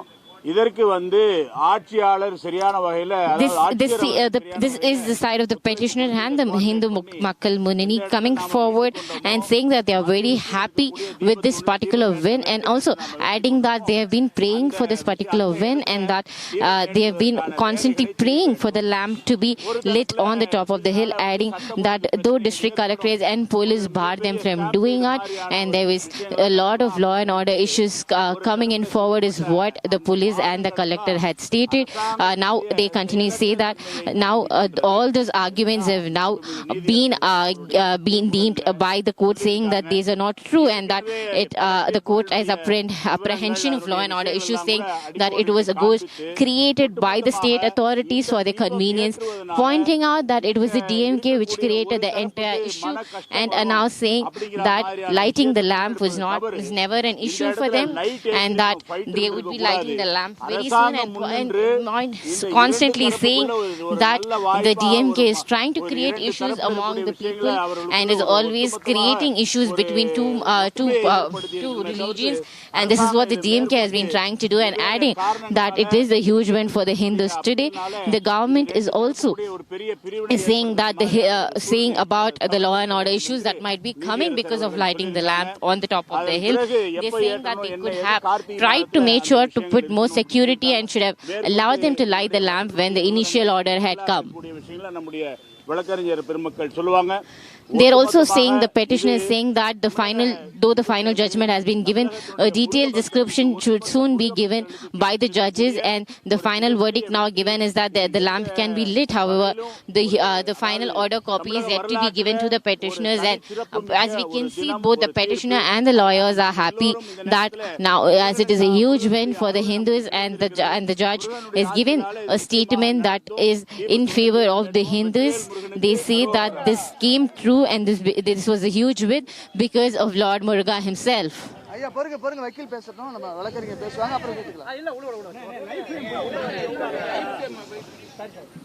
Story from Madurai. Let's stay on the live news conference.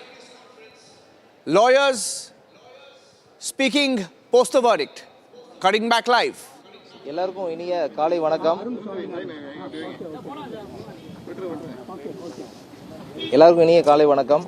Yes. நம்ம கிட்டத்தட்ட ஒரு 2 மாசமா இந்த The lawyer says that he's been fighting for this case for the past 2 months, and that they've been fighting in this court case every single day, giving out different reasons, particular reasons that took up for a very long time, and that the judgment is finally here today, and that he's very happy about it. Also saying that the Tamil Nadu government over all these days had tried multiple ways to stop lighting the lamp on the Tirupurukundram, but they could not succeed.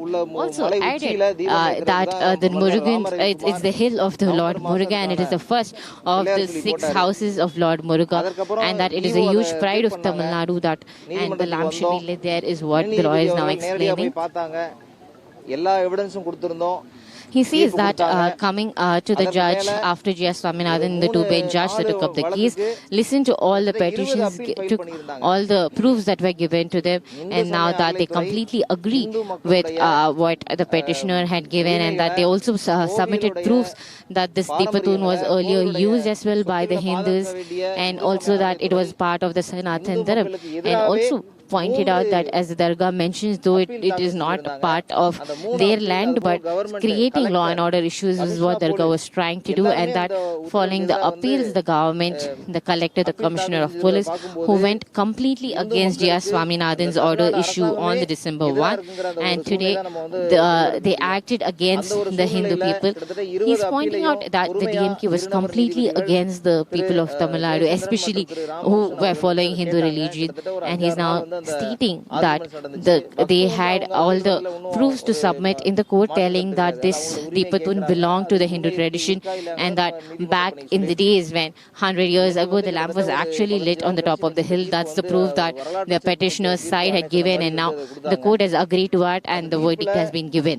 அடிக்கோடிட்டு காமிக்கும்படி என்ன சொல்லணும்னா, நீதிமன்றம் ரொம்ப தெளிவான ஒரு The verdict that's now given by the judge underlined, stating that the Tirupurukundram hill was that the government should have lit the lamp when the initial orders were given, and that there would have been no issues, and that it was because of the government that there was a huge fight initiated, that includes the protest held on December 3 by the people of Tirupurukundram, the local people of the Tirupurukundram row, and also stated the huge fight went on for 2 months just because the government did not agree to light the lamp, and now that they are very happy, saying that this is not just the rights of the Hindu, but also hurts the sentiments of Hindu religion, and especially Muruga devotees who have been trying. And it is he's pointing out that 150 years ago is when the lamp was last lit in the Tirupurukundram hilltop, and now the petitioners try to bring the positive side by asking if the lamp can continue to be lit there, and now that they have finally won this case.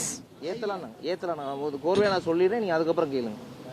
அவங்க வந்து 15 மீட்டருக்கு அப்புறம் எங்க வேணா ஏத்திக்கலான்னு இருக்காங்க. அதுவும் வந்து கோவிலுக்கு நிர்வாகத்துக்கு மட்டும் இல்ல, Now, the explanation given by the Dargah authorities was that the lamp can be lit 15 meters away from the space of the Dargah, and now that they abide by it, and now following the court order, the final verdict is submitted in papers. They'll decide when the lamp should be lit on the top of the hill, also stating that if the Deepatun is anyway 15 meters away from the Dargah, there would be no issue, and the Dargah also should agree to this judgment given by the 2-bench judge. Getting back to the old cases that was filed in 2004 and 2024, he's pointing out that Dargah had earlier in the peace talks agreed that they agreed to light the lamp on the top of the hill, and also said if it is 15 meters away they would have no issues, and that now only after the DMK intervened, which through the HRNC department of the temple administration, the collector and the police together went in hands with him, tried to stop the lighting the lamp on the December 3, peacefully, and now that they are very happy with the verdict and they would be lighting the lamp very soon. The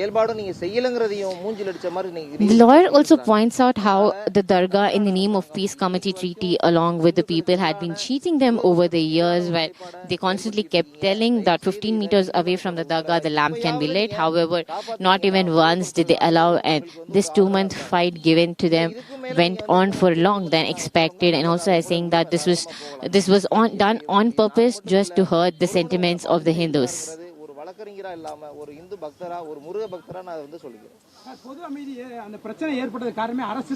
He also points out that people who have been lying, especially the DMK government, saying that he is not just as a lawyer but as a person who's an ardent Hindu follower and a Lord Muruga Bhakt, pointing out that Lord Muruga has been watching every step that they have been doing.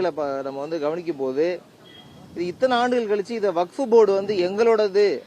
lawyer says that the judge is stressed on the two sentences, saying that the Dargah all these years, while saying that the Deepatun belonged to them, and in every year that the temple administration fought with the Dargah, telling that the Deepatun belongs to the temple land and not them. And what suddenly changed is the main question that the judges asked while pronouncing the verdict today morning. Also stated that today there is an answer given by the judgment and the two bench judges, stating that the Deepatun says it is part of the temple. It's been proven that it is part of the temple's land and that Dargah has no hold over the Deepatun, and that the permission should only hold on to the temple administration now, and that Dargah cannot involve if the lamp has to be lit on the top of the hill. He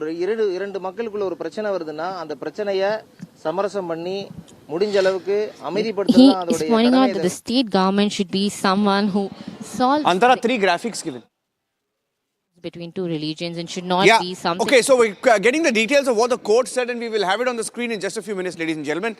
We were just trying to get that ready. So I'm going to go across to Sharda joining us live from Madurai. We also have Pularao, who was firmly backing the DMK government and who's got a big jolt this Tuesday morning, Pulla. And along with Jaiprakash of the BJP joining us live. What a ruling. I mean, look at the words of the court today. The court this morning in its order has said it's ridiculous. Ridiculous and hard to believe the fear of the mighty state that lighting of the lamp will cause disturbance. And it has also criticized the mischievous submission that the pillar belongs to the Dargah. So this entire manufactured controversy has been crushed. Pularao, very, very sorry for you this morning. You really backed the government. Yeah, I am also very happy because the High Court bench did not go against a single judge of its own judge, own bench, own place. Otherwise, it would have been ridiculous. To use the word ridiculous, which you brought into the thing, it would have been ridiculous for a two-judge bench to condemn their own judge. And this was kind of expected. Now there's the Supreme Court going on. Let's look at it in a different way. You know, this was supposed to be done in November. Now it's nearly January, mid-January. Can the court take the calendar back? They can't. Maybe for next year, and moreover, the Supreme Court is there. When they went to the Supreme Court took no decision. They said, let us see how things play out. It is not a life and death issue. Let us see how things play out. They played out. Now the Supreme Court may give a date in a week, tomorrow, day after, stay there. Whether they stay it or not, you know, there's administrative powers for a state government once they go to Supreme Court, any state government, to hold on. So this was, as you said, may have been expected. I expected it. Why will a two-judge bench go against a one-judge order of their own court in a small bench? Therefore, this is nothing. My only submission, as before, as now, as this should have been done when they got a decision, it should have been a very harmonious way, not a triumphal way. We won, we did that. That kind of thing is not good for us in this country.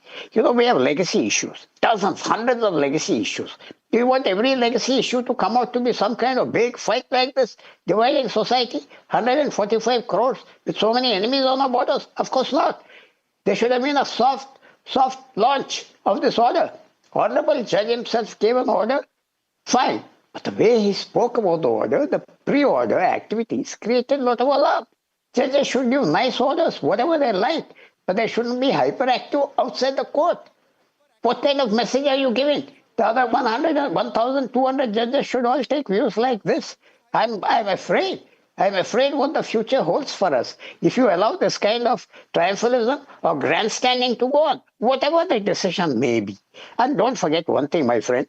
There are 80,000 temples in Tamil Nadu. These issues have been agitated and on public record from 1900. Nothing changes on the ground there. You know, who is going to win, who is going to lose, that depends on the people of Tamil Nadu. But my own submission, less triumphalism, there should have been more harmonious way when they got the decision. Now the November month is past. You tell me, what are they going to do? Pularao, this has been happening for many years, so I don't know what harmony you're talking about. In fact, the Dargah side came on Republic and even said that they have absolutely no problem. And the indication we got in that conversation with the Dargah side was that this was a politically manufactured crisis. They don't have any issues with the lamp being lit. It is the political parties, it is the DMK which has an issue, and that is why I'm going across to Jaiprakash is also joining us live. Jaiprakash, hi, are you there? I'm also getting in MR Venkatesh, who also fought this case in the court, joining us live in just a few minutes. Okay, MR is also there. It's one of the most happiest day for... It is one of the most happiest day for the entire Hindus of this country. You know, it is like another freedom. It is like 1947, August 15th. See, we have been subjected to, the people of Tamil Nadu are subjected to anti-Hindu activities of DMK for years together because they do not believe in Hinduism. They do not believe in Hindu gods, from Periyar to Karunanidhi to Stalin to Ponmudi to Udayanidhi. None of them believe Hindu gods, but they believe and wish Muslims for every. Jaiprakash, stay with me because I'm getting. Jaiprakash, sorry to interrupt you there. Sorry to interrupt you. I'm getting a live response from a lawyer who's speaking to my colleague Sharda there. I'm cutting across live. For just a second, I'm coming back to you. Can see that and worship, and lighting the lamp is also treated to be a sign of Shiva. That is what the judges have read in the judgment. We will have to wait for the copy of the judgment to so that we can express our view in elaborate conditions. Also, one last question to you now, that we know that all through these days that the DMK with the HRNC department pointing out that the temple administration is the one responsible for it. But as we can see that over through the last 2 months of hearing, the temple administration kept telling that the Deepatun was not part of the temple land. But as we know, 2024 copy order says that it belongs to the temple administration land. Now, is there a question that can be asked to the temple administration? The honorable judges were reading the judgment. They also referred to it. They said the Waqf board, not before the single judge, but before the division bench, takes up a mischievous plea that this Deepatun also belongs to the Waqf board. I'm going across to MR Venkatesh, also joining us live, also was active on this case. MR Venkatesh and Jaiprakash both are live with us from Chennai. What a day for the Hindu side which has been fighting this case, because there was no case in the first place. MR Venkatesh, congratulations to you as well and the entire team. Thank you. Thank you, Niranjan. It was a wonderful day. It's a wonderful day for all of us. And congratulations to all Hindu brothers, to JP also who is there, who has also been a type of support for all of us. So it's a great win. But look at the words used, MR. I was just going through the words used by the court here. And the court has said, and if anybody's, looking at this closely, look at this. The court has said the practice of the lighting of the Deepam at an elevated place is there for all Hindu devotees to see. Correct. There is no plausible reason for temple management not to comply with the request. Apprehension of public peace disturbance is nothing but an imaginary ghost. Imaginary ghost created conveniently, which creates mistrust between communities. Politically engineered crisis. Yes, and it was all politics and nothing legal about it. And when we made this writ, when we prepared this writ, we were very conscious that we will not cross the line of communal harmony. We will stay within all possible reasons to maintain communal harmony. And we were very responsible. We said, on one day in a year, just one day in a year, the temple administration, remember, it is not the devotees, it is not hundreds and thousands of devotees who will go up. Just few people will go up the hillock and light the lamp at a place called Deepatun, which has been there for centuries, and we will come down, or the temple authorities will come down within an hour or two. Now, for 365 days into 24 hours, just we wanted 2 hours of lighting the lamp in our own place.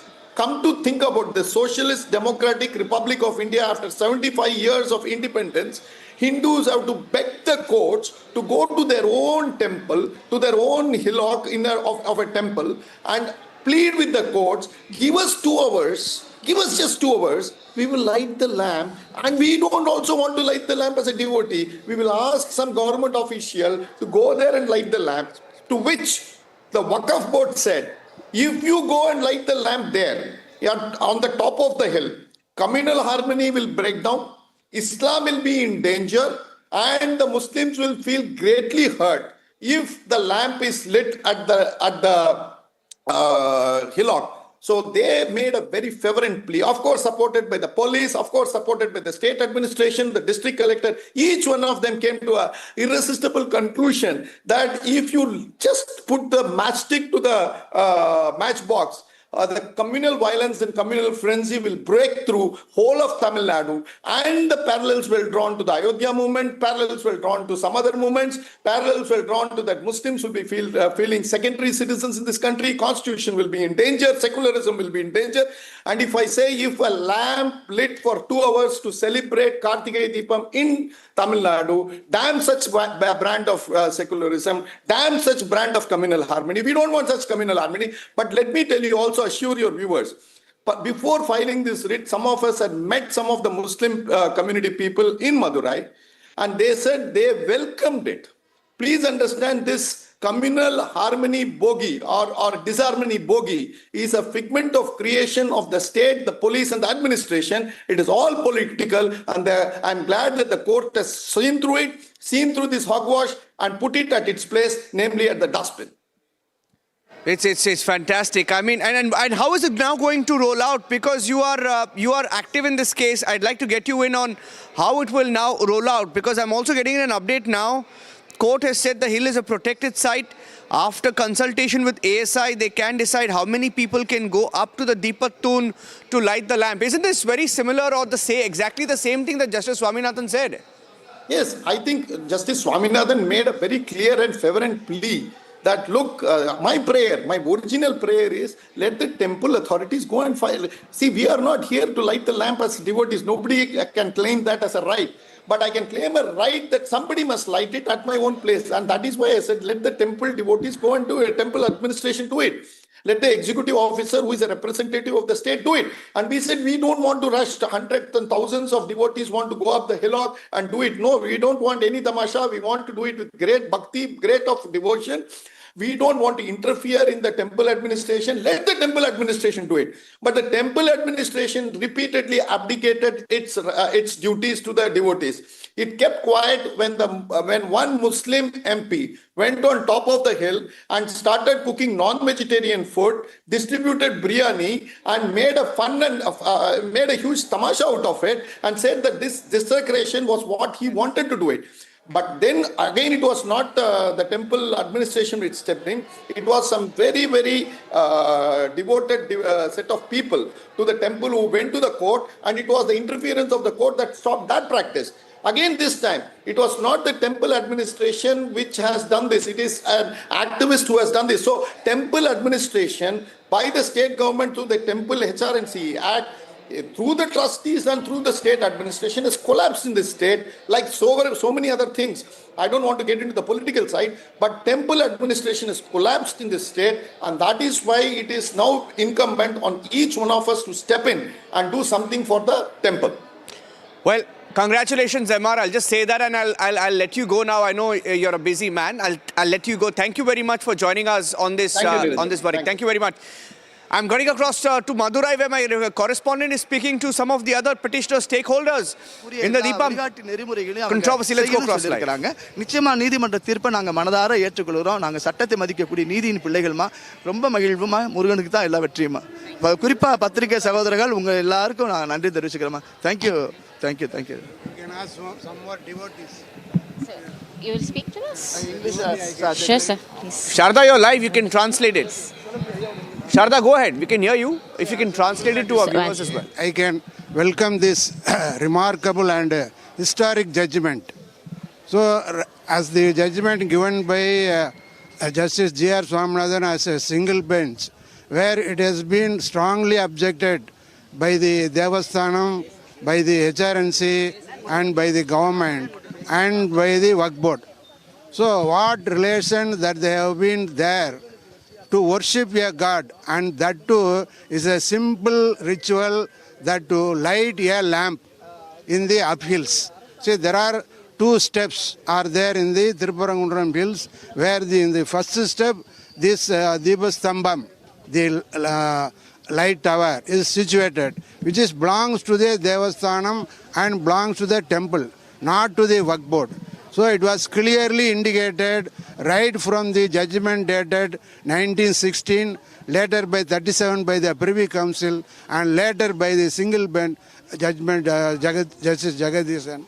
And still now, the single judge G.R. Swaminathan has categorically described in his judgment that all this judgment has came across a long way, that Hindus, that Muruga disciple have got every right to light a lamp. Sir, one more question now. Do you see that DMK on purpose was appeasing the minority because it was them who runs the temple administration, the HRNC department? They claim that the Deepatun does not belong to them, and today the verdict says that the back in the days in 2024 that the Deepatun is a part of the temple's land. See, what is the government policy of government of Tamil Nadu? And what is the policy of government of India? What is the constitution say? See, we are in a secular form of government. What do you mean by secular? So all are treated to be alike. So now we can raise the question whether the government of Tamil Nadu has treated equally or not. So to answer this, government has just made a U-turn that they are supporting some other religion and has gone against the Hindu religion. And that was one of the devotees who's very happy that the court is now given the verdict that the lamp can be lit on the top of the hill. He points out stating that the DMK has taken a turn, especially appeasing the minorities, pointing out that it was not just the DMK government that held hands with the Waqf board and the Dargah community to make sure that the Deepatun, saying that it does not belong to the temple land. However, the court today has proved that the Deepatun is in part of the land that is owned by the temple, and that back in 2024, in the peace committee treatment that happened, the Dargah signed, also they agreed that the Deepatun belonged to the temple. Yeah, I'm going across to Jaiprakash as well. Stay with me and keep talking to people there. We'll keep coming back to you. Jaiprakash, is there a timeline? The one thing that we haven't seen here is a timeline possibly for the lamp to be lit. Is there a timeline? Sir, there is no timeline. See, every evening, lamps are lit in every temple. Now, the judgment has very clearly said that even the people can go up the hill and light the lamp. So that is a great, great victory in this judgment. Point one. Point two, it is like as though we've got this judgment. We people of Tamil Nadu, especially the Hindus of Tamil Nadu, feel as though we have got a judgment in Pakistan. DMK treats Hindus like how today Hindus are treated in Bangladesh. They only do not inculcate in violence because we are a majority. Otherwise, in every aspect, look at HRNC. HRNC is headed by a government which does not believe in Hinduism.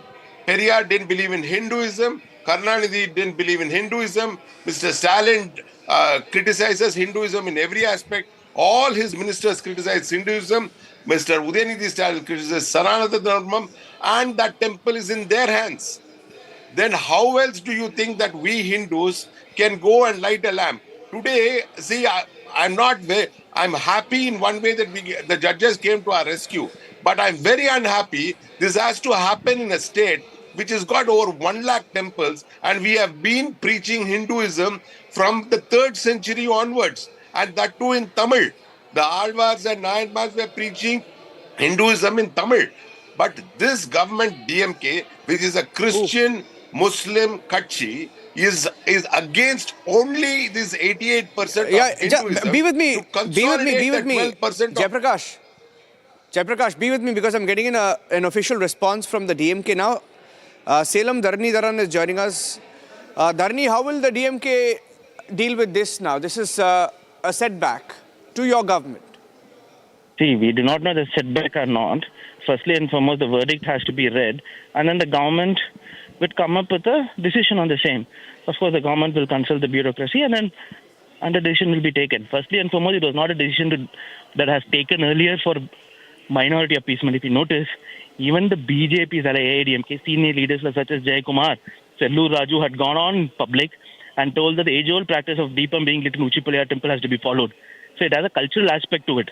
So it's a government which has legitimacy from the people. So DMK's vote share is nearly 50%, which means we have legitimacy also from the Hindus. We are supposed to listen to them. So BJP's vote share standalone is 3%. So how do they claim they represent the Hindus? So it's a philosophical question. So we have to listen to the people. Number two, police is an institution which has individual evaluation. This institution would come up and also say there could be law and order, and there's a precedent to it. From the early 1990s, we have seen how whenever there's an election, BJP has created disharmony through using religion. So we have to be careful on all those aspects. Now that the court has come up with a verdict, and then the matter is sub judice in the Supreme Court, of course, we'll come with the best course of action, which will be decided in some time. But what is pertinent to also note is that it was not done for minority appeasement, or the impeachment of the judge has nothing to do with this case alone. In fact, 3 months before the verdict, we had gone to the Chief Justice against the partisan behavior of the judge. 1 year before, an advocate of the Madras High Court, Vanjanathan, went to the Chief Justice of the Madras High Court and complained against the partisan behavior of the judge. So all these matters are now being confused together and packaged into one. There's no minority appeasement, no impeachment because of this case. 3, we have to listen to the people and take care of the law and order because that's our responsibility. No, but Salem, 1 minute. The court has said, look at the words. I'm reading out the observations of the court. The court has said it's ridiculous and hard to believe the fear of the mighty state that lighting of the lamp will cause disturbance. Your stand has been, rejected completely, and your government has been questioned by the court. Which is true, it's an oral observation, and we all know that there is a clear demarcation between oral observation and the written observation which the sitting justice have made. So that is what we'll have to read and come back on it. And also said it's a philosophical question. Government has its function of listening to the people and then making sure that law and order is maintained. And judiciary also in a different manner of going by process and procedures. Right? So this is always a clash in any democracy. It is also very naive to say that it was done only for minority appeasement. Right? It was not for that. The reason is also that the government, democratically elected government, has to listen to its people. Right? So it's wrong to say that the fears were unfounded. The fears are cognizable simply because the past president of the BJP party from the early 90s. And also we have to look at how historically where the Deepam has been used. These are the issues here. I think it is very wrong. People are jumping the gun. And I don't think this one party has the legitimacy to represent all Hindus. DMK has also done a lot for Hindus. No, but Salem, come on. I don't think you should be saying that on a day like this because your party had questioned the Deepak tune. And secondly, don't forget the Deputy Chief Minister's comment that when he referred to Sanatan Dharma, well, he made that comparison to dengue malaria. Please don't do that. Don't do that. Not today. No. See, no. It's wrong. That I've been on at least 24 debates. I've written my own article on this Sanatan Dharma debate. He only said there are certain aspects that are against the inequality for which the party is against. We want inclusivity within the Hindu religion. All Hindus have to be the same. So he spoke for 90% of the Hindus. Right? Why shouldn't all castes become priests? So the aspects on which things were discussed. Right? So I think it's very wrong. I think this is the wrong notion about the party DMK that people have.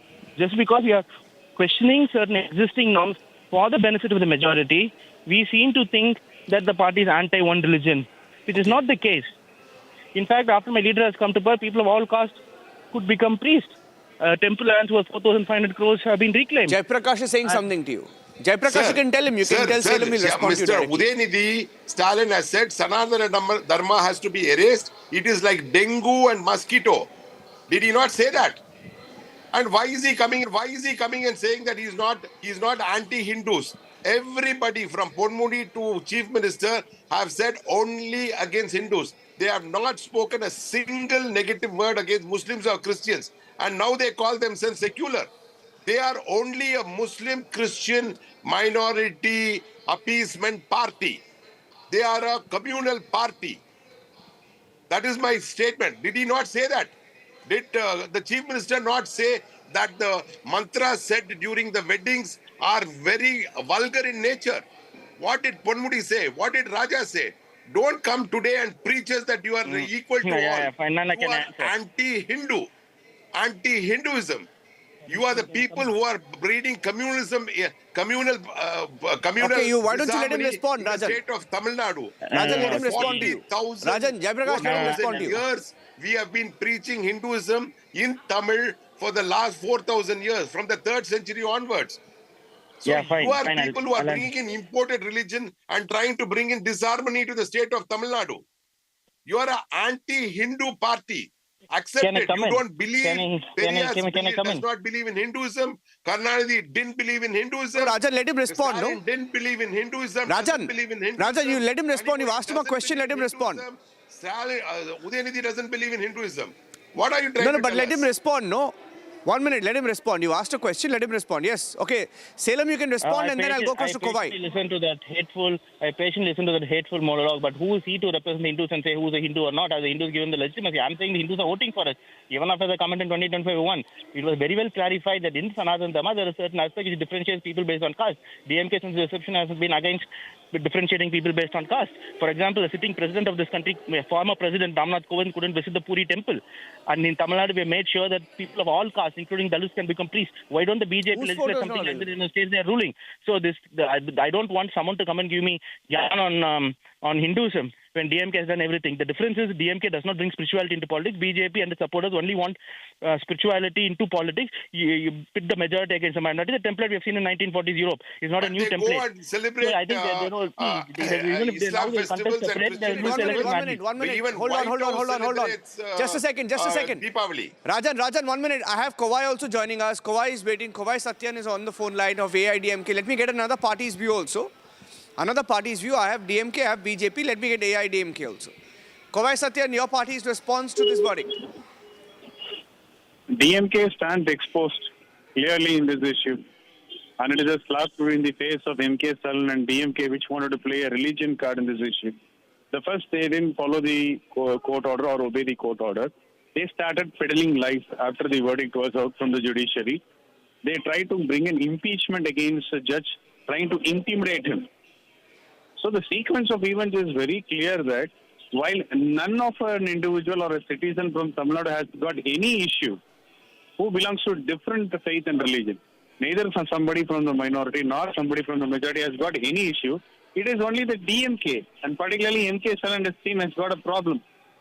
They wanted to play the religious debate with this issue and they stand exposed today. And now DMK spokesperson talking about reforms, religious reforms and practices. It's better that they learn what is the religious reform and what is the practice, general practices. Then they can talk about that we are also for majority, we are not on the religious bias party, we are for secular principles. This rhetoric and this lies are being clearly exposed. They stand exposed today in front of the people of Tamil Nadu. They should hang their head in shame. That's all I can say. Okay. Thank you for joining us on the phone line. I need to take a break now. So thank you, Salem, and thank you to Kovai as well. Rajan, we'll have to take a break. We'll come back. I request you to join us tonight on the debate as well. All three of you gentlemen, we'll come back. We'll get in touch with you and line you up as well. Taking a short break on Republic. What a big verdict it's been for the Hindu side. They've been fighting for the lamp to be lit at the Deepattu in Tiruparankundram in Madurai, and that lamp will be lit. There was an attempt by the DMK to try and stop it, but they have egg on their face this morning. Taking a break, stay tuned.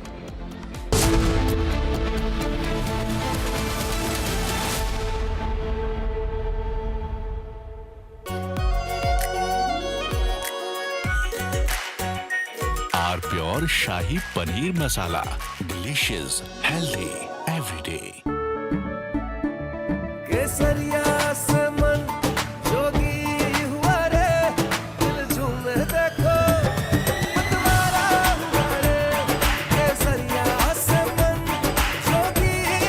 हर पल मनाओ केसरी त्योहार। विमल, बोलो जुबान केसरी। ये है secret recipe MDH का जीरा SIP जल जीरा मसाला। सिप सिप जीरा सिप जीरा सिप MDH का जल जीरा सिप MDH का जल जीरा सिप।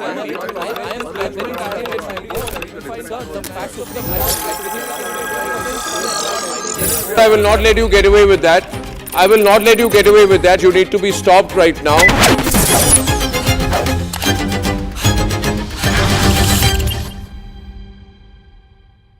थोड़े में ज्यादा स्वाद यही तो है इसकी खास बात। वाओ मम्मा क्या स्वाद है। अरे मेरी राजा मसाला।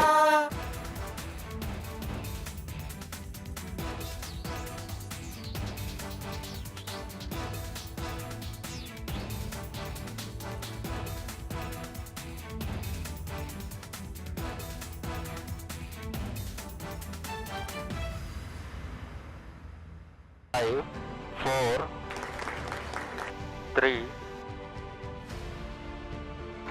S200 motors.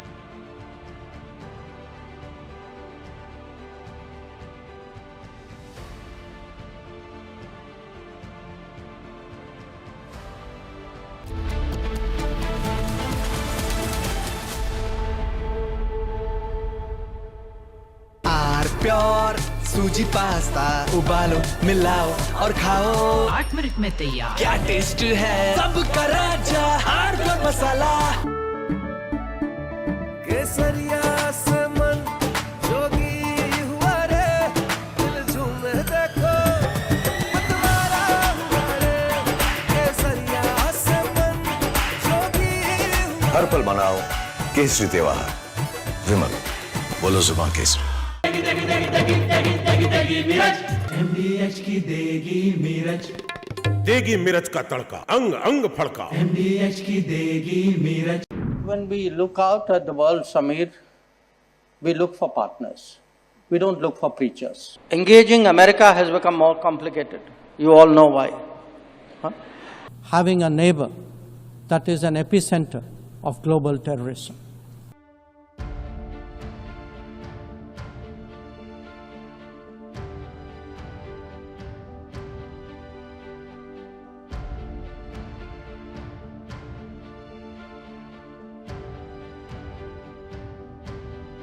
India in 2025 saw many international diplomatic moments of India's External Affairs Minister, Dr. S. Jaishankar, who literally turned international politics and the diplomacy that comes with it into an art of savage roasts.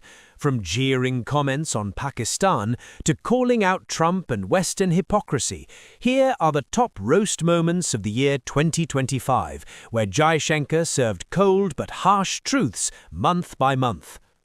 All big countries are unique to an extent, but we would certainly...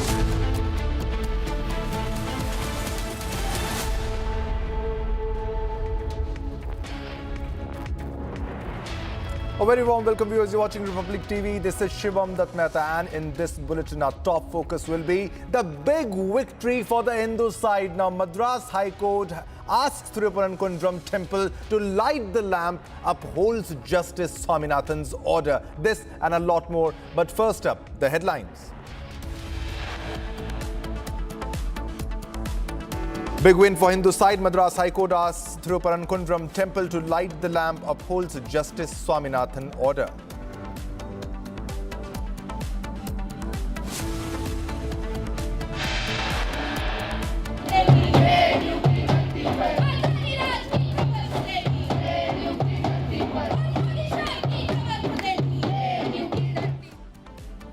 Controversial slogans raised on JNU campus. Open show of support for Tukre Tukre terrorists Umar Khalid and Sharjeel Imam.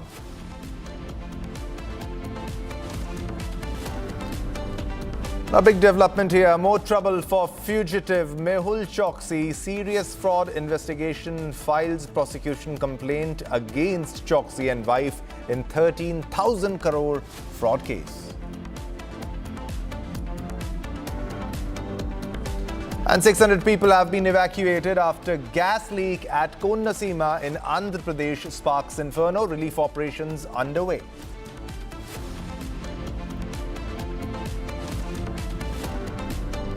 Hindu shop owner fatally shot in head by unidentified men in Bangladesh. Yunus government faces backlash.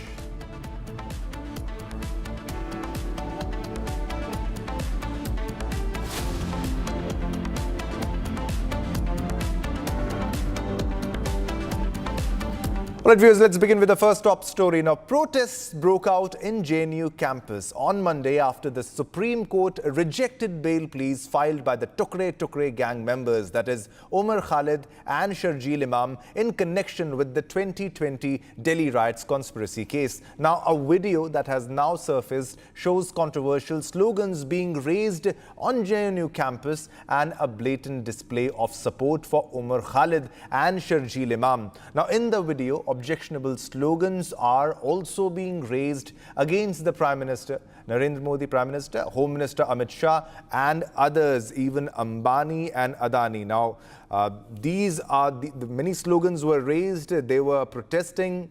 These are the visuals also, as you know, on your television screen. The bail was rejected for Sharjeel Imam and Omar Khalid, and they were protesting for that too.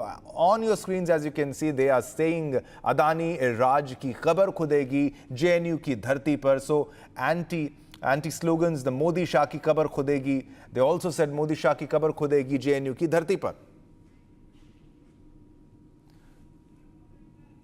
All right, we'll get you the full visuals of that.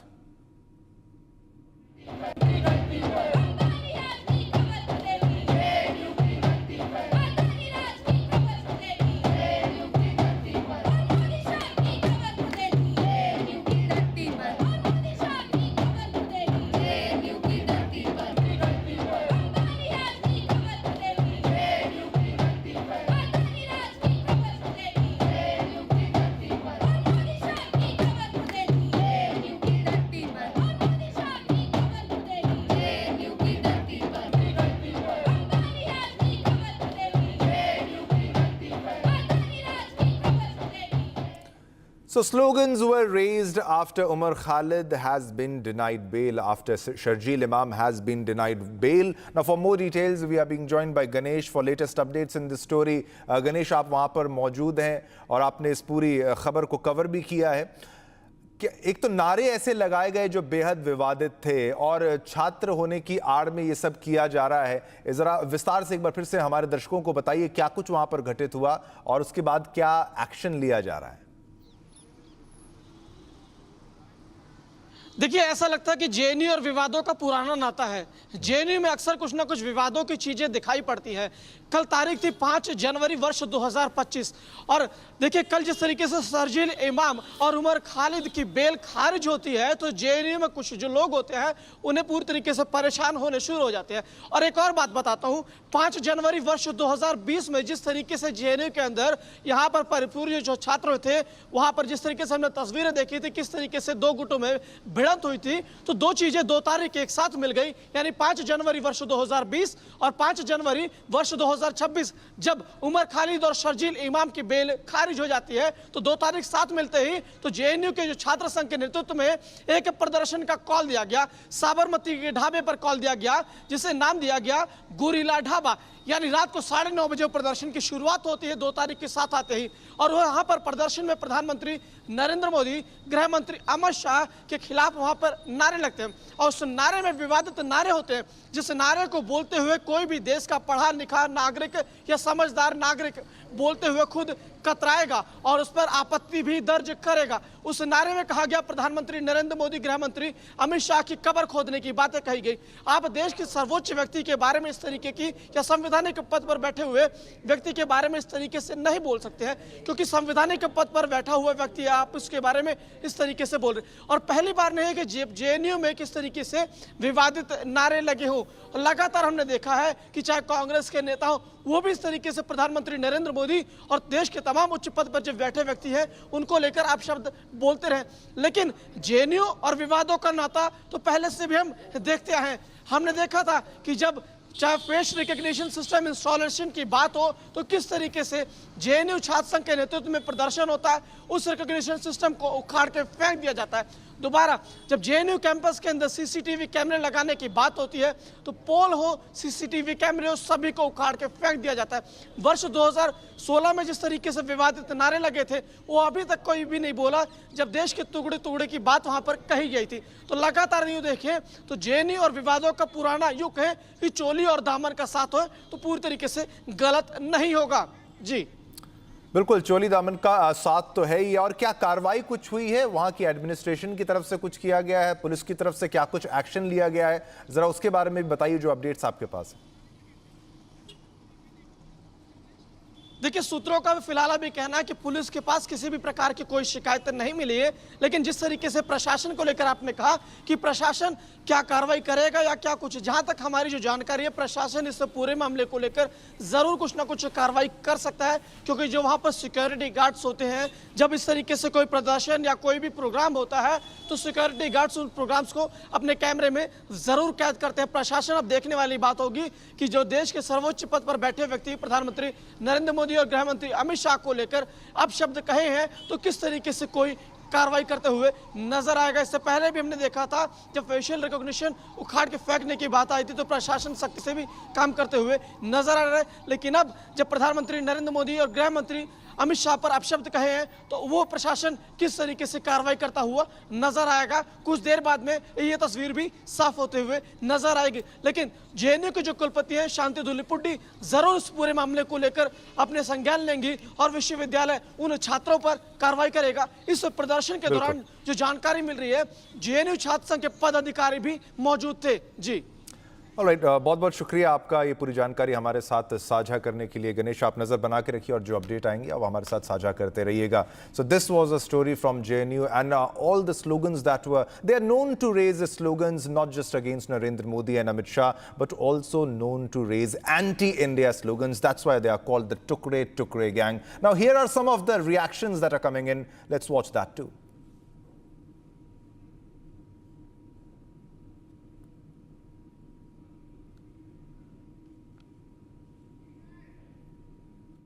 कि मैं इसको कड़े शब्दों की निंदा करता हूं। अगर इस देश में मानयोग सुप्रीम कोर्ट की बात के ऊपर भी प्रोटेस्ट होंगे तो फिर बचा क्या? इन लोगों को कोई देश से, कोई संविधान से, कोई कानून से मतलब नहीं है। ये अलगाववादी लोग हैं। ये केवल और केवल देश को तोड़ने वाली बातें करते हैं। देश के प्रधानमंत्री जी के खिलाफ अपशब्द बोलने, देश के गृह मंत्री के खिलाफ अपशब्द बोलने बड़े शर्मसार है। तो अब उमर खालिद और शर्जील इमाम के बचाव में आते आते कांग्रेस लेफ्ट इकोसिस्टम ने सारी हदें पार कर दी। सुबह से तो वो उसके बचाव में बयान दे ही रहे थे, चाहे पृथ्वीराज चौहान हो, बृंदा करात हो, हुसैन दलवाई हो, उदित राज हो। अब कांग्रेस लेफ्ट इकोसिस्टम के स्टूडेंट्स डेथ के थ्रेट्स देने लगे हैं। मतलब कि वो नारे लगा रहे थे जेएनयू में कि मोदी शाह की कब्र खुदेगी जेएनयू के कैंपस पर। ऐसे नारे हमने कांग्रेस के कार्यक्रम में भी सुने हैं कि मोदी तेरी कब्र खुदेगी। सोचे कि जिन लोगों पर सुप्रीम कोर्ट ने गंभीर आरोप तय किए हैं, जिनको प्रेमा फिसाई आतंकवाद के लिए जिम्मेदार पाया है, 1 साल तक उनको बेल नहीं मिल सकती, उनको प्राइम आर्किटेक्ट कहा है दिल्ली दंगों का, ऐसे लोगों के बचाव में आते आते आज देश के प्रधानमंत्री और गृह मंत्री को मारने की धमकी दी जा रही है। यह है कांग्रेस लेफ्ट का इकोसिस्टम। मतलब आज सुप्रीम कोर्ट का तो विरोध कर ही रहे हैं, सुप्रीम कोर्ट के फैसले का विरोध कर ही रहे हैं, पर अब देश के प्रधानमंत्री और गृह मंत्री को मारने की बात कर रहे हैं। और वो भी इसलिए क्योंकि उमर खालिद और शर्जील इमाम जो चिकन स्नैक काटना चाहता है उसके बचाव में आना है। ये पहली बार ऐसा नहीं कर रहे। अफजल गुरु को जब सजा हुई तो नारा लगाया गया, अफजल हम शर्मिंदा है, तेरे कातिल जिंदा है। फिर हमने देखा कि याकूब की पैरवी करने लगे, नक्सलियों को शहीद बोलते हैं। कभी कभी तो ये सीआरपीएफ के जवान के मारे जाने पर जश्न भी मनाने का काम करते हैं। बाटला हाउस एनकाउंटर में मारे गए टेररिस्ट के लिए आंसू बहाते हैं। और अब जिस प्रकार से देश के प्रधानमंत्री और गृह मंत्री को मारने की बात, वो भी उमर खालिद और शर्जील इमाम को सुप्रीम कोर्ट ने बेल नहीं दी, इसलिए ये डेथ थ्रेट देना है। ये दिखाता है कि कांग्रेस और लेफ्ट इकोसिस्टम का मानसिक दिवालियापन आ चुका है। All right, so slogans were raised against This is the exact very place here inside the JNU campus, the Sabarmati hostel, wherein the protesters gathered yesterday, last night, and raised slogans against Prime Minister, against Union Home Minister Amit Shah. But this came right after the Supreme Court order, wherein the bail pleas of Umar Khalid and Sharjeel Imam were rejected. This is the exact very place. This is the exact very place wherein this sloganeering happened. The protesters got together. We would try and get in a word from one of the ABVP's student union. कल रात को 9 बजे साबरमती ढाबा पर इन लोगों ने gathering की। जो leftist organisation है उन्होंने कॉल किया कि शारजिल और उमाम का जो जिस तरह से उमर खालिद का बेल प्ली रिजेक्ट हुआ, माननीय सर्वोच्च न्यायालय उस पर फैसला भी दिया कि अगले 1 साल तक ये लोग अपील नहीं कर पाएंगे, और जो कि स्वागत योग्य था। पूरे देश उसका स्वागत भी कर रहा है कि जो देशद्रोही के आरोपी हैं वो लोग जेल में ही उनकी जगह बनती है, वहीं भी रहने भी चाहिए। लेकिन इनका एक इतिहास रहा है। अफजल गुरु की फांसी की सजा जो माननीय सर्वोच्च न्यायालय ने पूरी प्रक्रिया के बाद में जो सुनाई थी, उसका भी विरोध इन लोगों ने किया था। उसमें भी ये लोग कह रहे थे कि अफजल हम शर्मिंदा, तेरे कातिल जिंदा है। तब भी इनको भारतीय संविधान, भारतीय कानून पर विश्वास नहीं था, तब भी भारतीय सर्वोच्च न्यायालय को चैलेंज कर रहे थे। आज भी वही हुआ है। जब सर्वोच्च न्यायालय ने उनकी बेल प्ली रिजेक्ट की है, ये लोग उसका विरोध कर रहे हैं। माननीय गृहमंत्री, माननीय प्रधानमंत्री की कब्र खोदने की बात कर रहे हैं। जो लोग अपना काम कर रहे हैं, भारतीय न्यायपालिका ने सजा दी है, वो लोग उसके तहत वहाँ पे जेल में बंद है, लेकिन फिर भी उसका विरोध कर रहे हैं। RSS और AVP की कब्र खोदने की बात कर रहे हैं। जो संगठन हर कैंपस में पूरे देश भर में जगह जगहों पर देश के निर्माण के लिए, देश को राष्ट्रवाद से जोड़ने की बात करने के लिए काम करते हैं पूरे देश भर में, उनका विरोध कर रहे हैं। जबकि असल में ये लोग नफरत की आग में अंधे हो चुके हैं। ये द्वेष भावना में इतना है कि इनके अंतिम समय निकट है। नक्सली लेफ्टिस्ट विचारधारा खत्म हो रही है, कहीं बची नहीं है। पॉकेट्स में लोग बचे हुए हैं। बसवा राजू की डेथ हुई, उसका विरोध प्रदर्शन ये लोग किए। हिडमा की डेथ के समर्थन में ये लोग नारेबाजी किए। इससे पहले बुरहान वानी को आइडोलाइज किए, उसके समर्थन में नारेबाजी किए। अफजल गुरु के किए। CRPF की जवानों की हत्या का जश्न इन लोगों ने JNU में मनाया। तो इनका पूरा इतिहास रहा है, इसमें कोई नया नहीं है। लेकिन उससे क्या है कि कैंपस की बदनामी होती है, JNU की बदनामी होती है कि इस तरह की हरकतें, इस तरह की गतिविधियाँ यहाँ बार बार हो रही हैं। प्रशासन आंख मूंद के बैठा है, इसलिए ये सारी गतिविधियाँ हो रही हैं। अगर कार्रवाई हो जाती है इनके ऊपर, तो ऐसी कोई गतिविधियाँ फिर से पुनरावृत्ति नहीं होगी। हम भी प्रशासन और पुलिस प्रशासन से भी मांग करते हैं कि इस पर कड़ी से कड़ी कार्रवाई हो और उस पर कंप्लेंट दी जाएगी कि ऐसे जो इंसिडेंट्स है बार बार दोबारा से JNU कैंपस में या JNU जैसे प्रतिष्ठित यूनिवर्सिटी के प्लेटफॉर्म का मिसयूज़ जो वामपंथी गुंडे करते आए हैं, ये बार बार ना हो। जैसे आपने बोला, JNU has become the center stage or hub for many such protests wherein people have become sympathizers of mass murderers and people who are actually behind riots which led to mass killings of people losing innocent lives. So what is the authorities or student unions in that regard, how they are working कि ये चीज़ avoid की जा सके future? आपने एक कहावत सुनी होगी कि पूरे तालाब को गंदा एक मछली कर देती है। वैसे ये 1% के आसपास वामपंथी जो है JNU कैंपस में है, ये पूरे JNU का नाम खराब करने की कोशिश करते हैं और ये बार बार करते आए हैं और पहले भी करते रहे और अब भी कर रहे हैं। All right, viewers, let's move on to our next top story. Now, this is a big breaking news that is coming in from Jammu. A protest against US action on Venezuela in Jammu. And this is being done by CPIM. Now, CPIM is holding a protest against US in Jammu. Now, CPIM MLA MY Tarigami and workers are holding this protest against US military aggression. They call it the US military aggression. Now, CPIM seeks condemnation of US military action, terms it a threat to the world order and peace. For more information, we are being joined by Gursimran for more details on the story. Gursimran, there have been many protests, especially by the CPIM at many locations in India. Can you share the details of Jammu protest? Yes, right now we are in Jammu and CPIM is holding the protest. These are the leaders of the CPIM holding the posters and the placards that states that no war on Venezuela and no war for blood. CPIM MLA MY Tarigami is also speaking. Let's listen to him. ये disrespect है Indian sovereignty का, हमारे मुल्क का। ये आज तक तारीख रही है कि हम अपनी नीतियां खुद संभालें, खुद बनाएं। हमें किस मुल्क के साथ ताल्लुकात रखने हैं, किस इशू को लेकर हमने इख्तिलाफी राय रखना है, वो मजाज है हमारे मुल्क के अवाम, हमारी पार्लियामेंट। और आज वहां से वो कहता है, ये नहीं कहता है कि आपका फायदा, ये हमारा फायदा, वो बल्कि ये कहता है ट्रंप को खुश रखो। अरे कमाल है यार, मैंने पागलपनी देखी है, सुनी है, लेकिन आज All right, so these are the visuals from the protest. As you can see, now police has taken over and the situation seems to be tense. Now these are live visuals. These are from Chennai. These visuals are from Chennai, as I have told you earlier.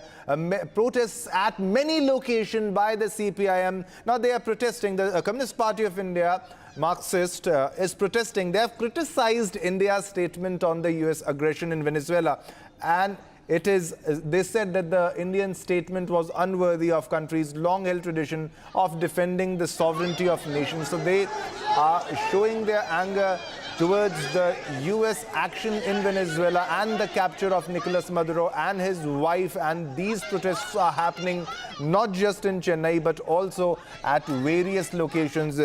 Reports coming from Kolkata, reports coming from Jammu, and this is police action against the protesters from CPIM, those who are protesting, and they are saying that there has not been a word of condemnation about the gross violation of the United Nations Charter and international law in India's statement. Now, for more information, we are being joined by Sharda on a phone line. Sharda, what are the latest details? We can see the police in action. Well, this is the day 2 where the CPI has been protesting against outside the U.S. consulate. The Communist Party workers constantly stating that after the apprehension of Venezuelan President Nicolas Maduro, almost 150 were detained yesterday, and today also, after they left out today, also the protest is continuing. They're condemning the apprehension of the Venezuelan president by the U.S. President Donald Trump. And now, as we can see, the visuals show you that the CPIM is continuously protesting for day 2 in Chennai, right outside the U.S. consulate. They had planned to do this continuously for the next few days. And the Chennai district president of the CPI also noted that India should have talks with the U.S. President Donald Trump, and also quoted that Narendra Modi is a good friend of Donald Trump, should make sure that the Venezuelan president is left off and that this is not right. All right, what are their demands? What exactly do they want? They want a big statement against Donald Trump, something against Donald Trump, or they want a solidarity to be shown towards Nicolas Maduro?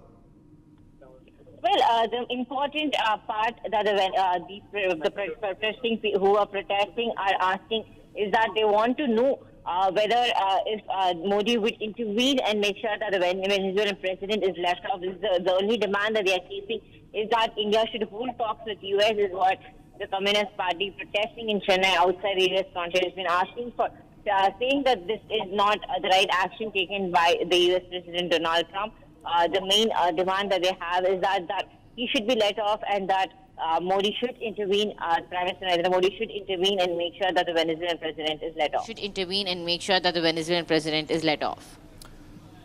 All right, Sharda, thanks for the update on this story. So, viewers, these were the visuals from Chennai. We also showed you the visuals of protest from Jammu, and it's a developing story. And the CPIM is asking for words of condemnation. All right, viewers, now it's time to slip into short commercial break, but don't go anywhere. Coming up next, the big win for the Hindu side, big victory for the Hindu side. Madras High Court asks Thiruparankunram Temple to light the lamp, upholds Justice Swaminathan's order. Coming up.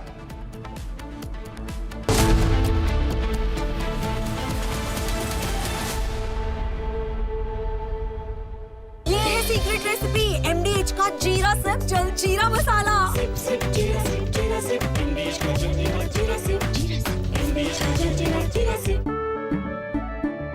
केसरिया से मन जोगी हुआ रे दिल झूमे देखो मतवारा हुआ रे केसरिया से मन जोगी हर पल मनाओ केसरी त्योहार विमल बोलो जुबान केसरी थोड़े में ज्यादा स्वाद यही तो है इसकी खास बात। वाओ मामा क्या स्वाद है? अरे मेरे राजा राजा और pure masala I will not let you get away with that. I will not let you get away with that. You need to be stopped right now.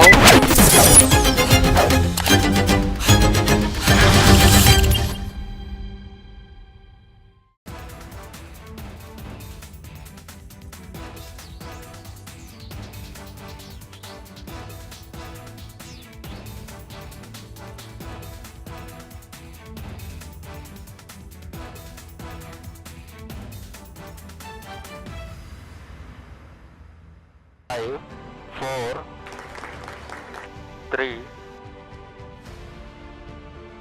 S200 motors.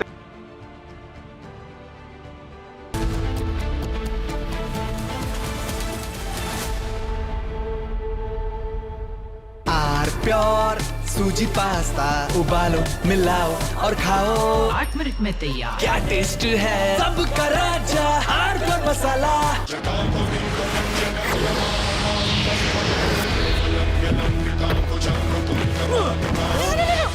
मेरी चिमनी टूट जाएगी। What are you doing? रानी इस घर में कुछ है जो टूटता नहीं। ये पिलर कभी नहीं टूटेगा। रुंगटा स्टील TMT से बना। रुंगटा नहीं तो घर स्ट्रॉन्ग नहीं। रुंगटा स्टील TMT बार एकदम सॉलिड। दादी के हाथों का जादू और खुशबू से महकता घर, माँ की मुस्कुराहट और खाने की सुगंध। MDH गरम मसाला, क्योंकि हर रिश्ता है स्वाद से जुड़ा। When we look out at the world, Samir, we look for partners. We don't look for preachers. Engaging America has become more complicated. You all know why. Having a neighbor that is an epicenter of global terrorism.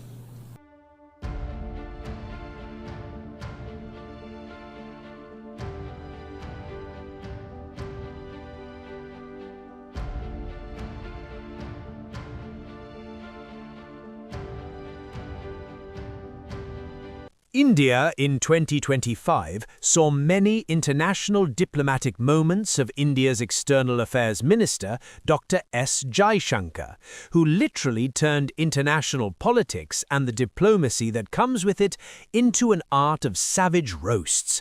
From jeering comments on Pakistan to calling out Trump and Western hypocrisy, here are the top roast moments of the year 2025, where Jaishankar served cold but harsh truths month by month.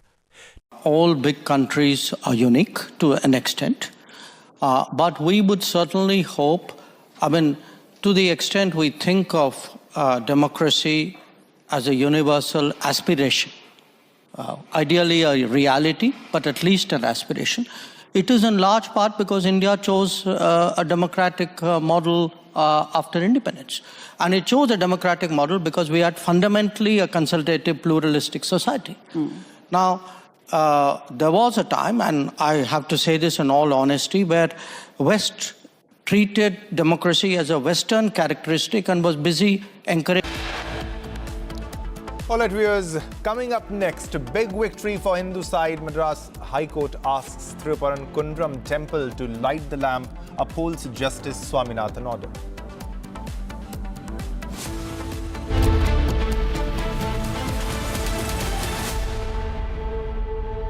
MDH की हल्दी मिर्ची धनिया करे कमाल, ये रंग दे, ये खुशबू दे, ये तीखा, ये कम पड़े, क्या निराला MDH masala.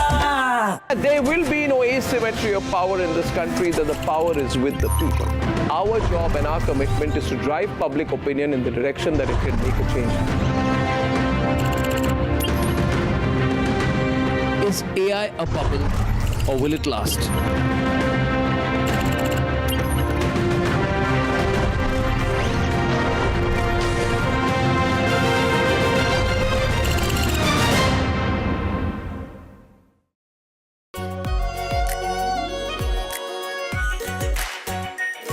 Pure shahi paneer masala, delicious, healthy everyday.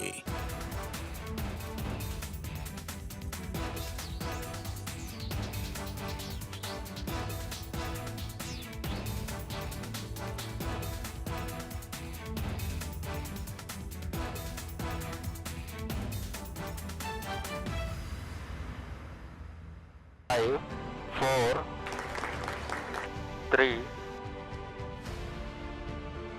S200 motors.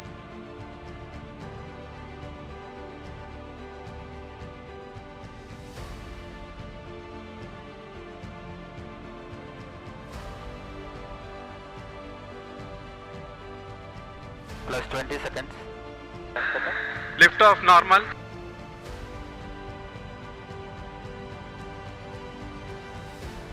L40 stages are ignited. Plus 5 seconds. Plus 20 seconds. First stage performance normal.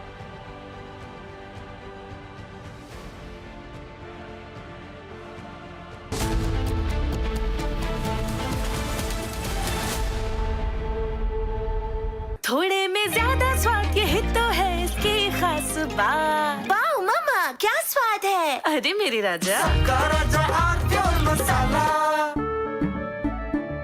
केसरिया से मन जोगी हुआ रे दिल झूमे देखो मतवारा हुआ रे केसरिया से मन जोगी हर पल मनाओ केसरी त्योहार। विमल बोलो जुबान केसरी। अब छोलिया हो या लोबिया, सफेद चने या काले चने, सब कुछ मजेदार बने। When we look out at the world, Samir, we look for partners. We don't look for preachers. Engaging America has become more complicated. You all know why. Huh? Having a neighbor that is an epicenter of global terrorism.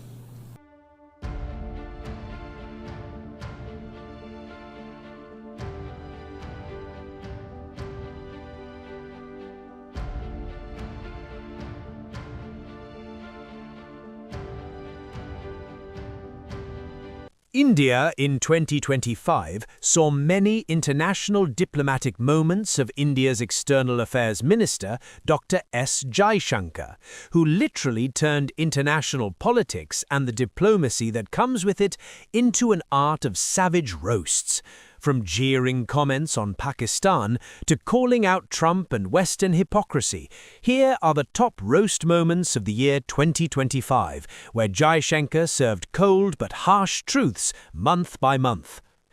All big countries are unique to an extent, but we would certainly hope, to the extent we think of democracy as a universal. From Asia's largest news headquarters, setting the agenda for Bharat.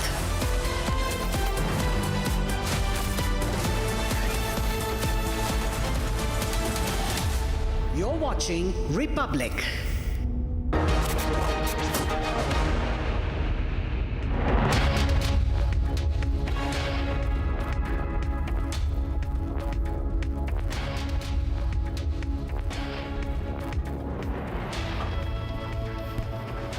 Thank you for joining us on the live report, ladies and gentlemen. It's been a huge victory for the Hindu side this morning. In Madurai, the lamp will be lit at the Deepathoon. What the Hindu side has been fighting for, challenged by the Stalin government, but the victory belongs to the Hindu side this morning. We're going live to Madurai in just a few minutes. Here are the headlines. A big win for the Hindu side. Madras High Court has asked the Tiruparankuntram temple to light the lamp, upholds Justice Swaminathan's order.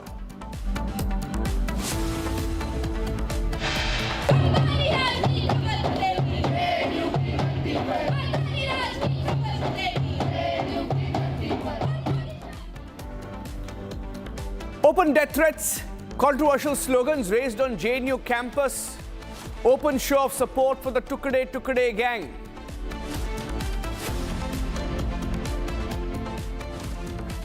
More trouble for fugitive Mehul Choksi. Serious fraud investigation files prosecution complaint against Choksi and wife in 13,000 crore fraud case. 600 people evacuated after gas leak at Konasima in Andhra Pradesh. Relief operations underway.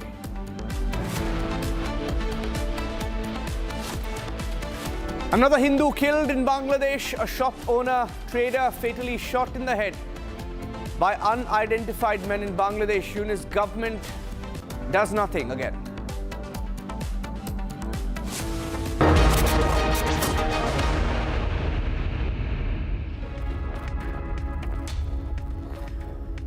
The top story this morning, the Madurai bench of the Madras High Court has upheld the order directing the temple to light the lamp. The lighting of the Kartikai Deepam at the stone pillar Deepathoon atop the Tiruparankundram hills will happen. The court has strongly rejected the state government's apprehensions, that is Stalin government apprehension, that the ritual could disturb public peace and communal harmony, and some conditions have been imposed. ASI can impose certain conditions. No public will be allowed to accompany the temple to light the lamp, primarily because of safety reasons, so that there is no stampede. A district collector shall supervise the event. Some of the conditions that have been laid down by the court, and they've pulled up, lambasted the Stalin government, saying it's ridiculous and hard to believe the fear of the mighty state that lighting of the lamp can cause disturbance. The court has also criticized mischievous submission that pillar belongs to Dargah. So all the communal claims, controversial claims have been shot down by the Madurai bench of the Madras High Court. The Hindu side has won today, saying that the practice of the lighting of the lamp, the Deepam, at elevated place is there for all Hindu devotees to see. That's what the court has said in its order, and that there is no plausible reason for temple management not to comply with the devotees' request.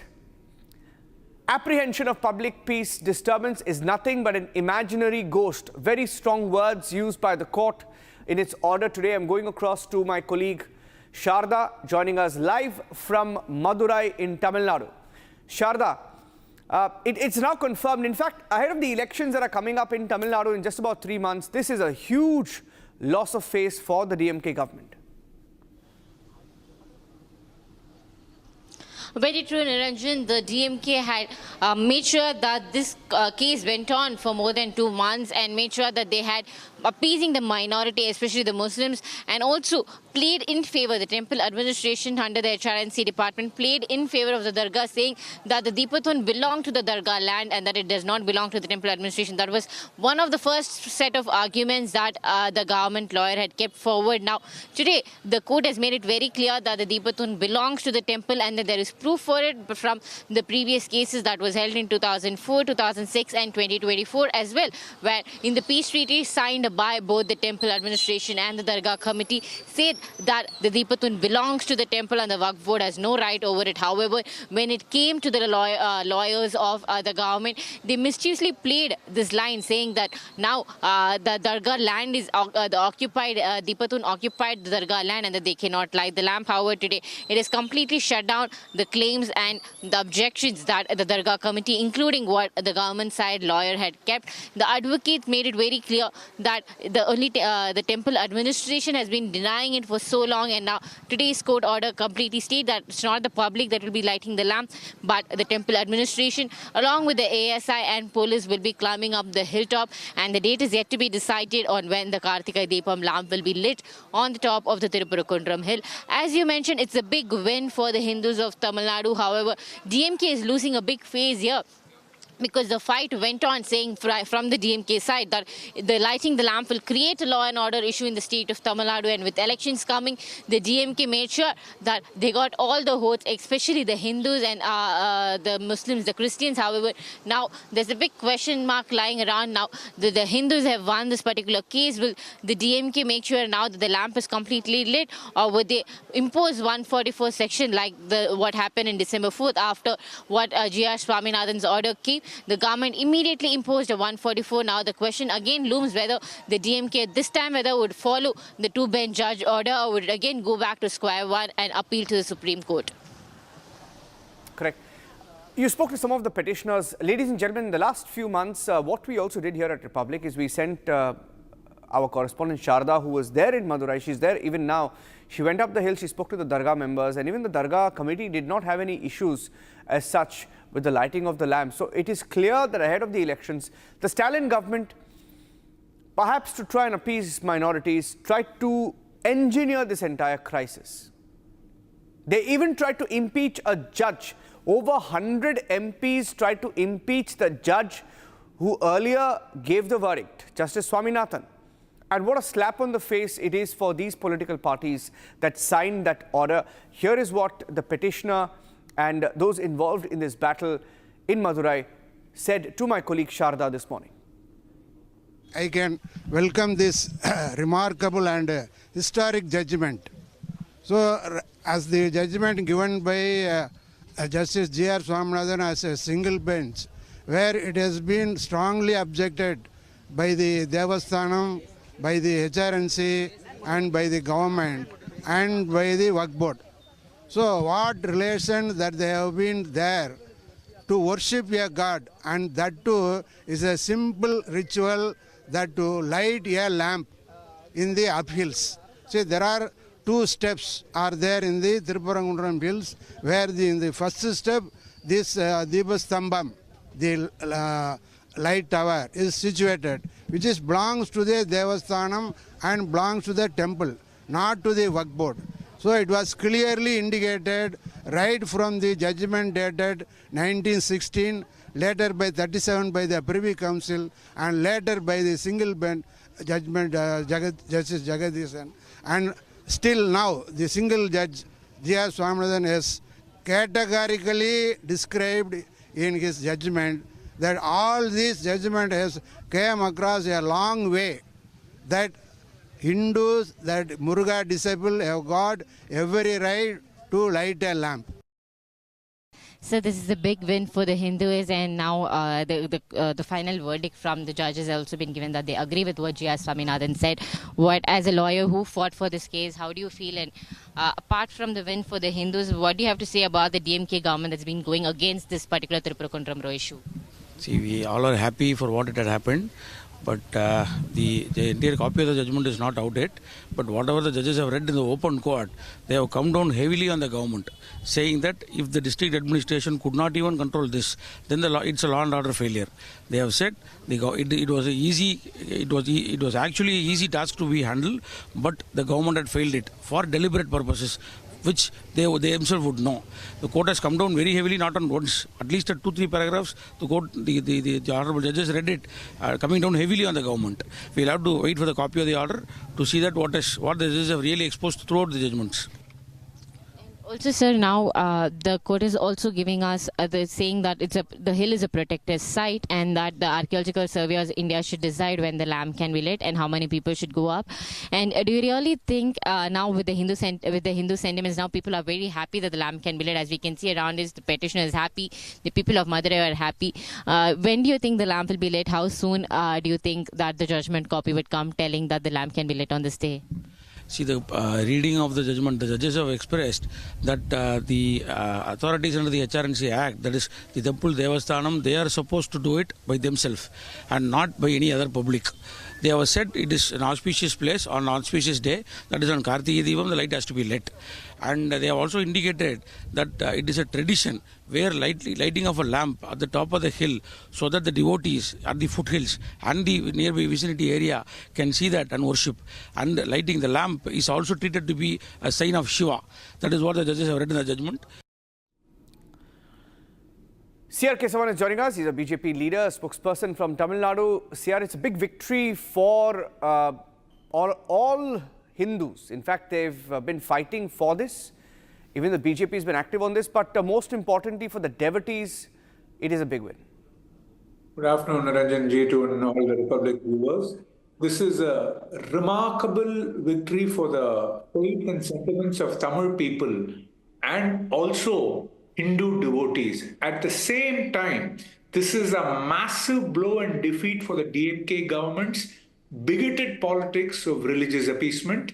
And we have seen how the DMK government has been indulging, in dangerous, divisive communal politics and, trying to prevent Hindu devotees from following their dharma. This is a tight slap on the face of the DMK government, and the DMK government and through MK Stalin should immediately apologize to the people of Tamil Nadu for insulting the faith and hurting the sentiments of crores of Hindu devotees.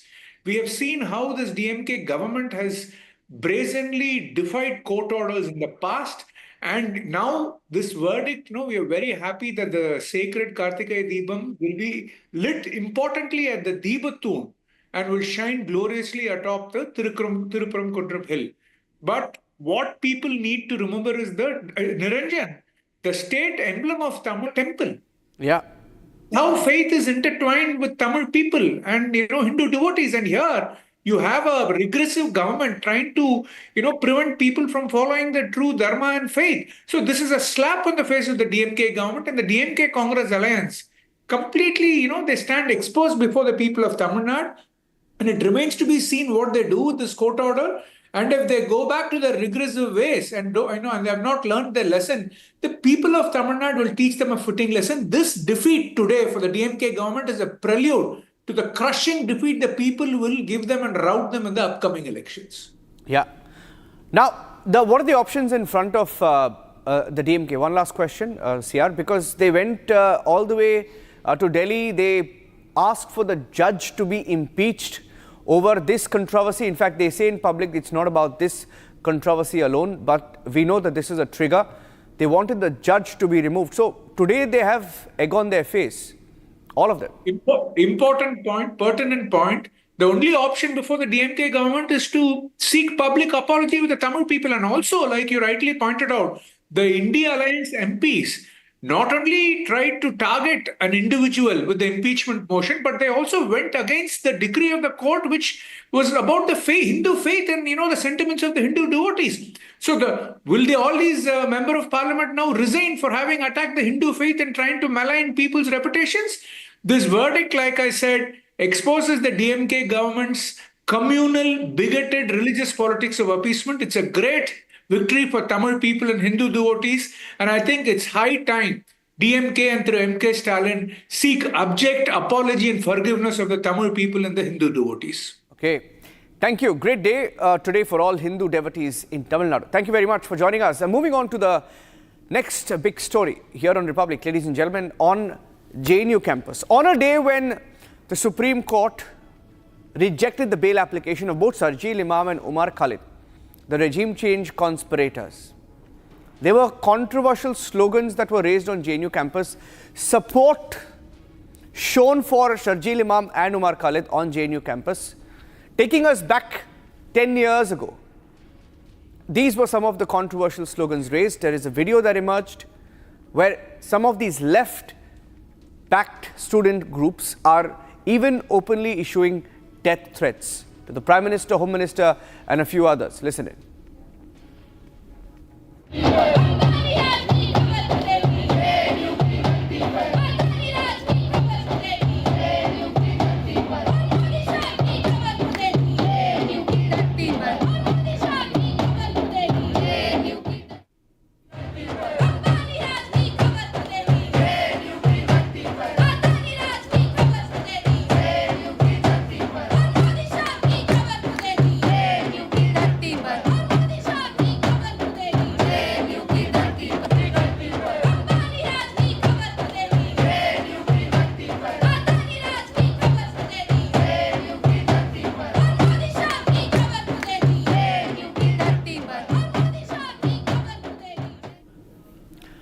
I'm going across to Ganesh, joining us live from JNU campus. Ganesh, ye kaun the? Who are these so-called students who are openly supporting regime change conspirators? Ye kaun the aur abhi kya probe chal rahi hai?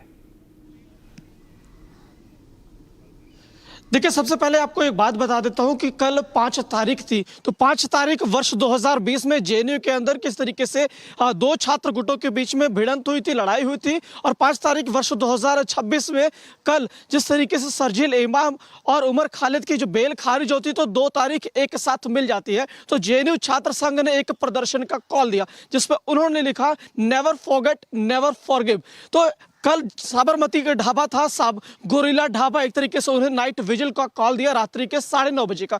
उस रात्रि के 9:30 बजे जब प्रदर्शन चल रहा था, JNU छात्र संघ के द्वारा इस प्रोटेस्ट को कॉल दिया गया था। उस प्रोटेस्ट के दौरान इस तरीके के नारे लगते हैं, आपत्तिजनक नारे लगाए जाते हैं। प्रधानमंत्री नरेंद्र मोदी को लेकर, गृह मंत्री अमित शाह को लेकर आपत्तिजनक नारे लगाए जाते हैं।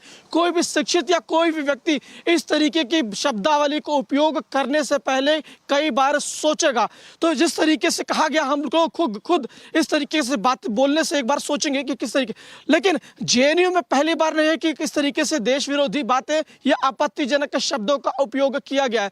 हम पीछे भी चलते हैं अगर इतिहास में, तो जेएनयू में कुछ दिनों पहले हमने देखा कि फेशियल रिकॉग्निशन सिस्टम लग रहा था, जो जेएनयू की सबसे बड़ी लाइब्रेरी में से एक है, डॉक्टर BR अम्बेडकर लाइब्रेरी। वहां पर उस फेशियल रिकॉग्निशन सिस्टम को जेएनयू छात्र संघ की अगुवाई में उसे उखाड़ कर फेंक दिया जाता है। उसके बाद हम चलते हैं, जेएनयू कैंपस में CCTV कैमरे लगाए जा रहे थे कि जेएनयू के छात्रों की सुरक्षा को सुनिश्चित किया जाए। तो छात्रों ने कहा कि आप हमारी प्राइवेसी का हनन कर रहे हो, तो उस CCTV कैमरे, उस पोल को वहां पर उखाड़ के फेंक दिए जाते हैं।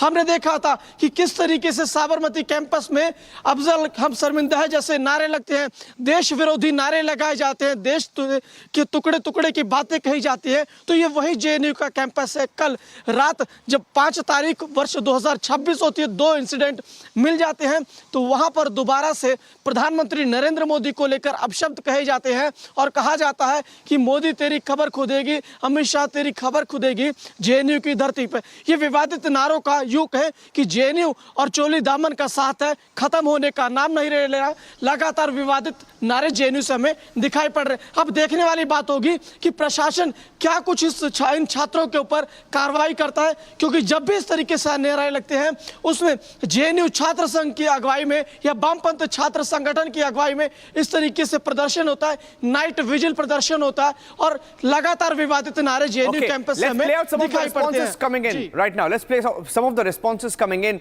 10 years later, controversial slogans once again being raised on the JNU campus. The Tukde gang once again making its presence felt. We were told that it's all been cleaned up, but it's still happening. Here are some of the political responses that came in earlier today. कल रात को 9 बजे साबरमती ढाबा पर इन लोगों ने gathering की, जो leftist organisation है, उन्होंने कॉल किया कि शार्जिल और उमाम का जो जिस तरह से उमर खालिद का बेल प्ली रिजेक्ट हुआ, माननीय सर्वोच्च न्यायालय उस पर फैसला भी दिया कि अगले 1 साल तक ये लोग अपील नहीं कर पाएंगे, और जो कि स्वागत योग्य था। पूरे देश उसका स्वागत भी कर रहा है कि जो देशद्रोही के आरोपी हैं वो लोग जेल में ही उनकी जगह बनती है, वहीं भी रहने भी चाहिए। लेकिन इनका एक इतिहास रहा है। अफजल गुरु की फांसी की सजा जो माननीय सर्वोच्च न्यायालय ने पूरी प्रक्रिया के बाद में जो सुनाई थी, उसका भी विरोध इन लोगों ने किया था। उसमें भी ये लोग कह रहे थे कि अफजल हम शर्मिंदा, तेरे कातिल जिंदा है। तब भी इनको भारतीय संविधान, भारतीय कानून पर विश्वास नहीं था, तब भी भारतीय सर्वोच्च न्यायालय को चैलेंज कर रहे थे। आज भी वही हुआ है। जब सर्वोच्च न्यायालय ने उनकी बेल प्ली रिजेक्ट की है, ये लोग उसका विरोध कर रहे हैं। माननीय गृह मंत्री, माननीय प्रधानमंत्री की कब्र खोदने की बात कर रहे हैं। जो लोग अपना काम कर रहे हैं, भारतीय न्यायपालिका ने सजा दी है, वो लोग उसके तहत वहाँ पे जेल में बंद है, लेकिन फिर भी उसका विरोध कर रहे हैं। RSS और AVP की कब्र खोदने की बात कर रहे हैं। जो संगठन हर कैंपस में, पूरे देश भर में, जगह जगहों पर देश के निर्माण के लिए, देश को राष्ट्रवाद से जोड़ने की बात करने के लिए काम करते हैं पूरे देश भर में, उनका विरोध कर रहे हैं। जबकि असल में ये लोग नफरत की आग में अंधे हो चुके हैं। द्वेष भावना में इतना है कि इनके अंतिम समय निकट है। नक्सली लेफ्टिस्ट विचारधारा खत्म हो रही है, कहीं बची नहीं है, पॉकेट्स में लोग बचे हुए हैं। बसवा राजू की डेथ हुई, उसका विरोध प्रदर्शन ये लोग किए। हिडमा की डेथ के समर्थन में ये लोग नारेबाजी किए। इससे पहले बुरहान वानी को आइडोलाइज किए, उसके समर्थन में नारेबाजी किए। अफजल गुरु के किए। CRPF की जवानों की हत्या का जश्न इन लोगों ने जेएनयू में मनाया। तो इनका पूरा इतिहास रहा है, इसमें कोई नया नहीं है। लेकिन उससे क्या है कि कैंपस की बदनामी होती है, जेएनयू की बदनामी होती है कि इस तरह की हरकतें, इस तरह की गतिविधियाँ यहाँ बार बार हो रही हैं। प्रशासन आंख मूंद के बैठा है, इसलिए ये सारी गतिविधियाँ हो रही हैं। अगर कार्रवाई हो जाती है इनके ऊपर, तो ऐसी कोई गतिविधियाँ फिर से पुनरावृत्ति नहीं होगी। हम भी प्रशासन और पुलिस प्रशासन से भी मांग करते हैं कि इस पे कड़ी से कड़ी कार्रवाई हो और उस पे कंप्लेंट दी जाएगी कि ऐसे जो इंसिडेंट्स है बार बार दोबारा से जेएनयू कैंपस में या जेएनयू जैसे प्रतिष्ठित यूनिवर्सिटी के प्लेटफॉर्म का मिसयूज़ जो वामपंथी गुंडे करते आए हैं, ये बार बार ना हो। जैसे आपने बोला, JNU has become the center stage or hub for many such protests wherein people have become sympathizers of mass murderers and people who are actually behind riots which led to mass killings of people losing innocent lives. So what is the authorities or student unions in that regard, how they are working कि ये चीज़ avoid की जा सके future? आपने एक कहावत सुनी होगी कि पूरे तालाब को गंदा एक मछली कर देती है, वैसे ये 1% के आसपास वामपंथी जो है जेएनयू कैंपस में है, ये पूरे जेएनयू का नाम खराब करने की कोशिश करते हैं और ये बार बार करते आए हैं और पहले भी करते रहे और अब भी कर रहे हैं. Okay, so we're playing out some of the responses that came in. Here's former Union Minister Mukhtar Abbas Naqvi, who also responded to what's happening on the JNU campus. JNU और विवादों का नाता एक तरीके से, और जेएनयू में फिर विवादित नारे लग गए. देखो, ये आधुनिक शिक्षा का कैंपस अगर अराजकता और उद्दंडता का केंद्र बन जाएगा तो इसी तरह से देश के खिलाफ साजिशों और षड्यंत्रों के सूरमा जो है वो सक्रिय होते हुए दिखाई पड़ेंगे. अब आधुनिक शिक्षा का जो कैंपस अराजकता और उद्दंडता का के केंद्र में जो है वो साजिशों के सूरमा जो है वो सक्रिय हैं, ये कोई नई बात नहीं है. पहले भी आपने देखा होगा कि इसी कैंपस से जो है वो अफजल हम शर्मिंदा हैं, तेरा कातिल जिंदा हैं की आवाज़ें सुनाई पड़ी. इसी कैंपस से जो है वो भारत तेरे टुकड़े होंगे इंशाअल्लाह इंशाअल्लाह के नारे सुनाई पड़े थे. और अफसोस की बात है कि इस तरह के देश के ख़िलाफ़ साजिशी सूरमाओं के समर्थन में जो सीडो सेकुलर सिंडिकेट है वो सबसे ज़्यादा सक्रिय होता हुआ दिखाई पड़ता है. अपने शिक्षा को लेकर जब कैंपस जाना जाता था, जिस तरीके से विवादित नारे लग रहे हैं, कहीं आपको नहीं लगता कि जेएनयू की छवि भी धूमिल हो रही है और इन बच्चों की वजह से? देखिए, बहुत अफसोस की बात है. ये जो हो रहा है ना, ये सिर्फ जेएनयू के भी लिए नुकसानदेह है, जेएनयू के छात्रों के लिए भी नुकसानदेह है, जेएनयू की फैकल्टी के लिए भी नुकसानदेह है और देश के लिए नुकसानदेह है. एक सम्मानित शिक्षा का कैंपस जो है वो अराजकता और उद्दंडता का केंद्र बन जाए, सम्मानित शिक्षा का जो है वो की बजाय जो है वो सांप्रदायिक दीक्षा का केंद्र बन जाए, तो अफसोस की बात है. पहले तो सियासतदान प्रधानमंत्री को लेकर अपशब्द बोलते थे, अब कैंपस में से प्रधानमंत्री को लेकर अपशब्द. देखो, नरेंद्र मोदी जी इस तरह के जो साजिशी सिंडिकेट है, जो देश के खिलाफ षड्यंत्र और साजिशें करते हैं, उनके असहिष्णुता के सबसे बड़े शिकार रहे हैं. उनको ये लगता है कि नरेंद्र मोदी जी के रहते इस तरह के साजिशी सिंडिकेट कभी भी सफल नहीं हो पाएंगे, कभी भी देश के खिलाफ उनकी जो साजिशी सोच है वो सफल नहीं हो पाएगी और जो भी करेगा उसका सुपड़ा साफ होगा. Okay, we're getting in more videos, ladies and gentlemen. Right now, as we speak, more videos of what happened last night on the JNU campus. Playing it first on Republic. Some more videos coming in, exclusive videos on Republic of some of the slogans that these left-wing groups raised. More videos coming in.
Okay, some of the pro-Sharjeel Imam, pro-Umar Khalid protests that took place on the JNU campus once again. 10 years later, 10 years back, it happened. That is when Umar Khalid and Sharjeel Imam and many others, people like Kanhaiya Kumar, raised Bharat Tere Tukde Honge slogans on the JNU campus. And once again, you're hearing death threats, controversial slogans on the JNU campus once more.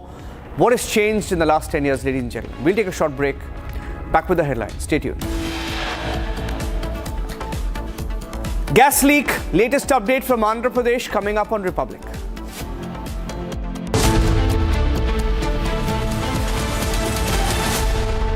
थोड़े में ज्यादा स्वाद यही तो है इसकी खास बात. वाओ मम्मा, क्या स्वाद है? अरे मेरी राजा, सबका राजा और pure masala. QSMTHE, the world's foremost university rankings organizations, have ranked Amity amongst the top 3% universities globally, making it among the very few Indian universities to be included in both rankings. Yet another top ranking for Amity University. दादी के हाथों का जादू और खुशबू से महकता घर, माँ की मुस्कुराहट और खाने की सुगंध, MDH गरम मसाला, क्योंकि हर रिश्ता है स्वाद से जुड़ा।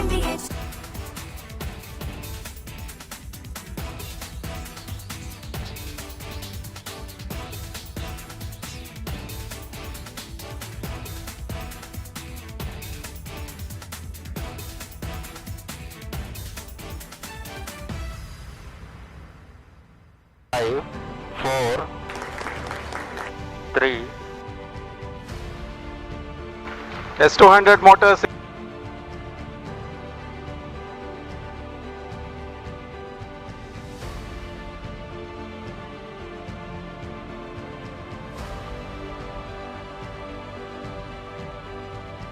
Plus 20 seconds.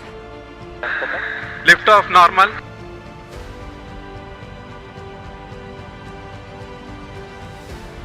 L40 stages are ignited. Plus 5 seconds. Plus 20 seconds. First stage performance normal.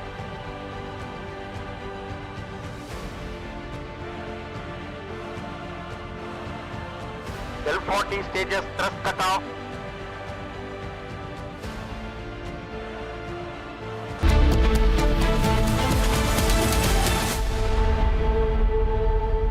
दादी के हाथों का जादू और खुशबू से महकता घर, माँ की मुस्कुराहट और खाने की सुगंध, MDH गरम मसाला, क्योंकि हर रिश्ता है स्वाद से जुड़ा।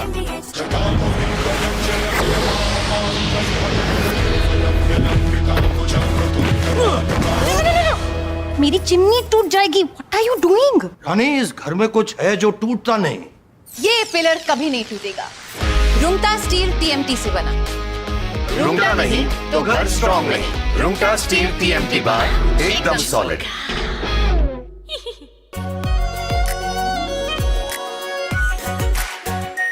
Are pure shahi paneer masala, delicious, healthy, everyday.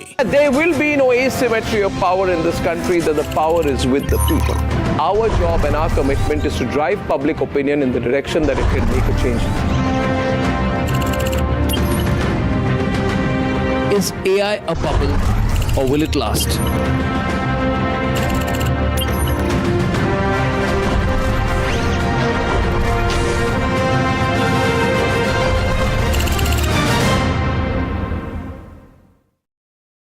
When we look out at the world, Samir, we look for partners.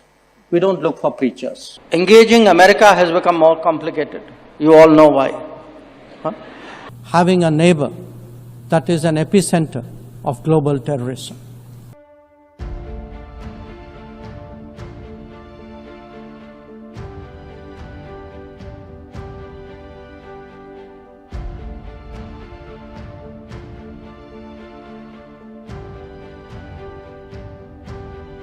India in 2025 saw many international diplomatic moments of India's External Affairs Minister, Dr. S. Jaishankar, who literally turned international politics and the diplomacy that comes with it into an art of savage roasts, from jeering comments on Pakistan to calling out Trump and...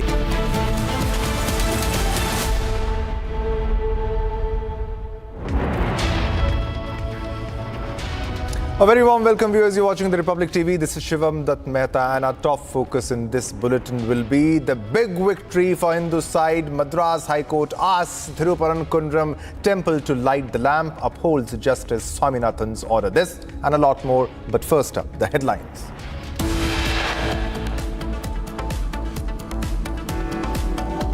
Big win for Hindu side. Madras High Court asks Thiruparankunram Temple to light the lamp, upholds Justice Swaminathan's order.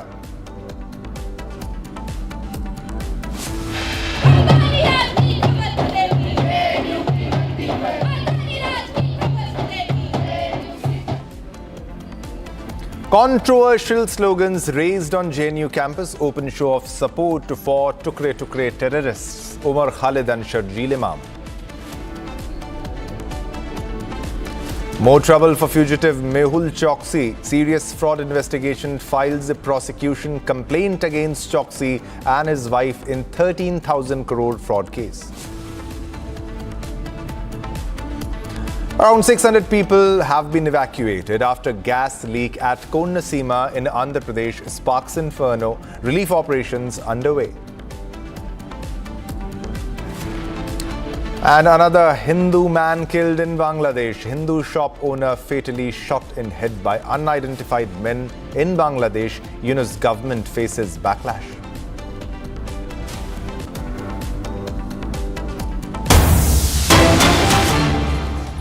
All right, viewers, we are getting a big breaking news at this moment, and it's from Ahmedabad. Ahmedabad was put on high alert after a threatening email warning of bomb attacks on the historic Bhadra Fort area, and the Gujarat High Court was received on the court's official mail ID. So this warning, this threat was received on the court's official email ID just days after a similar threat was received in Surat. Following the message, local police immediately launched an investigation, deploying a dog squad, bomb detection squad and disposal squad, and special operation group teams to conduct thorough security checks at the mentioned locations. So big breaking coming in from Gujarat, from Ahmedabad, where Ahmedabad was put on alert after a threatening email was received. A threatening email warning of bomb attacks on the historic Bhadra Fort area in Gujarat and the Gujarat High Court as the targets of the bomb blast. And this threat was received. This threat was received on the official email ID of the court, of the High Court. Now, just days after a similar threat in Surat. Now, following the message, local police immediately launched an investigation, deploying a dog squad, bomb detection, disposal squad. Now, for more details, we are being joined by Sorali, who is joining us live from the location. Sorali, this is another threat, another bomb threat. Now, this comes from Gujarat and it has been received by the Gujarat High Court's official email ID. What's the latest detail in this? Yes, that's true. Let me tell you, in recent few months, several such threats has been received by the court now, but this time, High Court and Bhadra Court in Ahmedabad in the state of Gujarat has received this bomb threat on their official email ID. As you can see the visuals on our screen. On the other hand, police team immediately reached to spot and investigation was started. Bomb squad has also reached and now it is to be seen what comes next into this investigation. Yesterday also we had reported that rural court of Ahmedabad had received a bomb threat, post to which cyber team was involved for the investigation. Why are these threats being received continuously and constantly? Now again in the state of Gujarat, in Ahmedabad, which is one of the major cities in India, constantly this has been happening, and now today again on the official email ID of court this threat has been received. Official teams, police teams, bomb squad teams are on the spot for further investigation. No such material has been found till now, but we are waiting for the official information from the police department if anything fishy was found from the spot, but till now nothing of sort was found. The entire campus was vacated and investigation has already started. Now it is to be seen what comes in the investigation by the police teams, because it has been constantly, repetitively, such threats has been given to court. Even various schools of Ahmedabad previously had received such sort of threats from the unknown sites. Now it is to be seen what comes in the investigation. Back to you. All right, thanks for the details on this story, and there will be thorough investigation in this matter also. Bomb threats are taken seriously. Thanks for the update. All right, viewers, let's move on to another big breaking news, another big story that we are getting. Now, uncontrolled flames continue to rage at an ONGC gas well in Andhra Pradesh, Konaseema district, with officials stating that the fire may not be fully brought under control until the gas supply is exhausted. So until the gas supply is exhausted, the fire won't stop. It won't be controlled. As you can see, the flames, the flickering fire glow, and the visuals on your television screen, the tall flames were shooting up, and the smoke cloud, as you can very well see, taller than the plantation in that region. And the well is estimated to contain around 40,000 cubic meters of gas. That's a lot, and this makes firefighting operations extremely challenging at that location. Now, as a precautionary measure, authorities have evacuated residents of the village to safer locations. More than 600 people have been evacuated from that location. Citizens from around 4 kilometers have been evacuated from that location, while ONGC teams along with disaster response units remain at the spot monitoring the situation. Now, for more details, we have Aishwarya for more details on this developing story. Aishwarya, the fire is still out of control, and they are saying that it will take more time, and unless the gas supply it gets over, the flame will continue. What are the details in this story?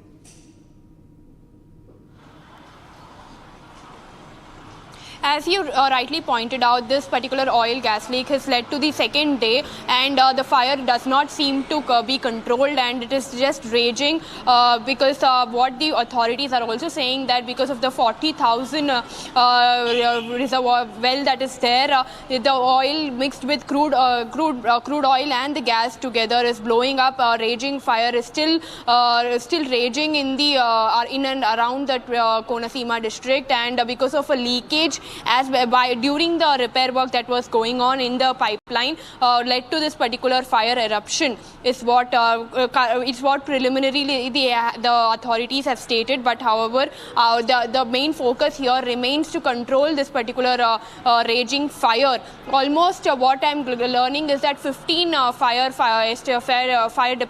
engines have been deployed there, and they are together spraying water from all the directions. But still, they are finding it very difficult to contain this particular raging fire. But however, in a precautionary measure, the electricity has been cut off in the 2-3 villages, as well as all the local people have also been evacuated from the nearby villages, and have been given an alternate shelter in the nearby town. All the precautions have been taken, but what the authorities here are saying, that it might take more than couple of days. It might take a couple of days to control this particular fire, because 40,000 the gas that has been leaked is been high amount. So to curtail this particular amount is something it will lead on to a couple of days, is what the authorities have also said.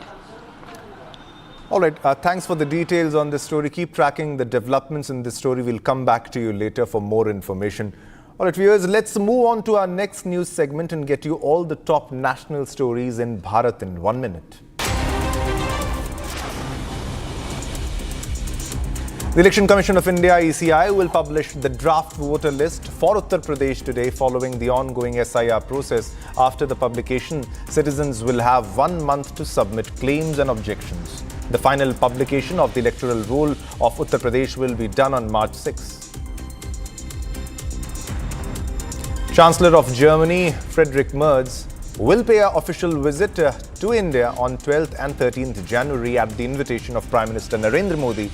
This will be Chancellor Merz's first official visit to India. The Prime Minister will receive Chancellor Merz on 12th January in Ahmedabad. The two leaders will take stock of the progress made in diverse aspects of the India-Germany strategic partnership, which completed 25 years last year. Amit Shah will inaugurate the CSR conclave titled Role of Corporate Social Responsibility in Nutrition, Security and Malnutrition Mitigation at Vigyan Bhavan in New Delhi today. The objective of the conclave is to deliberate upon collaborative, innovative and sustainable strategies to combat malnutrition among children.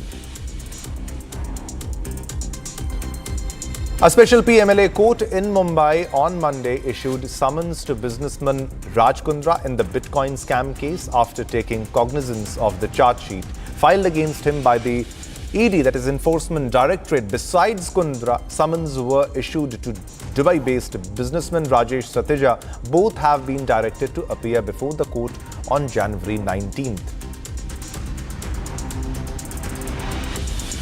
All right, viewers, let's move on to our next top story. Now, this is from Sambal. Now, bulldozer action was reported against the alleged illegal houses of Munzar, identified as the builder of the mosque and his relatives in the Raya Buzurg area of Sambal. And these are the visuals of bulldozer action in Sambal. A day after the administration demolished the mosque using heavy machinery. Now, officials have said notices were issued by the Gram Sabha, but Munzar and two others failed to produce valid land ownership documents. They were not able to provide the valid documents as asked by the authorities. Now, an official order was passed on February 4, 2025. Directing that the government land be vacated, following which an appeal was filed. So these are the visuals on your television screen, as you can see from Sambal. All right, we'll show you the ground reports filed by our reporter Jatin from that location. Let's watch it. बात करते हैं, उन्होंने बहुत clear message दिया कि अतिक्रमण सालों से किया गया और एक साल पहले ही जो फैसला है वो कोर्ट ने राहत नहीं दी और उसके बाद खाली कराने की हिदायत लगातार जो प्रशासन है वो देता रहा, लेकिन जब खाली नहीं किया गया और उसके बाद आप ये देखेंगे कि बुलडोजर कार्रवाई जो पंजा है अतिक्रमण को लेकर प्रशासन का वो आपको साफ तौर पर नजर आएगा। और ये एक्सक्लूसिव तस्वीरें आप संभल की यहाँ पर देख रहे हैं, जहाँ पर अतिक्रमण जो है वो लगातार हटाया जा रहा है। पिछले 3 दिनों में अलग अलग लोकेशंस पर सरकारी जमीन पर बने घर, मस्जिद, मदरसा, दुकानें, उन सभी जगहों पर जो कार्रवाई है वो प्रशासन की जा रही है। और ये मेन गेट की तस्वीर आप देख रहे हैं, तकरीबन 20 से 25 फीट ऊंचा गेट, किस तरीके का निर्माण यहाँ पर किया गया वो आप देख सकते हैं। पक्का निर्माण, 20 साल से ये जो घर है यहाँ पर बना हुआ था और उसी पर बुलडोजर का एक्शन और लगातार ये तस्वीरें बुलडोजर कार्रवाई की आप संभल से देख रहे हैं। प्रशासन लगातार ये बोल रहा है कि 100% अतिक्रमण मुक्त संभल को बनाना है और उसी कड़ी में लगातार वो जगह जो कि ग्राम पंचायत की जगह है, वो जगह जो कि सरकारी जमीन है, वो जगह जो कि लोगों को एक तरीके से सरकारी है और उस पर सरकार अपना काम कर सकती है, लेकिन वहां पर लोगों ने कब्जे किए हुए थे। उसी को लेकर बुलडोजर कार्रवाई आपने देखा रविवार को, जिस जगह अतिक्रमण हटाया गया वहां गरीब परिवारों को वो जमीन आवंटित की गई। तो संभल प्रशासन, योगी सरकार किस तरीके से ऑन द स्पॉट अतिक्रमण हटाकर कैसे लोगों को राहत भी दे रही है, उसी कड़ी में आप देखना होगा कि इस ग्राम पंचायत की जमीन को किस तरीके से कार्रवाई की जाएगी, लेकिन पूरा स्ट्रक्चर कैसे अतिक्रमण का ढहता है वो तस्वीर आप संभल से इस समय देख रहे हैं। और अब ये मैसेज बिल्कुल क्लियर है कि अतिक्रमण अगर आप करेंगे, अतिक्रमण का नतीजा बाद में क्या होगा वो बिल्कुल क्लियर कि आप यहाँ पर देख रहे हैं कि बुलडोजर के जरिए जो कार्रवाई है, जो एक्शन है वो साफ तौर पर लिया जा रहा है। हालांकि लोग दिखावे के तौर पर कह लीजिए खुद से अतिक्रमण हटाने की कोशिश आज सुबह लोगों की गई।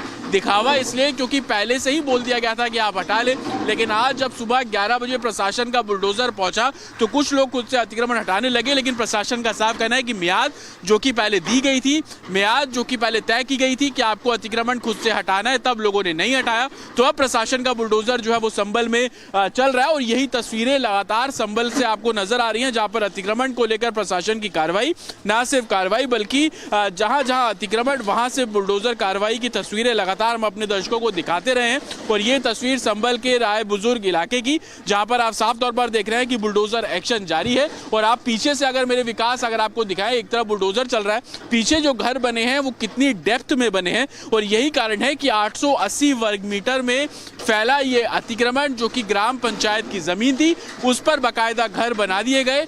उस पर आप देखेंगे पीछे कुछ कट्टे और कुछ सामान रखा हुआ आपको नजर आएगा, तो संभवतः कोई वर्कशॉप टाइप का भी यहाँ पर बना होगा, क्योंकि ऊपर आप टीन शेड देख रहे हैं जो कि आप जो कर्मचारी है वो आपको हटाते हुए यहाँ पर नजर आ रहे हैं। तो कैसे यहाँ पर पक्का निर्माण, टेम्परेरी स्ट्रक्चर खड़ा किया गया, इसको कमर्शियली यूज किया जा रहा था। उन्हीं सभी कड़ी को देखते हुए ये प्रशासन की कार्रवाई और बुलडोजर एक्शन लगातार संभल में जारी है। एक ही परिवार के 3 लोग, गांव में सन्नाटा, 50 से ज्यादा पुलिसकर्मी यहां पर तैनात। उसके अलावा सोशल मीडिया पर नजर कि किस तरीके के पोस्ट यहां पर लोग कर रहे हैं ताकि कोई तनाव जैसी स्थिति ना हो। प्रशासन का बहुत साफ कहना है कि अगर कानून के विरुद्ध कोई भी कार्रवाई करेगा, अफवाह फैलाएगा, तो उसको उसी तरीके से जो कार्रवाई है वो साफ तौर पर की जाएगी। लेकिन उसी कड़ी में ये बुलडोजर एक्शन आप लगातार संभल में देख रहे हैं, जहां पर अतिक्रमण को लेकर प्रशासन कार्रवाई कर रहा है। प्रशासन का बहुत साफ कहना है कि संभल को 100% अतिक्रमण मुक्त कराना है और उसी कड़ी में मेरे पीछे जो तस्वीरें आपको नजर आ रही है, यहां पर बुलडोजर एक्शन लगातार जारी है। ये 880 वर्ग मीटर है, तालाब की लैंड है, उस पर से कब्जा ही हटाया जा रहा है। तो नोटिस इनको भी लगातार सर्व किया गया था खाली करने के लिए? मुकदमा 1 साल से लड़ रहे थे और ये मुकदमा हमारे पूर्ववर्ती तहसीलदार कोर्ट में चला, उसके बाद जिलाधिकारी महोदय के न्यायालय में चला और इनको कहीं से कोई रिलीफ प्राप्त नहीं हुई, इसलिए हटाया जा रहा है। एक ही परिवार के 3 घर हैं सर? हाँ है, पर एक ही परिवार। हमने देखा था रविवार को जो मस्जिद थी वो भी सरकारी जमीन पर थी। ये मस्जिद इन्हीं परिवार के लोगों ने भी उस मस्जिद को भी बनवाया था और इसी परिवार ने गांव में एक बड़ा बैंकेट हॉल भी बनवाया था। तो अब क्या सर, तीनों घरों पर बुलडोजर एक्शन हो रहा है? तीनों घरों पर होगा और ये सारी संपत्ति को ग्राम सभा को हस्तगत करा दी जाएगी। इन लोगों ने सुबह क्या खुद से भी तोड़ना शुरू किया था? काफी कुछ पोर्शन इन लोगों ने खुद ही तोड़ लिया है। All right, viewers, let's move on to our next top story. Big breaking news that we are getting in. We are getting in more videos from Iran where at least, that we are being told, as per latest reports, 35 people, at least 35 people have been killed and around 1,200 detained in Iran's economic protests. And the visuals also, as you can see on your television screen, the death toll and violence surrounding protests in Iran has risen to at least 35 people. Now, activists, as the demonstrations showed no signs of stopping, 29 protesters, 4 children and 2 members of Iran's security forces have been killed. So more than 35, around 35 people have been killed. 1,200 people have been detained in Iran in the protests that are happening in Iran, that are ongoing protests in Iran. And demonstrations have reached over 250 locations and it's growing by the day. In 250 locations or in 27 of Iran's 31 provinces. So these are the latest visuals that we are getting at the moment. All right, viewers, let's move on to our next top story. Now, invading, capturing the leader and changing the regime is something the United States is famous for. For decades, United States presidents have invaded countries for their personal gain. The United States invasions often lead to regime change to take control of a country's oil resources. Venezuela was invaded by the United States on the night of 3rd January 2026, capturing the Venezuelan president Nicolas Maduro on charges of narco-terrorism. But this is not the first time. Watch this report on how US has interfered with affairs of other states across the world.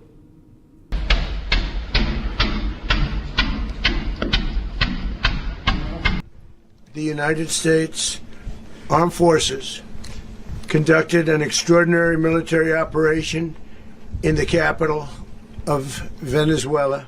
Yo el peo en esta mierda, yo.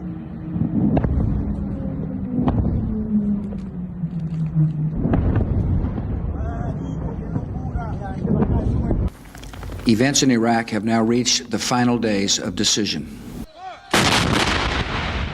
Ladies and gentlemen, we got him. Today, the government of Libya announced the death of Muammar Gaddafi. Esta mierda, yo.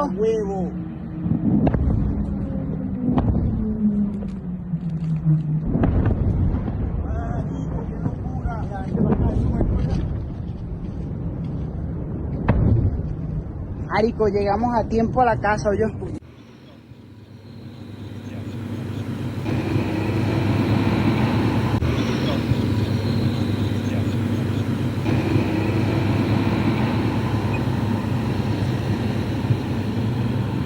Invading, capturing the leader, and changing the regime is something the United States is famous for. For decades, United States presidents have invaded countries for their personal gain. United States invasions often lead to regime change to take control of a country's oil resources. Venezuela was invaded by the United States on the night of 3 January 2026. Venezuelan President Nicolás Maduro was captured by the U.S. Delta Force and taken by U.S. armed forces to the United States to be presented before a U.S. courtroom on charges of narco-terrorism. President Trump has claimed that the United States will take control of Venezuela and allow American companies to take control of Venezuela's oil reserves.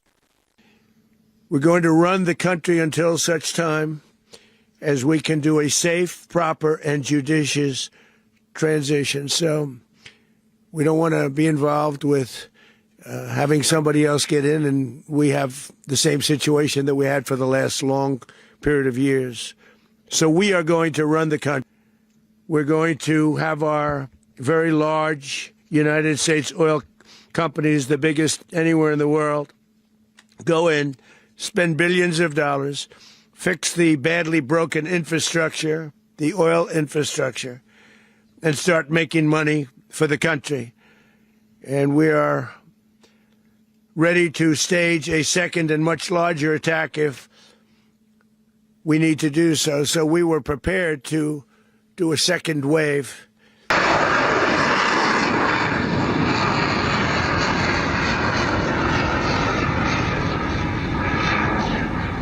Syria was ruled by dictator Bashar al-Assad. Under Bashar al-Assad's leadership, Syria became a battleground with foreign powers involved. As rebels in the country stood up against the dictator, Bashar al-Assad led chemical bombings on his own citizens.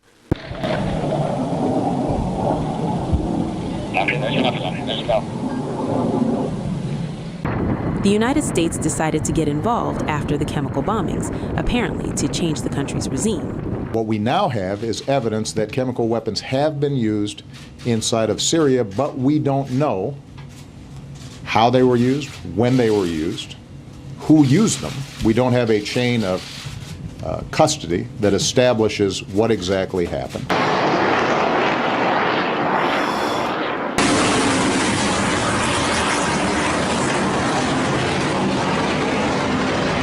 I ordered the United States Armed Forces to launch precision strikes on targets associated with the chemical weapons capabilities of Syrian dictator Bashar al-Assad.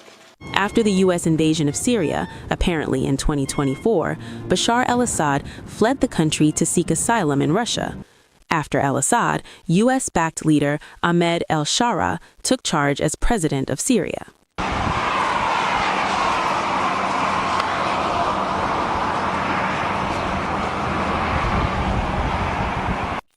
Libya was under the control of dictator Gaddafi, who constantly challenged Western dominance. Для меня большая честь принимать вас в бедуинской палатке. NATO intervened with airstrikes, weakening Gaddafi's forces.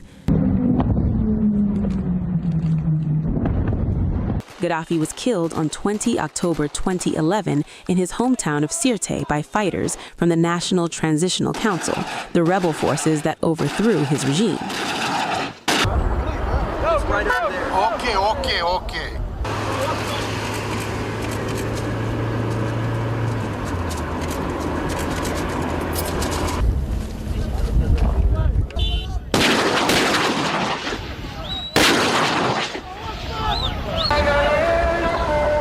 Today, the government of Libya announced the death of Muammar Gaddafi. This marks the end of a long and painful chapter for the people of Libya, who now have the opportunity to determine their own destiny in a new and democratic Libya.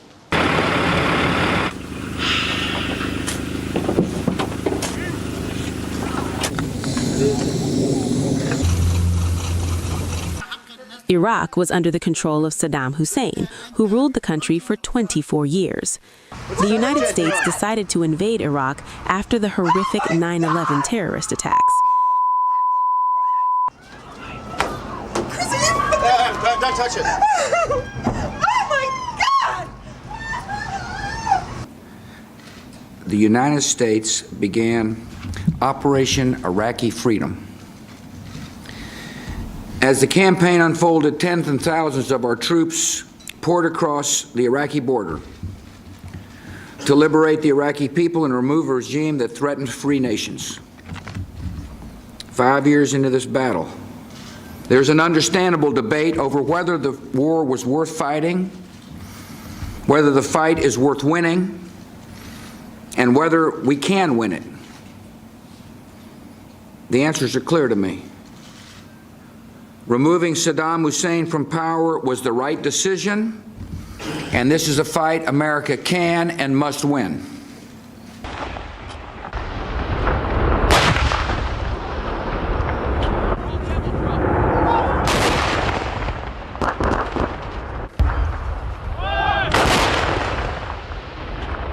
The United States invaded Iraq for security concerns, as the U.S. claimed Iraq possessed weapons of mass destruction, putting the United States in a vulnerable position.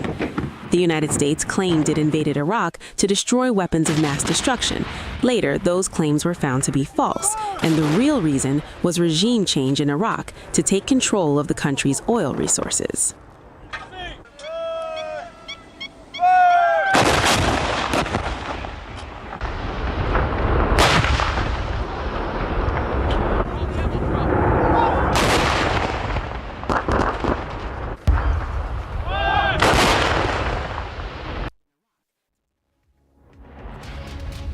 All right, viewers, time to slip into a short commercial break, but don't go anywhere. Coming up next, big victory for Hindu side. Madras High Court asks Thiruparankunram Temple to light the lamp, upholds Justice Swaminathan's order. Don't go anywhere. Coming up next.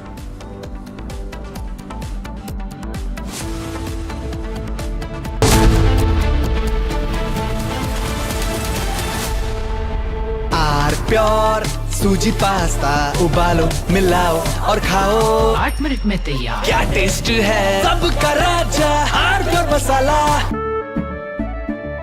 केसरिया से मन जोगी हुआ रे दिल झूमे देखो मतवारा हुआ रे केसरिया से मन जोगी हुआ हर पल मनाओ केसरी त्योहार विमल बोलो जुबान केसरी दादी के हाथों का जादू और खुशबू से महकता घर, माँ की मुस्कुराहट और खाने की सुगंध। MDH गरम मसाला, क्योंकि हर रिश्ता है स्वाद से जुड़ा।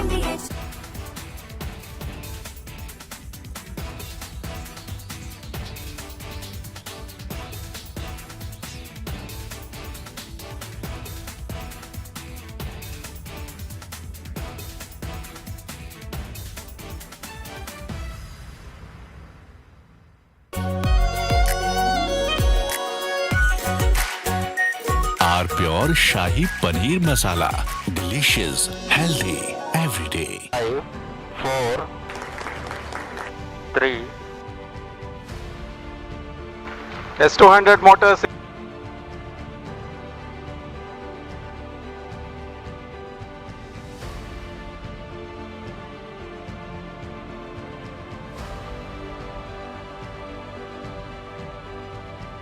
plus 20 seconds. Lift off normal.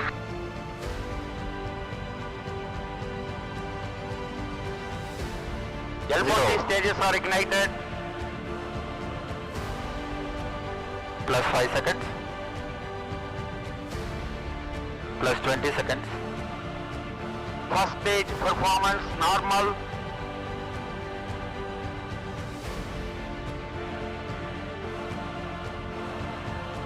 L40 stages thrust cut off.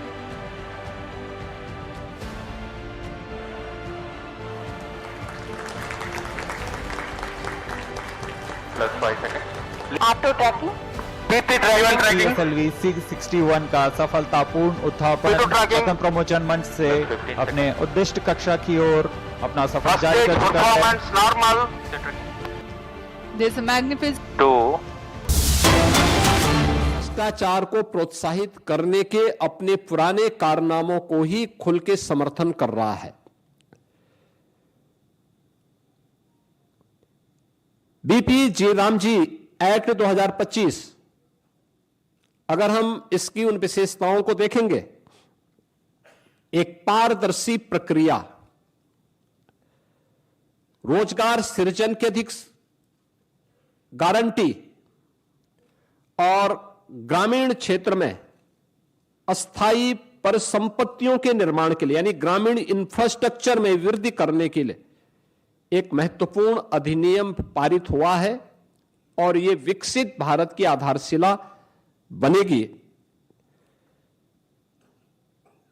विकसित भारत का लक्ष्य तभी साकार हो सकता है जब राज्य विकसित होंगे। राज्य विकसित तब होंगे जब हमारी आधारभूत इकाई गांव है ये विकसित होंगे। ग्रामीण अर्थव्यवस्था को जब हम सशक्त बनाएंगे, किसान हमारा आत्मनिर्भर होगा, श्रमिक को सामाजिक सुरक्षा और उसको सम्मान सुनिश्चित होगा, तब विकसित भारत की संकल्पना आगे बढ़ेगी। और उसी विकसित भारत की संकल्पना को आगे बढ़ाने के लिए उठाया गया एक महत्वपूर्ण क्रांतिकारी कदम है। मैं इसका स्वागत करता हूं और आदरणीय प्रधानमंत्री जी के प्रति उत्तर प्रदेश वासियों की ओर से हृदय से आभार भी व्यक्त करता हूं। मित्रों, यह नया कानून बनना इसलिए आवश्यक था क्योंकि जिस मनरेगा की चर्चा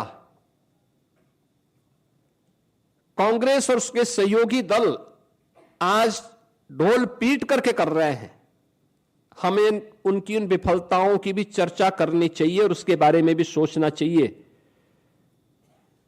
खासतौर पर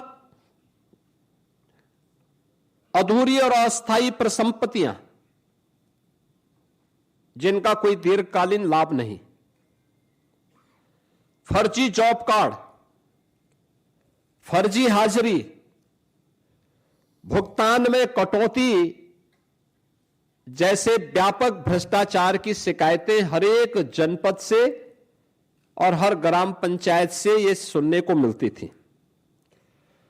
कमजोर सोशल ऑडिट और शिकायत के निवारण की भी कमजोर व्यवस्था, प्रशासनिक क्षमता की बाधाएं, मजदूरी में देरी जैसी समस्याएं इसमें लगातार चलती गई। खेती के मौसम के समय किसानों को मजदूर की संकट देखने को मिलते थे और एक श्रमिक जो ईमानदारी से काम कर रहा है जब उसको काम की आवश्यकता है तब काम की गारंटी नहीं मिल पाती थी और अगर उसने काम भी किया है तो उसको समय पे भुगतान नहीं होता था। रोजगार सृजन का विकास और अस्थायी परिसंपत्तियों के निर्माण का एक अस्थायी मैकेनिज्म इस योजना से बनाने में पूरी तरह विफल रही हैं और इसलिए अब नए संशोधन में रोजगार की गारंटी 100 दिन से बढ़ाकर के 125 दिन किया गया है। साप्ताहिक वेतन यानी साप्ताहिक भुगतान होगा। ऐसा नहीं कि महीनों और वर्षों लग रहे हैं, अब हर सप्ताह लेबर ने काम किया तो साप्ताहिक उसे भुगतान होगा और देरी होगी तो इसका मुआवजा भी देना होगा, यानी उसके लिए अतिरिक्त उसको ब्याज देना होगा। समय पर काम नहीं मिलने पर बेरोजगारी भत्ता अब कानूनी अधिकार हो गया है। यानी अगर कोई व्यक्ति कहता साहब मुझे काम चाहिए और काम नहीं दे रही है ग्राम पंचायत, तो उसके बदले में उसको भत्ता की गारंटी होगी।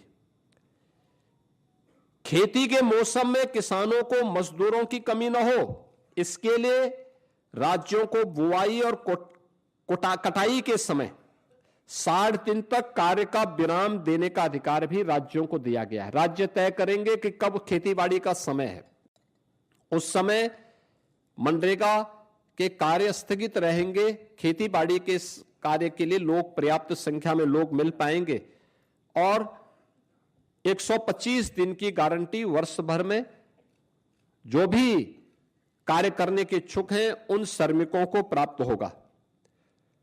किसान और मजदूर दोनों के हित इसके माध्यम से सुरक्षित रखने की गारंटी दी गई है। खोदने और भरने वाली कामों पर विराम होने से स्वाभाविक रूप से जिनके हित प्रभावित हो रहे हैं वो चिल्ला रहे हैं। All right, so this was CM Yogi Adityanath speaking on VB Jiramji, and he spoke on the transparency it will provide and how it is good for employment, good for rural employment, rural infrastructure, and aim of Viksit Bharat only successful if states are developed. All right, viewers, let's move on to our next story. Big breaking news that is coming in from Andhra Pradesh, the gas leak story. Getting in the latest input on the gas leak in Andhra Pradesh. We now understand that expert teams will arrive from Delhi and Mumbai to douse gas well blaze. Now, uncontrolled flames continue to rage at an ONGC well in Andhra Pradesh's Konna Seema district. Now, with officials stating that the fire may not be fully brought under control until the gas supply gets exhausted. That is, the gas supply, until it gets over, the fire will continue to rage on. The well is estimated to contain around 40,000 cubic meters of gas, making firefighting operations extremely challenging, extremely difficult. Now, as a precautionary measure, authorities have evacuated the residents of nearby villages. Around 600 people have been evacuated and shifted to other places to safer locations, while ONGC teams, along with disaster response units, remain at the spot monitoring the situation.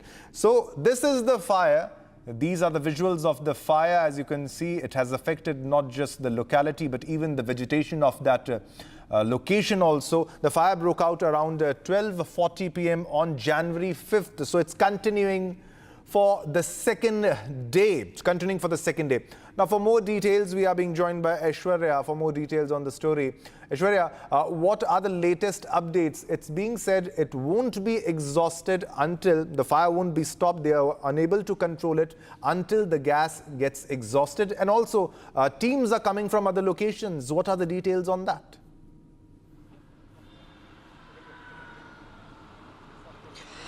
Yes, as you rightly pointed out, because of the amount of gas that has been leaked, that is 40,000 cubicles of reservoir, where gas reservoir was present there, and there was a repair work that was being undertaken by the ONGC workers when there was a possible gas leak, is what the authorities have been claiming. But the official confirmation of what had actually triggered this particular gas leak is something that the authorities will confirm after they could first control the fire. But being it more than nearing 24 hours since the gas leak now, it's still the fire is still raging, is what we are understanding, because of the amount of gas leak that has happened. And until the gas gets exhausted, the controlling of the fire is something the firefighters as well as the authorities there are finding it extremely difficult to control the fire. What we are learning also is that almost 15 fire engines are working together at a single time, and even the water from the nearby rivers as well as the water umbrellas, everything are being used by the authorities to control the fire. What they are saying is that it might take a couple of days to control the fire. As a precautionary measure as well, electricity has been cut off from these villages, nearby villages. Almost 3 villages have no electricity since yesterday as well. But since yesterday, and even all the villages have also been evacuated keep from tracking the latest the nearby developments on locations this and have been story. sent to a safer Thanks a lot, Aishwarya. We'll come back to you again for more developments. Now, Republic is tracking the ground developments on this very closely. Watch this report to understand where the situation stands as of now. Operation are continuing today at an ONGC well number 5, Iskumanda village of Malkipuram Mandal, Ambedkar Konaseema district. Now, high pressure water is being pumped into well number 5, where the fire is active at time. The flames are coming down, but they are firing up again after a short while. Officials say the fire has been burning for nearly 20 hours due to heavy gas deposits inside the well. ONGC emergency teams, along with personnel from the Andhra Pradesh Disaster Management and Fire Service, are working continuously to bring the situation under control. All right, viewers, let's move on to our next top story. Big breaking news that is coming in right now. A hearing was held in court today regarding the deaths caused by the contaminated water in Indore. Now, approximately 3 to 4 petitions were filed in the Indore High Court regarding the deaths and illnesses caused by contaminated water in Bhagirathpura. The court also reprimanded the municipal corporation and the district administration for the status report they submitted regarding the number of deaths. So the number of deaths was underplayed by the authorities, as we have told you earlier also. Now the court described the entire incident as very serious. So a hearing was held in court today regarding the deaths caused by the contaminated water in Indore, where sewage water got mixed in the main supplying water, the supplied drinking water. And these are the visuals of that location. Now, Republic exposed lapses. Republic asked tough questions to the authorities, to the ministers, and they were downplaying the number of deaths. And this is coming from the court now. All right, now we have Satya Vijay for more details on this story. Now, the court has taken up this matter and a hearing was held regarding the deaths by contaminated water. Satya Vijay, अब क्या कुछ जानकारी, क्योंकि हमने दबाव बनाया, Republic ने खबर चलाई और हमने वो सख्त सवाल पूछे, तब पहले जवाब तो नहीं आ रहे थे, लेकिन उसका असर ये हुआ है कि कार्रवाई होती हुई नजर आई है, पानी के टैंकर आते हुए नजर आए हैं, लेकिन अब कोर्ट का हस्तक्षेप और क्या बड़ी बातें कही गई, विस्तार से बताइएगा सत्य विजय।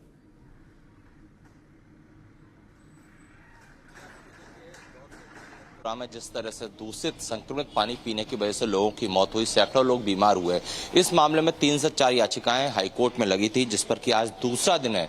पहले 2 जनवरी को सुनवाई हुई थी और इसके बाद अब आज 6 जनवरी का दिन मुकर्रर किया गया था। आज भी सुनवाई हुई और आज 3 याचिकाओं पर सुनवाई हुई। सबसे बड़ी बात यह है कि कोर्ट ने मध्य प्रदेश सरकार को और टॉप अथॉरिटी को फटकार लगाई है।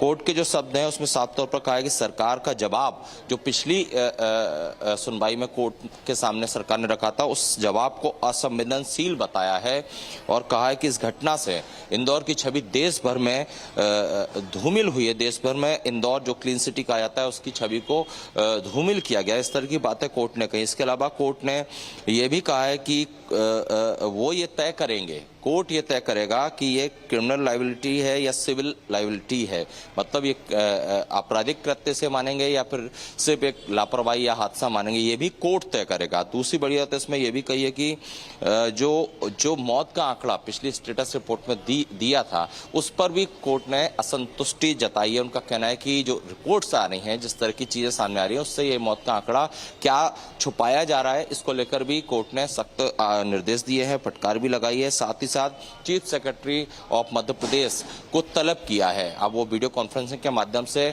कोर्ट के जो वर्ड है वो ये है कि वो सुनना चाहते हैं कि मध्य प्रदेश सरकार की तरफ से chief secretary of Madhya Pradesh इस घटना को लेकर कितने गंभीर है, किस तरह के कदम उठाए गए हैं और सरकार इस तरह से दूषित पानी की रोकथाम के लिए और बाकी जगह पे जो दूषित पानी जा रहा है उसकी रोकथाम के लिए किस तरह के कदम उठा रही है। इसको लेकर 15 जनवरी का समय जो है, दिन जो है वो मुकर्रर किया गया है, जब chief secretary of Madhya Pradesh को सरकार का पक्ष रखना होगा कोर्ट के सामने। तो कुल मिलाकर पूरे मामले में हाई कोर्ट का सख्त रुख रहा। उन्होंने कहा कि स्वच्छ सिटी है, क्लीन सिटी है और यहाँ पर अगर ऐसी घटना होती है जिससे संक्रमित पानी पीने से लोग मरते हैं, लोग बीमार होते हैं, तो ये चिंताजनक है और इसको लेकर समय पर कार्रवाई क्यों नहीं की गई। कोर्ट में जो टेंडर प्रक्रिया है उसको लेकर भी सवाल खड़े किए कि जब इसका टेंडर हो चुका था तो फिर वो क्रियान्वयन उसका क्यों नहीं हुआ। कोर्ट ने और तमाम जितने भी पहलू हैं, जैसे रिपब्लिक मीडिया नेटवर्क ने बिल्कुल बहुत से पहलू इसमें है और हमने लगातार we covered this story and we gave you the exclusive details. We asked the tough questions to the authorities and to the ministers and the lapses we exposed. You can see from the visuals, this is the main pipeline which is leaked and the contaminated sewage water was getting mixed, and the other visual is of the contaminated water which people were forced to drink. They didn't have any other alternative either to depend on the water tankers that will be provided by the government. There was a delay in that too. They were forced to buy water even for regular purposes. All right, so we exposed the lapses, Republic exposed the lapses, and now the matter came in court. And another big breaking news that we are getting right now at this moment: court pulls up MP government, says a state SOP insensitive. Whatever has been done by the state is insensitive. So this is a very big statement coming from the court. Now the court pulls up MP government. They have said this, the state SOP is insensitive. So a hearing was held in court today regarding the deaths caused by the contaminated water in Indore. Approximately 3 to 4 petitions were filed in the Indore High Court regarding the deaths and illnesses caused by contaminated water in Bhagirathpura. मामले में किस तरह से सुनवाई करी और कितनी याचिका आज कोर्ट में लगी? भागीरथपुरा मामले में आज हाईकोर्ट में सुनवाई थी। लगभग 4 से 5 याचिकाओं पर कोर्ट में सुनवाई हुई, जो अलग अलग मुद्दों पे थी। कुछ टेंडर को लेकर थी, कुछ शहर के पानी को लेकर थी। कोर्ट ने सुनवाई करी। कोर्ट का आज बहुत सख्त योग्यता की बात भागीरथपुरा की नहीं, सब जितनी मौतें हो गई है उनका एक का, चाहे सिविल लायबिलिटी हो या क्रिमिनल लायबिलिटी हो, कोर्ट वो भी